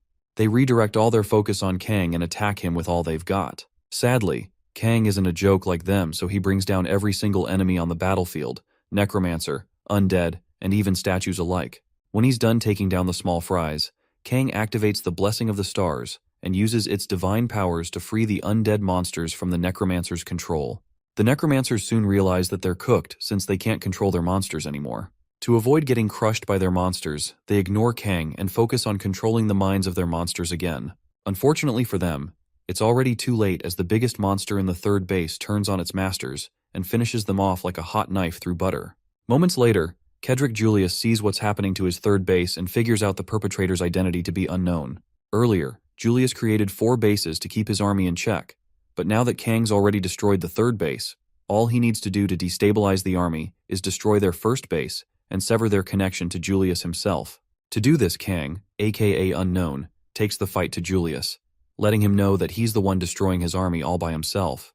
With the combat-type statue, the Moai statue, chasing after him, Kang runs as fast as he can toward first base so the statue can do the hard work for him.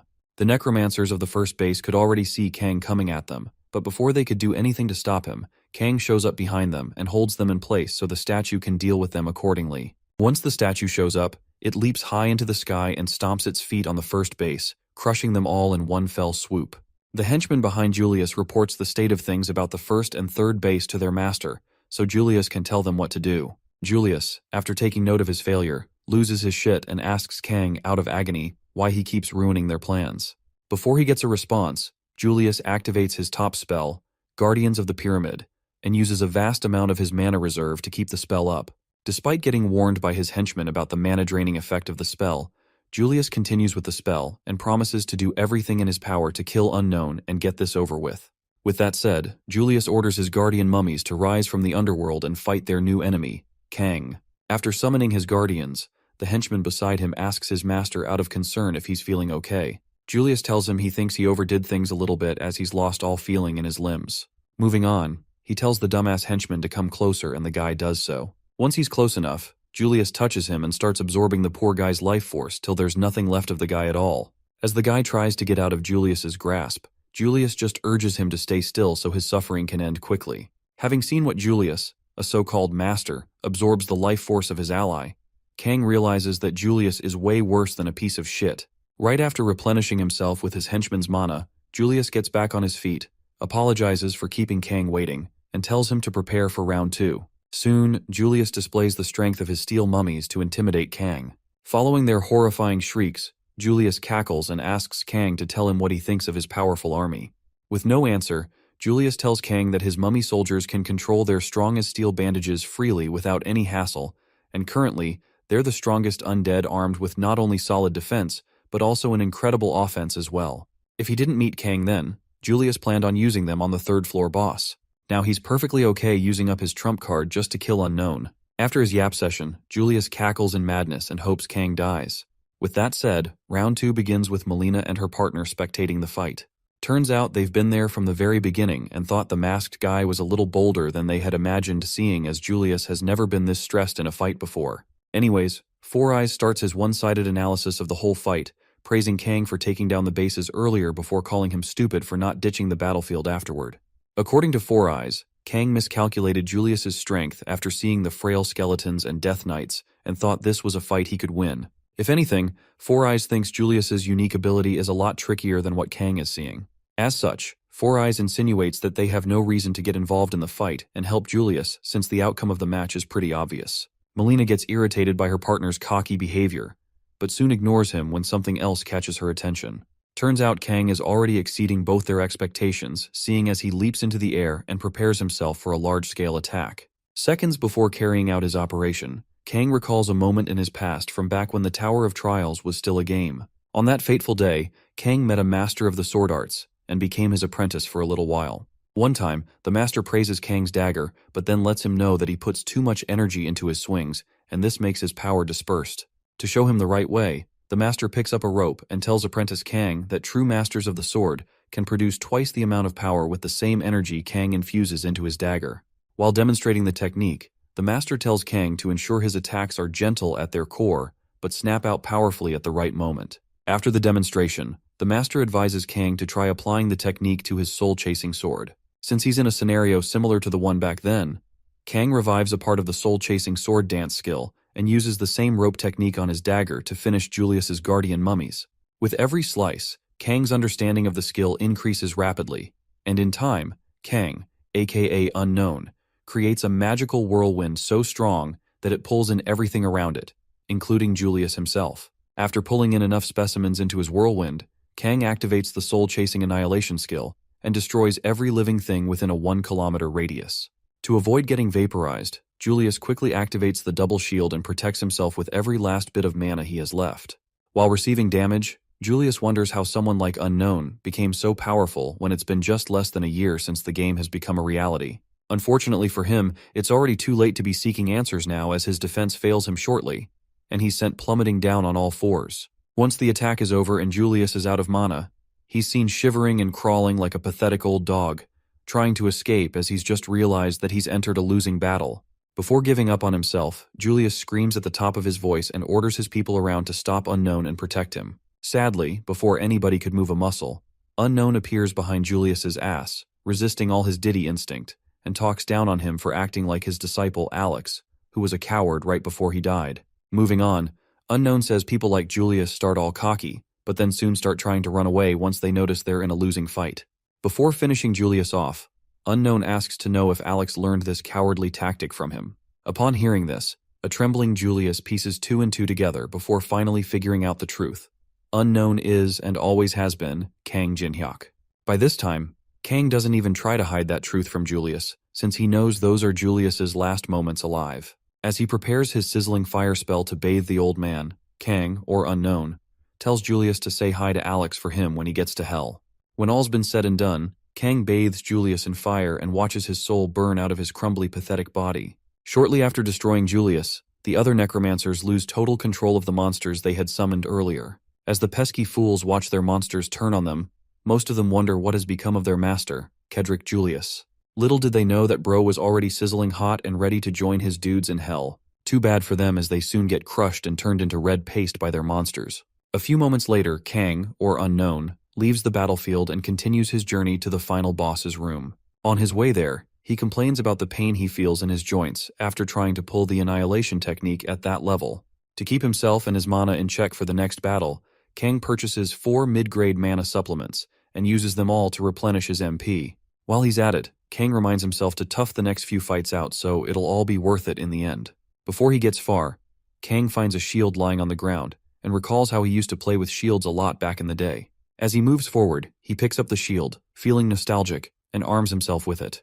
Just mere seconds later, Kang stares up at his new visitors, the 4 great king guardians of the temple, and welcomes them all to the fight of their lives. Without uttering a single word, the 4 guardian kings immediately start attacking Unknown as if he owes them money or something. In response, Kang deflects most of their attacks with his shield and enjoys every single moment of quiet the guardians are giving him during the fight. Once it's time for him to counter, Kang wastes no time showing those 4 Big Daddy statues what he's made of.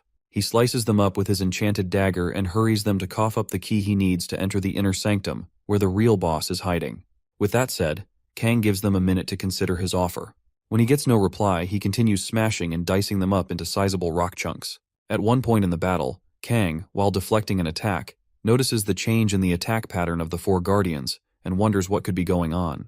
Just then, one of the guardians takes out a shimmering green key-like item called the Pagoda of Enlightenment and jabs it into its chest. Seconds later, the key to the inner sanctum starts reacting, and this keeps Unknown, aka Masked Kang, on his toes as he's unsure of what to expect. Soon after, he gets a notification that the being beyond the gate is responding to a summons, and this being manifests as a bright yellow cob on the guardian that summoned it. Kang is impressed by the guts the guardian has, calling it spirited and bold, as he watches the yellow cob from earlier reach its final form as a Buddha-like eternal being. Kang calls this final form the big brother of the guardian that summoned it, and as for the name of the being, it's a mouthful, folks. Put simply, this golden Buddha statue calls itself the Bodhisattva of 1,000 arms and eyes, or better still, Avalokiteshvara. For the sake of our sanity, we'll call this monster Avalo for short. Being his first summons in a long time, Avalo takes a moment to feel the fresh air breezing through his 1,000 arms. Thereafter, he tells Unknown that he never expected any intruders to be an actual threat to the key of the stone pagoda. Kang, on the other hand, urges his new visitor not to be too impressed over a small feat as he's still going to take out the 3rd floor's boss too. Hearing this bold statement coming from a human, Avalo scoffs and calls Kang a very daring human with guts and balls of steel. Kang knows the statue thinks he's joking, so he avoids too much talk and tells the big monster to begin the fight quickly as he's exhausted. Surprised, Avalo tells Unknown to take a chill pill and instead, answer a few questions from him so they can get to know each other first. Kang, who's already armed and prepared for a fight, tells Avalo that he's not really into chatting with statues at all, so he can forget about asking questions. At this point, Avalo gets enraged and calls Unknown, or Kang, a very young and foolish person who hasn't realized yet that every moment is a gift. Eventually, he decides to teach Unknown a lesson and promises Unknown that he will miss this moment when he finally dies out. Kang ignores all the useless remarks and keeps his wits about him. At the same time, Avalo clenches his weapons in preparation for the fight. After the long pause, Avalo summons green orbs and attacks Kang with them. Kang remains uptight and deflects the orbs coming at him with the shield, quivering with every passing second. Just as Kang expected, Avalo is incredibly powerful because just by deflecting his blow, Kang's body felt like the bones in his body were going to shatter. Now that he's in the thick of it, Kang, or Unknown, knows he has to keep at it so he can get the reward in the end. If he plays his cards right, then he'll be lucky to have just one shot at defeating Avalo. After the first attack, Avalo praises Kang for reacting to his orbs at the speed of sound. Knowing fully well that his opponent Kang is a strong person, Avalo smiles with excitement as things become even more interesting. For round 2, Avalo lunges at Kang to take him down. In retaliation, Kang quickly activates the ice sculpture to block Avalo's attacks and manages to pull this off just in time before he becomes red mush. After watching his second attack fail because of Kang's cheap tricks, Avalo pauses the fight and accuses Kang of using dirty tricks of the West. Following his accusation, Avalo yanks Kang's shield from his hand and calls him foolish a second time as the petty tricks he's used shouldn't work a second time. Just then, Avalo notices something piercing through one of his hands and checks it out to find Kang's dagger infused with some red magical aura. He gets enraged, calling Kang a bastard, as he suddenly realizes the shield was all a ruse to get him distracted enough so Kang could pierce his arm with the dagger. Unable to understand why Kang would resort to such cheap tactics, Avalo asks Kang to explain what he's done as poison doesn't work on a being like him. Kang takes his time and explains something called blood demon spirit. Once wounded, the victim would continue enduring damage over a period. Upon hearing this, Avalo rips the affected hand out of his body and lets Kang know that it doesn't matter as he won't fall for his little stunts anymore. After throwing the arm in front of Kang, Avalo asks to know what Kang plans to do now. Kang tells him that he knows taking one arm isn't enough to kill him, and he also knows that he can't use the same strategy twice. However, Kang says he's now gotten exactly what he wanted. With that said, Kang rips out a jewel from the severed arm and stares at it. Avalo remains confused as he tries to figure out if Kang's been aiming for the hand with the jewel from the start. Kang continues to tell Avalo that he only has himself to blame for thinking his arm is insignificant. While he's at it, Kang fuses the spellbook of the Pelteros Princedom with Avalokiteshvara's jewel to create the Golden Dawn's Lemmigaton.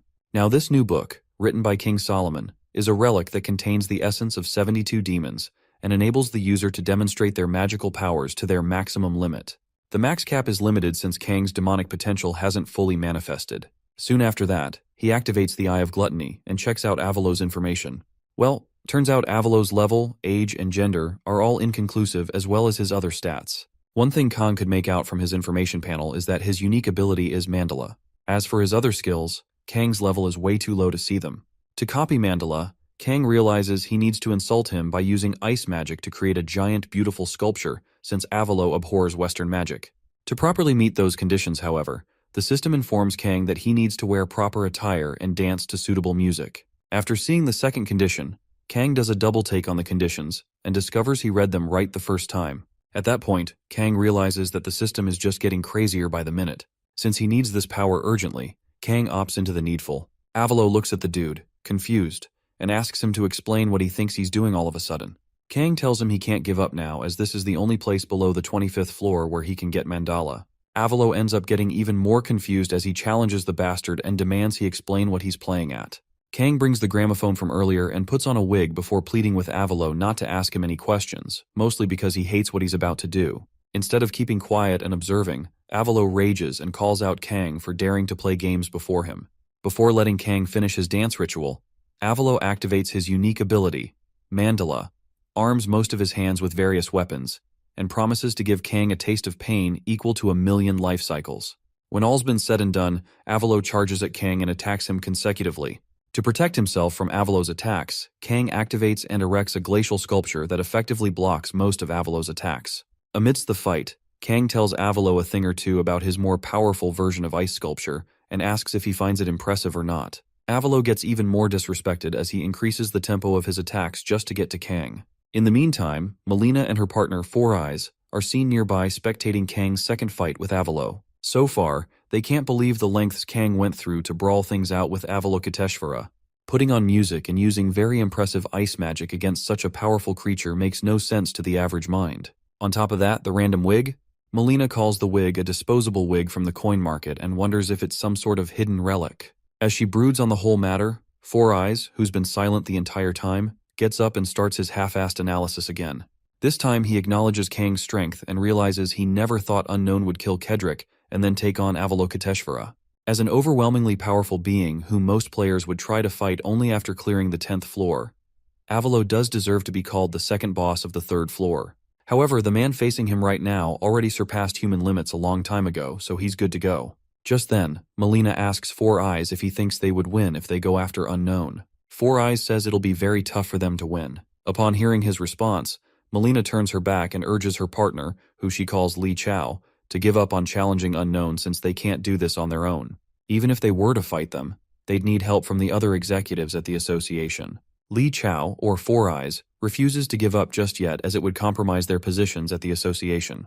Pissed, Melina turns and asks him if he's willing to die just to save his position. Four Eyes ignores her question and instead brings out a dark coin before telling Melina that it's time to use its powers. Seeing the darkness being emitted from the coin, Melina smiles and remains convinced. Back on the battlefield, Kang gets distracted when he notices some dark energy oozing from behind him. He takes his eyes off Avalo and recognizes the two doofuses from the demonic ones, sent to kill him after Kedrick fails. Around that time, Avalo uses the slip in Kang's concentration to land an attack on him. Right after that, he asks Kang why he's so distracted, and Kang apologizes for losing focus, all while activating the element of fire. After lying to Avalo that he was fixing his hair, Kang, or Unknown, opens his ice book and activates a glacial sculpture, which he uses to block and deflect the rest of Avalo's attacks. Over the next few minutes, the battle gets intense on both sides as they match each other in strength and prowess. When Avalo reaches an impasse in the battle, he activates Heaven's Trap, which is a giant bright green dome that covers the entire battlefield to trap both Kang and Avalo inside it. Having realized the cheap tricks Avalo wishes to use, Kang remains unfazed and stands his ground against the giant. Although now he can barely block Avalo's attacks and he knows that. Knowing this, Avalo asks Kang why his confidence has dropped since the beginning. Before he gets his answer, Avalo shoots several plasma beams at random places within his dome, making sure that once the dome deflects them, they all come back to attack Kang. As the attack reaches its maturity, Avalo calls it Between Heaven and Earth.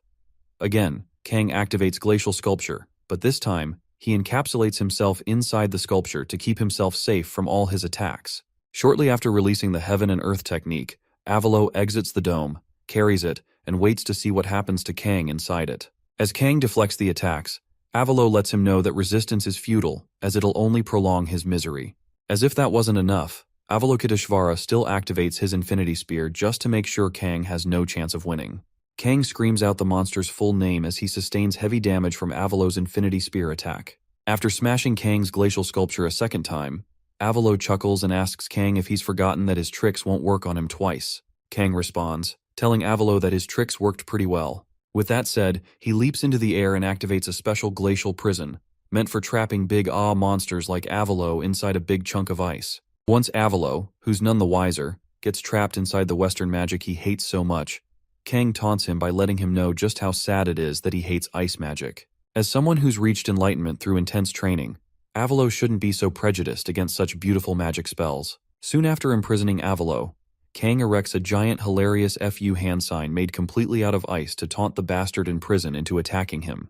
He then tells Avalo that there's nothing like shock therapy to resolve his obsession with hating ice magic. Avalo somehow recognizes the hand sign and starts threatening to throw Kang into hell to suffer for all eternity. Not just that, Bro continues throwing as many curses and threats as his puny brain could possibly think of.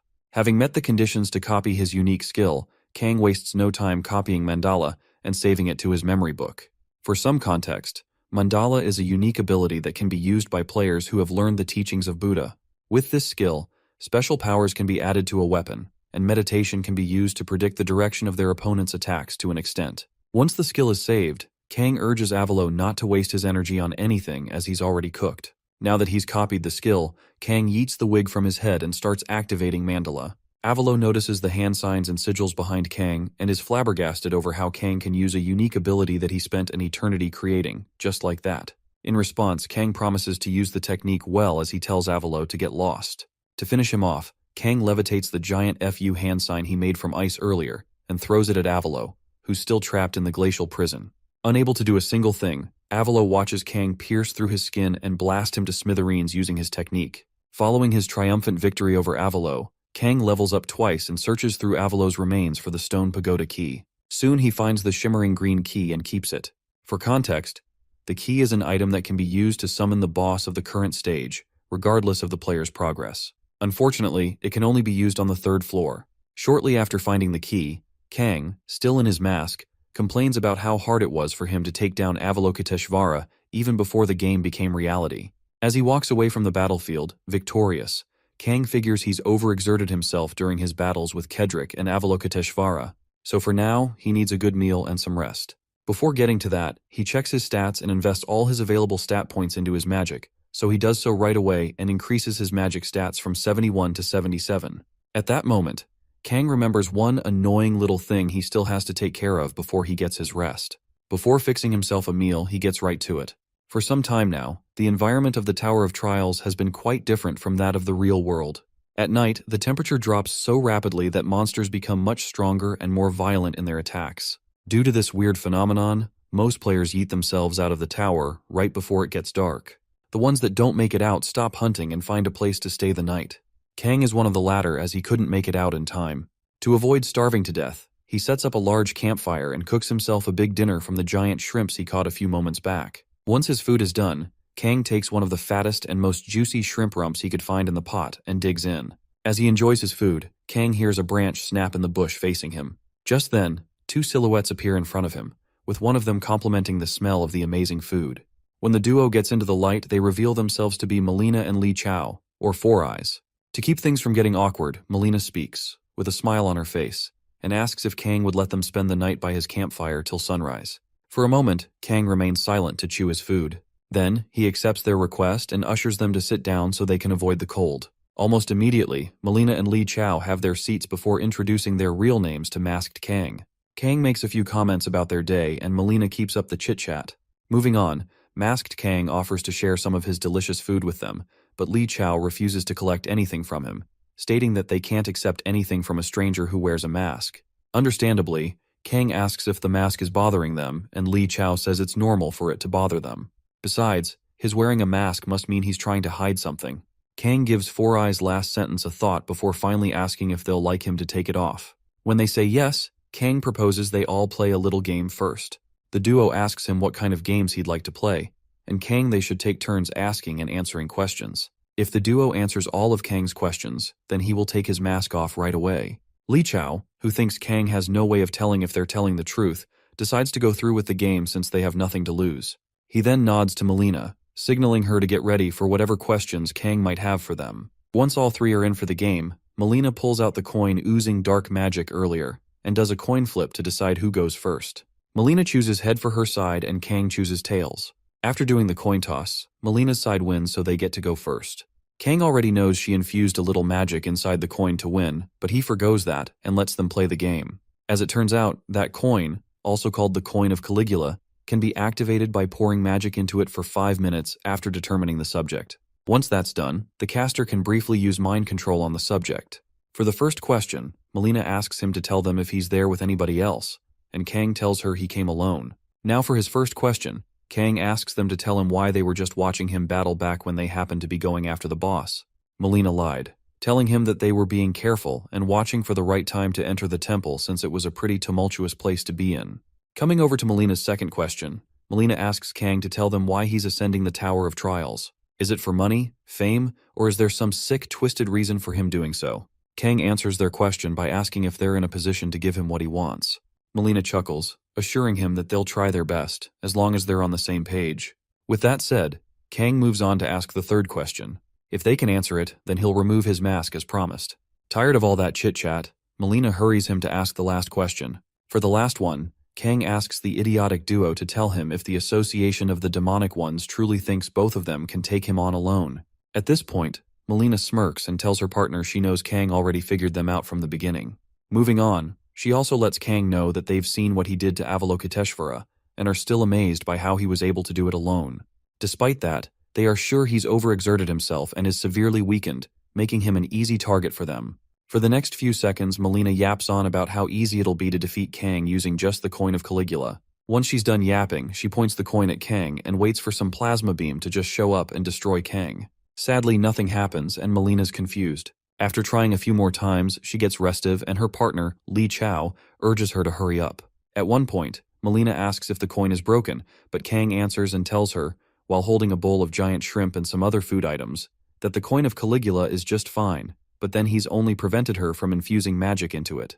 Melina and Li Chao stare at masked Kang, confused, not knowing that the 3-question game they played with Kang earlier already helped him activate Anubis's judgment, which reduced their stats by 50% and locked their unique abilities and skills for a minute. Having realized that they've been made, Li Chao barks at his partner and hurries her to switch to Plan B and use her skill. Sadly, Melina couldn't even use her skills at all. As he watches both of them struggle to understand what the hell is going on, Kang places the bowl of food on a flat rocky surface and tells them that they're a hot mess. Just then, he gets a notification informing him that the spirits of the shrine are pleased with his offering. Soon, masked Kang is given the option to select the target that will execute Anubis's judgment. He pauses for a while before choosing the totem, Great General of the World, and its other side, Great General of the Underworld, to carry out the judgment for him. When it's all revealed, Melina gets scared to her knees as she's never seen or heard of anything like this before. While both guardians loom over Kang's enemies, Li Chao figures it all out. Turns out the food he put in a bowl earlier was used as a sacrifice to the shrine just to wake the totems up. Right after doing the needful, Kang relaxes his body and warns both Li Chao and Melina not to move since they won't be able to escape anyway. Just then, the Underworld General activates his skill, Access Denied, and surrounds the enemy with a ring of talismans. Li Chao ignores Kang's warning and leaps out of the entrapment to kill Kang, hoping those things will disappear. Before he even gets to move a muscle, the General of the World activates exemplary punishment and squashes Li Chao as punishment for moving.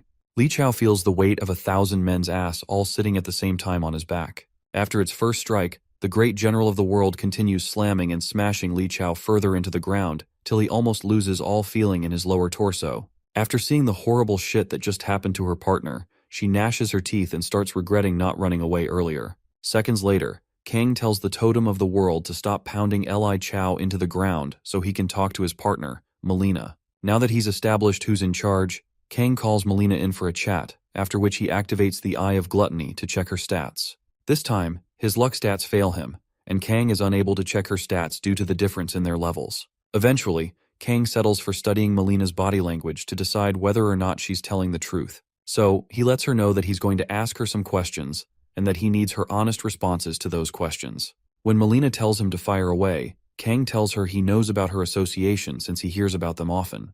However, he still doesn't understand their motives. If nobody reaches the tower top, all of humanity will perish, including them. So why would they interfere with other players attempting to ascend the tower? Melina's just about to answer the question when a very weak Li Chao screams out from where he is to stop her from telling Kang anything. With only about half his body left, Li Chao tells Melina to shut her mouth as she can't tell him their true motives. As the doofus continues screaming at his partner, Kang allows the totem of the world to squash whatever's left of him to death. Melina screams in horror as she watches her partner get turned into a puddle of red liquid. After finishing Li Chao off, Kang praises him for remaining loyal to the end, but then turns to Melina and warns her that there's a time and place for that. Once he's got her attention, Kang lets her know that he's made it a habit of his to kill anyone who tries to kill him. However, if she has any information that can prove useful to him, then he will let her go. Melina turns with her eyes wide open and asks him again to make sure he isn't lying. Kang, while dangling his dagger in front of her, assures her that he's a lover of some inside information as it's extremely valuable to him and can be important if used right. At this point, Melina's heart thumps in fear of death. Since she isn't ready for that fate yet, she starts spilling the milk. For starters, she tells him she doesn't know the real name of the person who ordered them to kill him. However, they refer to him as Lancelot, aka Black Death Mask Dude. Aside from him, there are about 11 more executives she knows nothing about as she's nothing but a mere assassin. After hearing her speak, Kang activates the Eye of Gluttony and finds out she's telling the truth. Following that, Kang tells her to keep going, and Melina says that the executives told them that if they collected all 12 cursed relics in the tower, then they would survive even if humanity perished. Not only that, but they also promised them a great reward once the mission is completed. After saying all that, Melina says she knows nothing else. Kang uses his eye again and realizes she's telling the truth. After his interrogation, Kang analyzes the information Melina gave him. Lancelot and the 12 cursed relics. What could they be after? Just then, it all makes sense to Kang as he finally figures out their endgame. Turns out these 12 useless assholes leading the association are trying to summon a demon king. Why would they need one though? And also, what do they mean by surviving even after humanity has perished? As more unanswerable questions pop up in Kang's mind, he stops thinking and decides to figure out their answers later. As for Melina, he thanked her for sharing the information as it helped him. Melina then asks if she can go, and Kang says no. This response sends chills down her spine and she starts yapping. When he gets tired, Kang gets up and tells her not to worry, as he isn't going to kill her. Before he lets her go, however, he needs to seal their contract first. Melina gets confused and asks Kang to elaborate. Just then, Kang activates the brand of obedience and tells Melina that the contract states that she has to listen to him from now on, without question. Melina gets scared about his condition, but then she gives things a little thought and decides that this is 100 times much better than dying like a fish as long as she can continue living. With that said, Melina gets branded by Kang and listens to her flesh sizzle from the heat. After branding her, Kang posts a notice on his channel, informing his viewers that he won't be streaming the third floor boss raid. Instead, he'll just upload an edited video later for those who want to watch. Soon after, the comments pour in with most of them calling him lame for being so bossy. Kang ignores them and makes a few comments before commencing phase 2 of his third floor boss raid. When he gets to the temple, Kang takes out the stone pagoda key and inserts it into an invisible keyhole. Soon the key reacts and opens a large gate to summon the master of the third floor. After a few more dramatic scenes, the master of the third floor and his battalion of over 100,000 statue soldiers answer Kang's summons. In his first few minutes there, the third floor boss yawns and demands to know the person disturbing his rest. Kang activates the Eye of Gluttony, canceling out the level difference with his luck stats and checking out the boss's information. From the information given, the boss's name is Muhan, with an age and gender unknown. One interesting thing Kang notes is that the boss's level is over 100, and aside from his impressive stats, his unique ability, Heartless Army, is one to die for. Kang checks out the copy conditions for the unique ability, and soon finds out he can't copy it due to the level difference. Soon after, Muhan tells Kang that many humans have attempted to defeat his army, but he's the only one who's ever summoned him with the stone key. Moving on, Muhan asks Kang for the army he plans to use to confront his 100,000 statues. Moments later, Kang summons the first chessboard and slams it on the ground to activate it. Once fully maximized, Kang summons 2,851 magical chess pieces.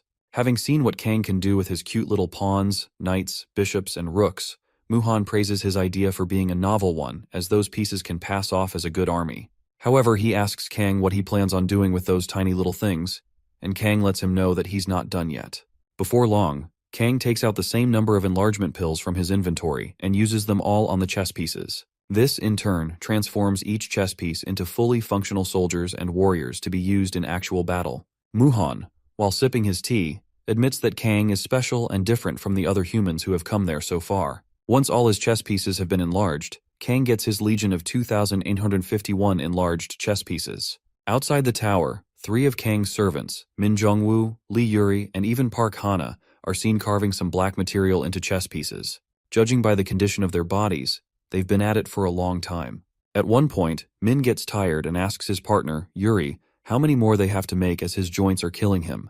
Yuri, who's also tired, tells the old man that she'd like to know that too, because just telling them to continue making the pieces infinitely makes no sense at all. As the duo whines, Hana tells them to stop and just continue making the pieces like their master ordered. Following that, she activates magic infusion and fills the pieces with magic before reminding the other two that Kang said to make a minimum of 2,000. Should they decide to quit and get on Kang's bad side, then they might as well kiss their lives goodbye. After all, things are not so bad for them since they get to keep living as long as they stay on Kang Jin-hyuk's good side. As for Kang, or Unknown, he taunts Muhan by calling him a pretentious loser who's full of shit, right before rejecting his acknowledgement. Enraged by his statement, Muhan asks Kang to repeat what he just said, and Kang lets him know that he's just full of shit, thinking he's one big deal after beating a few weaklings.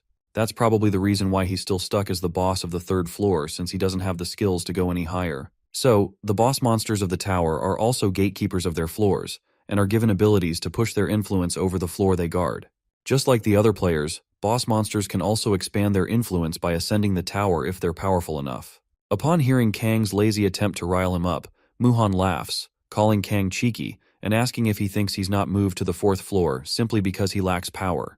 When Kang says he's stuck on the 3rd floor, Muhan tells him he's seen through his plan to rile him up, so it's not going to work, as he can say whatever he wants. On the other hand, he promises to show Kang that he can't defeat the difference between military strength and superior tactics. After all that yapping, Muhan calls his 1st battalion of 1,000 soldiers forward and commands them to advance toward the enemy. Kang sees the army count to be 1,000 and figures Muhan must want to test how well he'll respond to his attacks.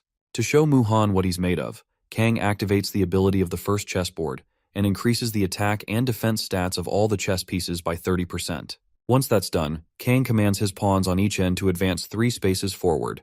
As for the rest of the pieces in row 1, he tells them to prepare their defense and the pawns activate steel endurance.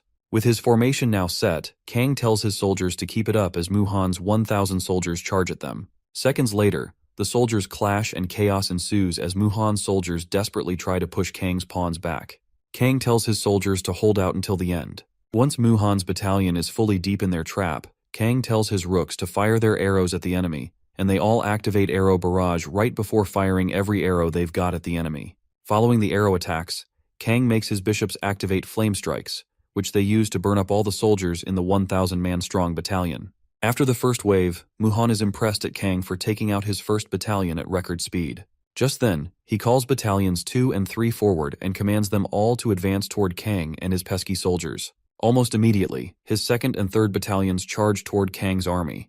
Before they get to him, however, Kang orders about 100 of his knights to take a detour through the side and activate the wedge formation. Once the formation is activated, Kang and the rest of his army get their damage upon impact stats increased by 200%. With that, Kang leads the formation and charges toward the approaching enemy, intending to break through their ranks all in one go. When they finally clash with the opposing side, Kang and his knights smash a few of Muhan's soldiers to pieces. By this time, Muhan starts understanding how skilled Kang is at commanding his forces. Not only does he switch seamlessly between offense and defense, but he also times his commands perfectly. What Muhan just couldn't understand was why Kang would leave a tempting gap in the middle of his formation, like a poison apple dangling before him. To be sure of his suspicions, Muhan activates weakness detection to figure out Kang's weaknesses. From the results, he realizes that if the crown is destroyed, then all chess pieces will cease to move. However, only the king or queen can wear the crown, and also, if the piece not wearing the crown engages in battle, then their stats will increase by 100%. Muhan realizes that if he can destroy the crown, then he can take Kang down. Just then, he spots something beyond the gap and suddenly realizes why Kang left it open all along. As it turns out, Kang made Alice the vampire wear the crown as his queen and placed her beyond the gap, leaving her exposed to dare Muhan to try and attack her. Muhan happily takes his chances and commands his scouts to go forward. Kang notices the scouts advancing towards Alice and figures there are about 3,000 soldiers, including the ones a few meters away. Despite that, Kang already anticipated that move from Muhan, so he chooses to ignore them and advance towards the enemy's weakened defenses. For now, he knows that Muhan intentionally created a trap by making an opening in his main army to draw him in so that he can attack the crown at the same time. With that said, Kang lets his base soldiers take care of the foot soldiers coming at them. To do this, the bishop lights the soldiers ablaze and gets on with handling the giants. As for the giants, they make sure to give Kang's foot army a tough time as the battle ensues for several minutes. In the meantime, Alice just stands there with the crown on her head, enjoying the chaos as Muhan's scouts surround her. Knowing fully well that victory is within his grasp, Muhan smiles and tells Kang that it's already over as his men have surrounded Alice. Thinking he's already won, Muhan gloats and tries to make Kang feel better for making it that far. Kang, however, says he already knows about the trap, so he shouldn't feel too full of himself. Confused, Muhan wonders why Kang would willingly get into his trap. With victory within his grasp, the fool underestimates Alice and moves on to attack her nonetheless since Kang's already in his trap. Following that, he summons the giant statues of Uchusma and David to take care of Kang, while he sits comfortably and watches the whole thing play out. Just then, both statues, David and Uchusma, complain about the weakling they see in front of them, Kang, without having an idea what he's capable of. Muhan, however, stares at the young human, confused as he wonders how Kang can smile in such a situation he's in. You see, moments before Kang got deep into Muhan's territory, he had a conversation with Alice, who was worried sick about Kang as she knows Muhan isn't the protector of the third floor for no reason. Kang got in her feelings and teased her about Muhan being stronger than her. This, of course, gets Alice pissed off, so she corrects him never to compare her, a noblewoman, to a knucklehead ever again. Before leaving her, Kang asks to make sure she could handle Muhan's scouts. When she assures him that she can handle them, Kang heads out. Now that she's surrounded, Alice keeps her calm and lets the doofuses get close enough. Once they do, she activates over 1,000 blood spears and unleashes them all on the pests, while cursing at them. The effect of her skill causes severe damage to most of Muhan's army. To finish them off, she activates Blood Explosion and blasts them all to smithereens. With those pests out of the way, Alice returns and takes another breath of fresh air. After seeing the scrawny little girl take out all his scouts, Muhan freaks out and asks Kang how a little kid has that kind of power. Just then, Kang tells him his biggest mistake was underestimating his queen and letting him get this close to his base. Soon after, he activates Blood Demon Spirit and fuses it with one of the black leaves he got from the face tree earlier to create an item he can use to take Muhan's army down. Also, the item, which is imbued with a skill called Mental Breakdown, continuously applies decay damage so the targets can't discern between allies and enemies. With this, Kang hurts the spinning pointy thingy towards Muhan's remaining army and hurls it at them. Once it bursts out, Muhan's army gets infected by the decay virus and starts attacking each other. At the same time, Uchusma gets infected by the virus, turns against David, the pretty boy statue, and smashes his face out of jealousy. As Muhan watches his entire army and strategy crumble down to nothingness, all because of one puny human, he starts panicking. Soon, Kang calls him to order and, while galloping towards him, tells him not to back down now so he doesn't look like a coward. Moments later, he activates Glacial Sculpture and blocks the path behind Uchusma. Following that, Kang arms himself with an ice weapon and tells Muhan not to try escaping. Scared for his life, Muhan screams out to his remaining men and orders them to stop Kang. Uchusma manages to get there in time and he extends a blow to take Kang out. Before he lands it, Kang leaps into the air, allowing Uchusma to kill his men and activates Mandala mid-air. Upon gearing up, Kang taunts Muhan for always dumping his responsibilities on his subordinates and promises to teach him a lesson he'll never forget. With that said, Kang fuses Glacial Sculpture and Mandala together to create a Glacial Mandala arrow, which he aims and shoots at both Uchusma and Muhan. Uchusma tries his very best to take both arrow attacks, but only one gets to him. With no cards left to play, Muhan accepts his fate and gets hit by the mandala arrow. His screams could be heard from the explosion, which roars into the sky. Once the screaming stops, Kang gets notified that the third-floor boss, Muhan, has fallen. At the same time, Alice sees the bright yellow mandala light and smiles at her partner for a job well done. With the third floor's boss defeated, the fourth floor is opened and the timer is reset. Around that time, the other players were notified that the third floor boss had been destroyed. This news brings smiles to the faces of every guild player and master in the whole of Korea, as this means that they all get to keep staying relevant. As for Kang, he stays neutral and refuses to let this W get into his head. Moreover, this is still the third floor, so he still has a long way to go. Shortly after winning the battle, Kang levels up like crazy and invests his new available stat points into his magic stat. Once that's done, he walks towards Muhan's carcass to get his reward. There, Kang's shocked by the type of reward he's given. As it turns out, monster rewards are classified by color rankings, with red being the lowest and purple being the highest. Since Kang only defeated the third floor boss, which is still below the 10th floor, he's supposed to receive a red crate with mediocre items. This time, however, Kang gets an orange crate thanks to the effect of Monopoly, which lets him get the best rewards when he hunts alone. Upon opening the crate, Kang receives so many valuable items that even he's surprised by how lucky he is. Just then, he gets another rare item, the Solar Eclipse Stone, right after absorbing the rest into his inventory. At this point, Kang might as well waltz through the fourth floor like it's nothing. He puts on a wicked smile and cackles as hard as he can, with Alice getting weirded out by his face. Eventually, she too cracks up a smile as the duo prepares to exit the tower in the meantime.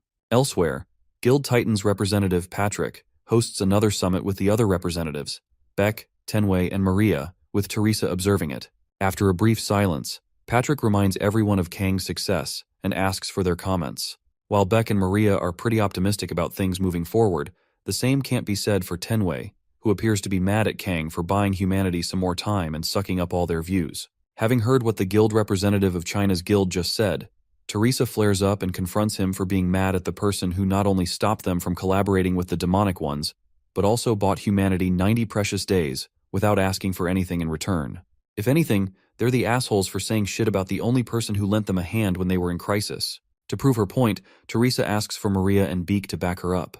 Unfortunately for her, Bayek and Maria refuse to make any comments, and this makes her realize something about them. Shocked by their reaction to her speech, she asks to confirm if they truly feel the same way Tenwei does. With no answers provided, an utterly disappointed Teresa resigns from the summit of assholes so she can be with the real people. After hearing Teresa talk about resigning, Maria and the other idiots try to get her to change her mind, with Maria telling Teresa that she's worked hard to get her there, and Patrick telling Teresa that the summit is an invitation-only elite group of people where she can't return if she quits. Having heard everything they had to say about her quitting, Teresa moves forward with her plan and tells them she'd rather trust unknown with her life than be with them. Hours later, Kang exits the tower and takes a stroll beside the beach, tired and weary from all the fighting. As he thinks of where to go, a call from Yu Yeonhwa comes in and he picks it up.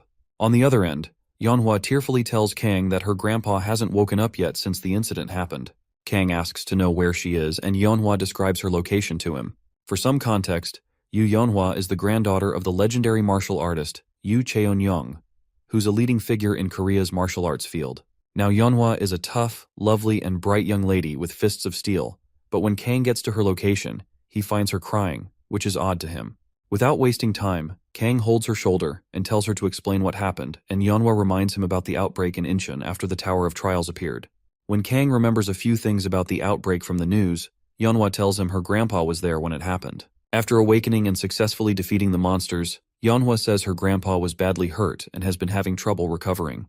Recently, his condition has gotten worse, and Kang gets to see the man who was once named Korea's strongest man.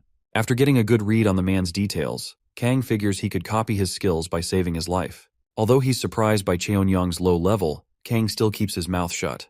Just then, a few people stroll in and ask Yeonhwa to explain what she's doing there with someone who's only known for fighting. As the leader reveals his face to be an A-rank healer, Heo Jinsu, he faces Kang and lets him know that his skills aren't needed there. Kang looms over the idiot and lets him know that he's only there to see if there's anything he can do for his long-term friend, Yeonhwa. At that point, Heo apologizes and says a few things before walking to Cheon-young to check on him. Firstly, Yeonhwa apologizes to Heo for calling Kang as she is frustrated, but then moves on to ask him why her grandpa isn't recovering, despite them being the experts in the field. Heo Jinsu reassures Yeonhwa that they are doing their best, as they haven't had enough time to research the illnesses caused by the Tower of Trials. After a long pause, Yeonhwa apologizes for being on edge and blames it on her frustration. Just then, Kang, who's been sensing something fishy with these healers, activates the Eye of Gluttony and reads their minds. While Yeonhwa ushers him out of the room to give the doctor space, Kang remains there and continues seething in rage after seeing what these useless bastards were thinking of. For starters, Kang finds out that Heo Jinsu has been pretending to treat Cheon-young ever since, and has been secretly usurping all the money he's receiving from Yeonhwa. As if that wasn't enough, Heo continues speaking nonsense about Cheon-young's illness before asking for more money from Yeonhwa to try experimental monostone treatments. At this point, Kang could only watch as Yeonhwa promised to go through heaven and earth just to get the money they needed. Unable to take it anymore, Kang calls out the scumbag and asks him to explain why he's ripping Yeonhwa off. On hearing him, the other two start gaslighting Kang to make him the bad person, with Heo Jinsu playing along and telling Kang that he can't insult them because they're friends. In his mind, however, Heo Jinsu starts thinking about the money he separated into 7 accounts under different names and a cryptocurrency wallet, noting that even if Kang caught them, he'd never be able to find those accounts. Kang calls him out again and asks him how much money he's stolen. At this point, Yeonhwa starts suspecting the fraudsters and watches Kang work his magic.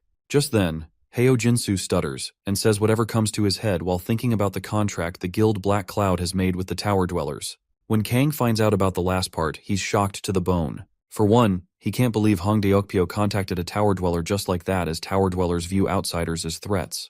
What could be his endgame? As Kang wonders, Cheon-young starts coughing violently. Scared of being caught, Heo makes a run for the door to escape Yeonhwa's wrath. Unfortunately for him, Yeonhwa kicks the door shut and accuses him of being guilty since he's trying to run.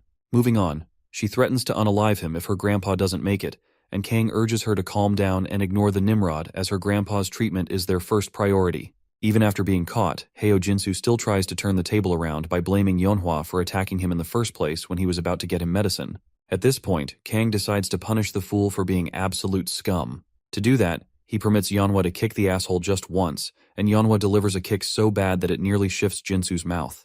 Having diagnosed the illness to be magic excess syndrome, Kang moves on to treat it using the elixir he stole from the demonic ones. After recovering from the kick, Heo recognizes the bottle Kang is holding and asks him if it's an elixir. Impressed by the fool's knowledge, Kang answers him and makes a few comments. Initially, he was saving the elixir for an emergency, but since he's Yeonhwa's friend and needs to copy the legend's skill, then he has to use it.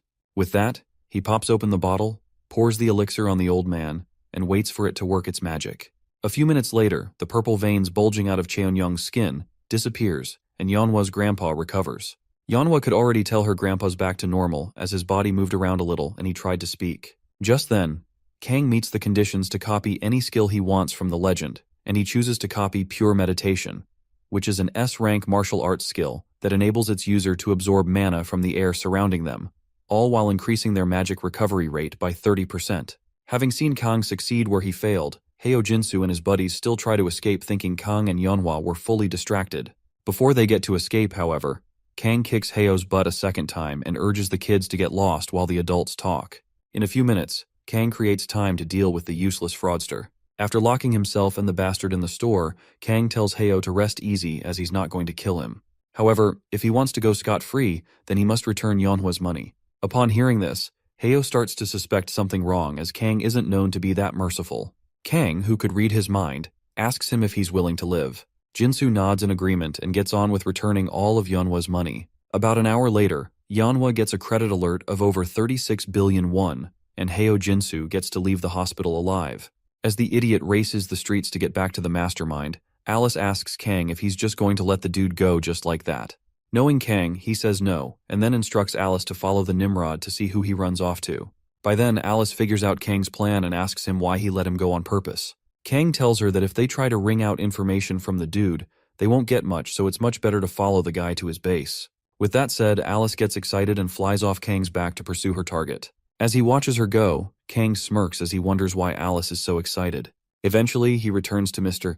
Cheon-young and asks Yeonhwa to excuse him so he can check the progress of the elixir. Once Yeonhwa is gone, Kang tells the old man to stop pretending to be asleep as there's nobody in the room with them. At that point, Cheon-young wakes up fully and asks Kang how he found out he's pretending, despite having controlled his breathing initially. After hearing the legend apologize for trying to trick him, Kang butters the man up with sweet words and makes him laugh at how accurate he is in saying exactly what he's thinking. Upon seeing the old man put up a good laugh, Kang moves on to talk about his granddaughter and the length she went to just to get him to treat him. After helping the man understand that he's Yeonhwa's good friend, Kang gets more serious and tells Cheon-young that he has a question to ask him. When Cheon-young tells him to fire away, Kang asks the geezer to tell him exactly what happened on the day of the outbreak. Cheon-young, while touching the scar on his chest, tells his story. As it turns out, he was on his way to a conference when the portal opened. Back then, Cheon-young was more surprised to see such a thing appear on Earth as monsters oozed out of the portal in droves.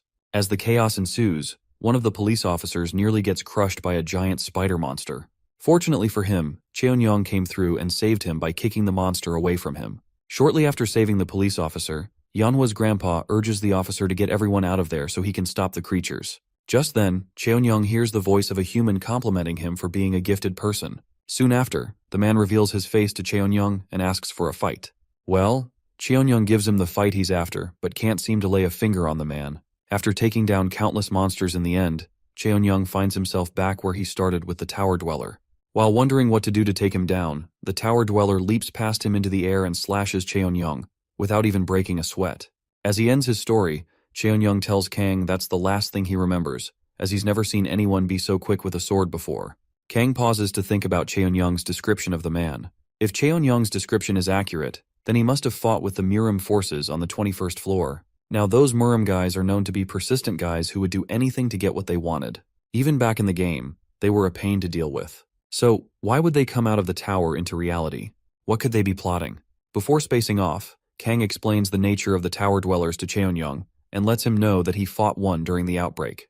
When Cheon-young gets confused, Kang tells him things might get harder now that they're in real life. Moving on, Cheon-young changes the subject and asks about Kang's relationship with Yeonhwa. Kang makes it clear to him that they're just friends, but then again, Gramps starts talking about setting a wedding date. After a few more murmurs from Kang, he changes the subject again to talk about Kang's character. As an old man with lots of experience judging people's character, Cheon-young tells Kang about the 10,000-hour rule to becoming an expert in a field.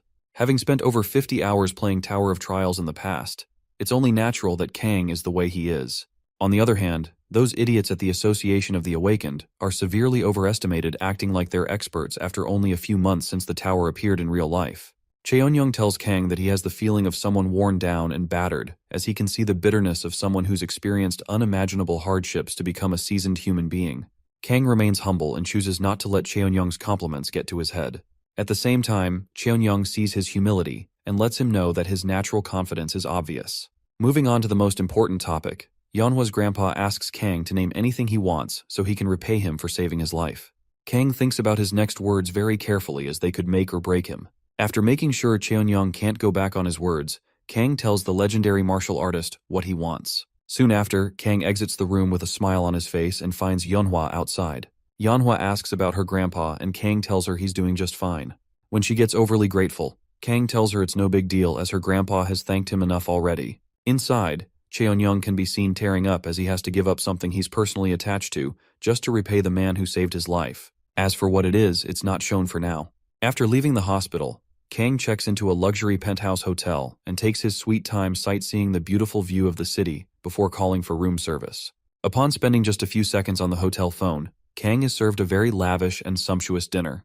Without wasting a single second, Kang digs in and savors every square inch of the food, noting how insanely delicious the food is. Alice, who's been watching him eat, asks if the food is really that delicious, and Kang tells her about his mukbanger career a while back. While they discuss, the new TV show, Beyond the Tower of Trials, airs on TV and the host presents an expert from the field, Jang Eun-seok from Guild Dangun, to give comments on how to rank up quickly in the tower. After the usual his and hellos, Eun-seok urges the players to start their tower ascension journey by building their strength first. To build strength, they can either raise their skill level and general level by working hard, or use the coins from the Tower of Trials to secure better items that'll help them level up. To Eun-seok, the second option is the greatest path to becoming a ranker. As Kang finishes his hearty dinner, Alice continues watching Jang Cap on live TV. Shortly after eating, Kang retires to take a shower before going to bed. Jang continues talking on the TV as he says nobody has even entered the 4th floor yet. When asked why, Jang says it's because only the one who clears the 3rd floor is given the benefit of entering the 4th floor first. With that said, Yang explains the fourth floor to be a unique dungeon where 100 massive waves occur, and the key to clearing it is protecting your base in the field. If all players fail to protect their bases, then the fourth floor will be sealed for 20 days. If that happens, then humanity is cooked as disaster will happen in 90 days. Even Unknown won't be able to just announce that he's entering the floor. The reporter then asks him if he thinks humanity will be destroyed if 90 days pass. And Jang tells her and everyone else watching that there's a huge possibility that the tower will destroy humanity if left untouched. At that time, Kang takes a shower, making sure to listen to the show carefully. After the show, the host escorts Jang Yoon-seok outside to his Lambo and asks if he's truly going to be free for the next month. Yoon-seok lets her know that he's free, as it'll take at least a month to prepare to enter the fourth floor. While entering the Lambo, Jang suggests they both go somewhere nice for about a month. Just then, he receives an announcement from Unknown, stating that he will attempt to clear the fourth floor in 8 hours and urges all players to prepare themselves. Almost immediately, Jang zooms his supercar at high speed and calls all the rankers to notify them of the emergency. Since Yang Yoon-seok and the other rankers haven't had time to prepare for the fourth floor, they know they're screwed. Jang gets super pissed off at Unknown for just acting weird and starting the raid out of the blue, but at this point, he has no choice. The next morning, Kang gets up 1 hour early and gets ready to head out to the fourth floor. To complete the fourth floor of the Tower of Trials, players must fight against 100 waves of zombies by either erecting thousands of combinations of defense towers in the proper positions or choosing a stronghold they can defend effectively. For players like Kang, however, who's already gotten into the fourth floor on his own, things should be much easier for them. With only 20 minutes left before other players join him on the fourth floor, Kang hurries to pick a stronghold before the other idiots come to spoil things for him.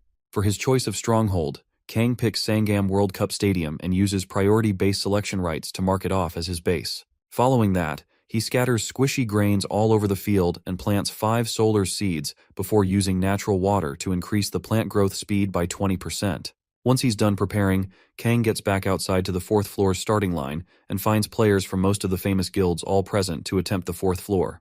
While observing the players, Kang hears his name from the crowd, so he looks down to see Lee Taemin and Yeonhwa, his 2 best buddies, waving at him. Not only that, but Teresa soon shows up behind them and says hi as well. Shocked by her presence, Taemin and Yeonhwa try to understand what she's doing there, but then Kang tells them he invited her before they came in, so they rest easy. After all the niceties, Kang apologizes for calling them on short notice, but before he gets to the main topic, Yeonhwa says she's good, and Teresa says, while blushing, that she prefers being with him anyway. Just then, 2 random players not too far away recognize Kang Jin-hyuk's group and make their comments about every single player on his team. When they see Kang leading the team, however, they immediately gain some respect for the small but mighty team with legit members. Around that time, Kang asks his peeps if they all came prepared, and although they did, Yeonhwa and Taemin still complain about how small their team is compared to the enemy's size. Kang chuckles and lets them know that he's intentionally picked the stadium as their base, just to make things more challenging. When they hear this, Yeonhwa and Taemin immediately get depressed, as they don't understand why Kang would choose a base that needs about 100 people or so to defend. More so, they aren't in a game anymore, as this is real life and they die for real if they die in the tower. Kang ignores their complaints and continues smiling at his genius. Eventually, he urges them to stop their whining and lets them know that the stadium is the best place for drive hunting. Once all the chaos stops, Teresa tells Kang that they need a minimum of 5 people to defend a base. Since they are only 4, she wants to know how Kang plans to make up for the deficit. Hearing this, Kang tells her not to worry, as the 5th person will be there with them soon. A few seconds later, the 5th person, Cheon Yu-seong, appears in front of them all and threatens to kill Kang as he prepares himself for a fight. Earlier that day, while Cheon was busy training non-stop, he received a message from Kang telling him to come to the 4th floor starting point within an hour. At that time, Cheon didn't want to obey Kang and give him the liberty of thinking he owned him. However, Kang pulls him further into his trap by promising to fight him without using his left arm or right leg. Knowing fully well that Kang was provoking him, Cheon refuses to fall for the temptation and plays into his hands. Sadly, Kang's handicaps get even more tempting, till he makes him snap by asking if he's scared. Pissed off by his challenge, Cheon got his ass right to the 4th floor armed and ready to take him down. Kang, on the other hand, thinks about the elemental sword as being an item that allows one to fuse elemental magic into their sword to make up for a swordsman's weakness in long-range combat. Since Cheon has gotten his hands on the sword already, Kang can use it as his bargaining chip to get him to join the party. By then, Cheon continues confronting Kang to get into a fight with him to prove that he's not scared of him. Kang, however, asks him if he plans on fighting him with the incomplete version of the elemental sword. Confused, Cheon calms down and asks him to explain further. Like he said, the elemental sword isn't bad, but Cheon can only feel its full power if he completes it. Luckily for him, the item he needs to complete the elemental sword, the fire element, just happens to be included in the 4th floor's random box. Cheon tells him to come off his high horse as the random box is nothing but a random box. There's no way of knowing what will come out of it. At that point, Kang promises to give Cheon a round with his completed sword if he can help them with base defense. Cheon gives Kang's offer a second thought and finally sheaths his sword to accept the offer. Once Cheon agrees to join their party, Kang meets the minimum number of people for base defense and forms a 5-person party. With that, Teresa asks Kang if he thinks it's okay to have someone like Cheon on their team, as he could easily stab them in the back. Kang assures her, saying that Cheon isn't a betrayer till he gets what he wants. Though he may not look like it, the doofus has an innocent side to him. After hiring the last person on the team, Yeonhwa rummages through her backpack and fishes out something her grandpa left for Kang. Upon acquiring the Twin Dragon's sword, Kang smiles at how beautiful and impressive they look in person, especially now that they've been infused with magic. After giving Kang the twin swords, Yeonhwa asks him to explain how he got her grandpa to give the items he cherishes so much to him. Kang lies and tells Yeonhwa that Cheonyoung probably liked him on a personal level. As he opens the wrapping cloth to see the weapon, Kang sees the sticker titled Dowry written on it, and chuckles at the jokes. When all is set, all 4 of Kang's teammates stare at the giant base again, and ask to confirm if Kang wants them to protect this giant stadium. Kang tells them he has a plan so they don't have to worry. Just then, another person recognizes Kang as the owner of the stadium base and calls his attention to it. Kang, on the other hand, takes note of the seal on the guy's sword and recognizes it instantly. As for the hobo-looking player, he presents himself, as if getting ready for a challenge.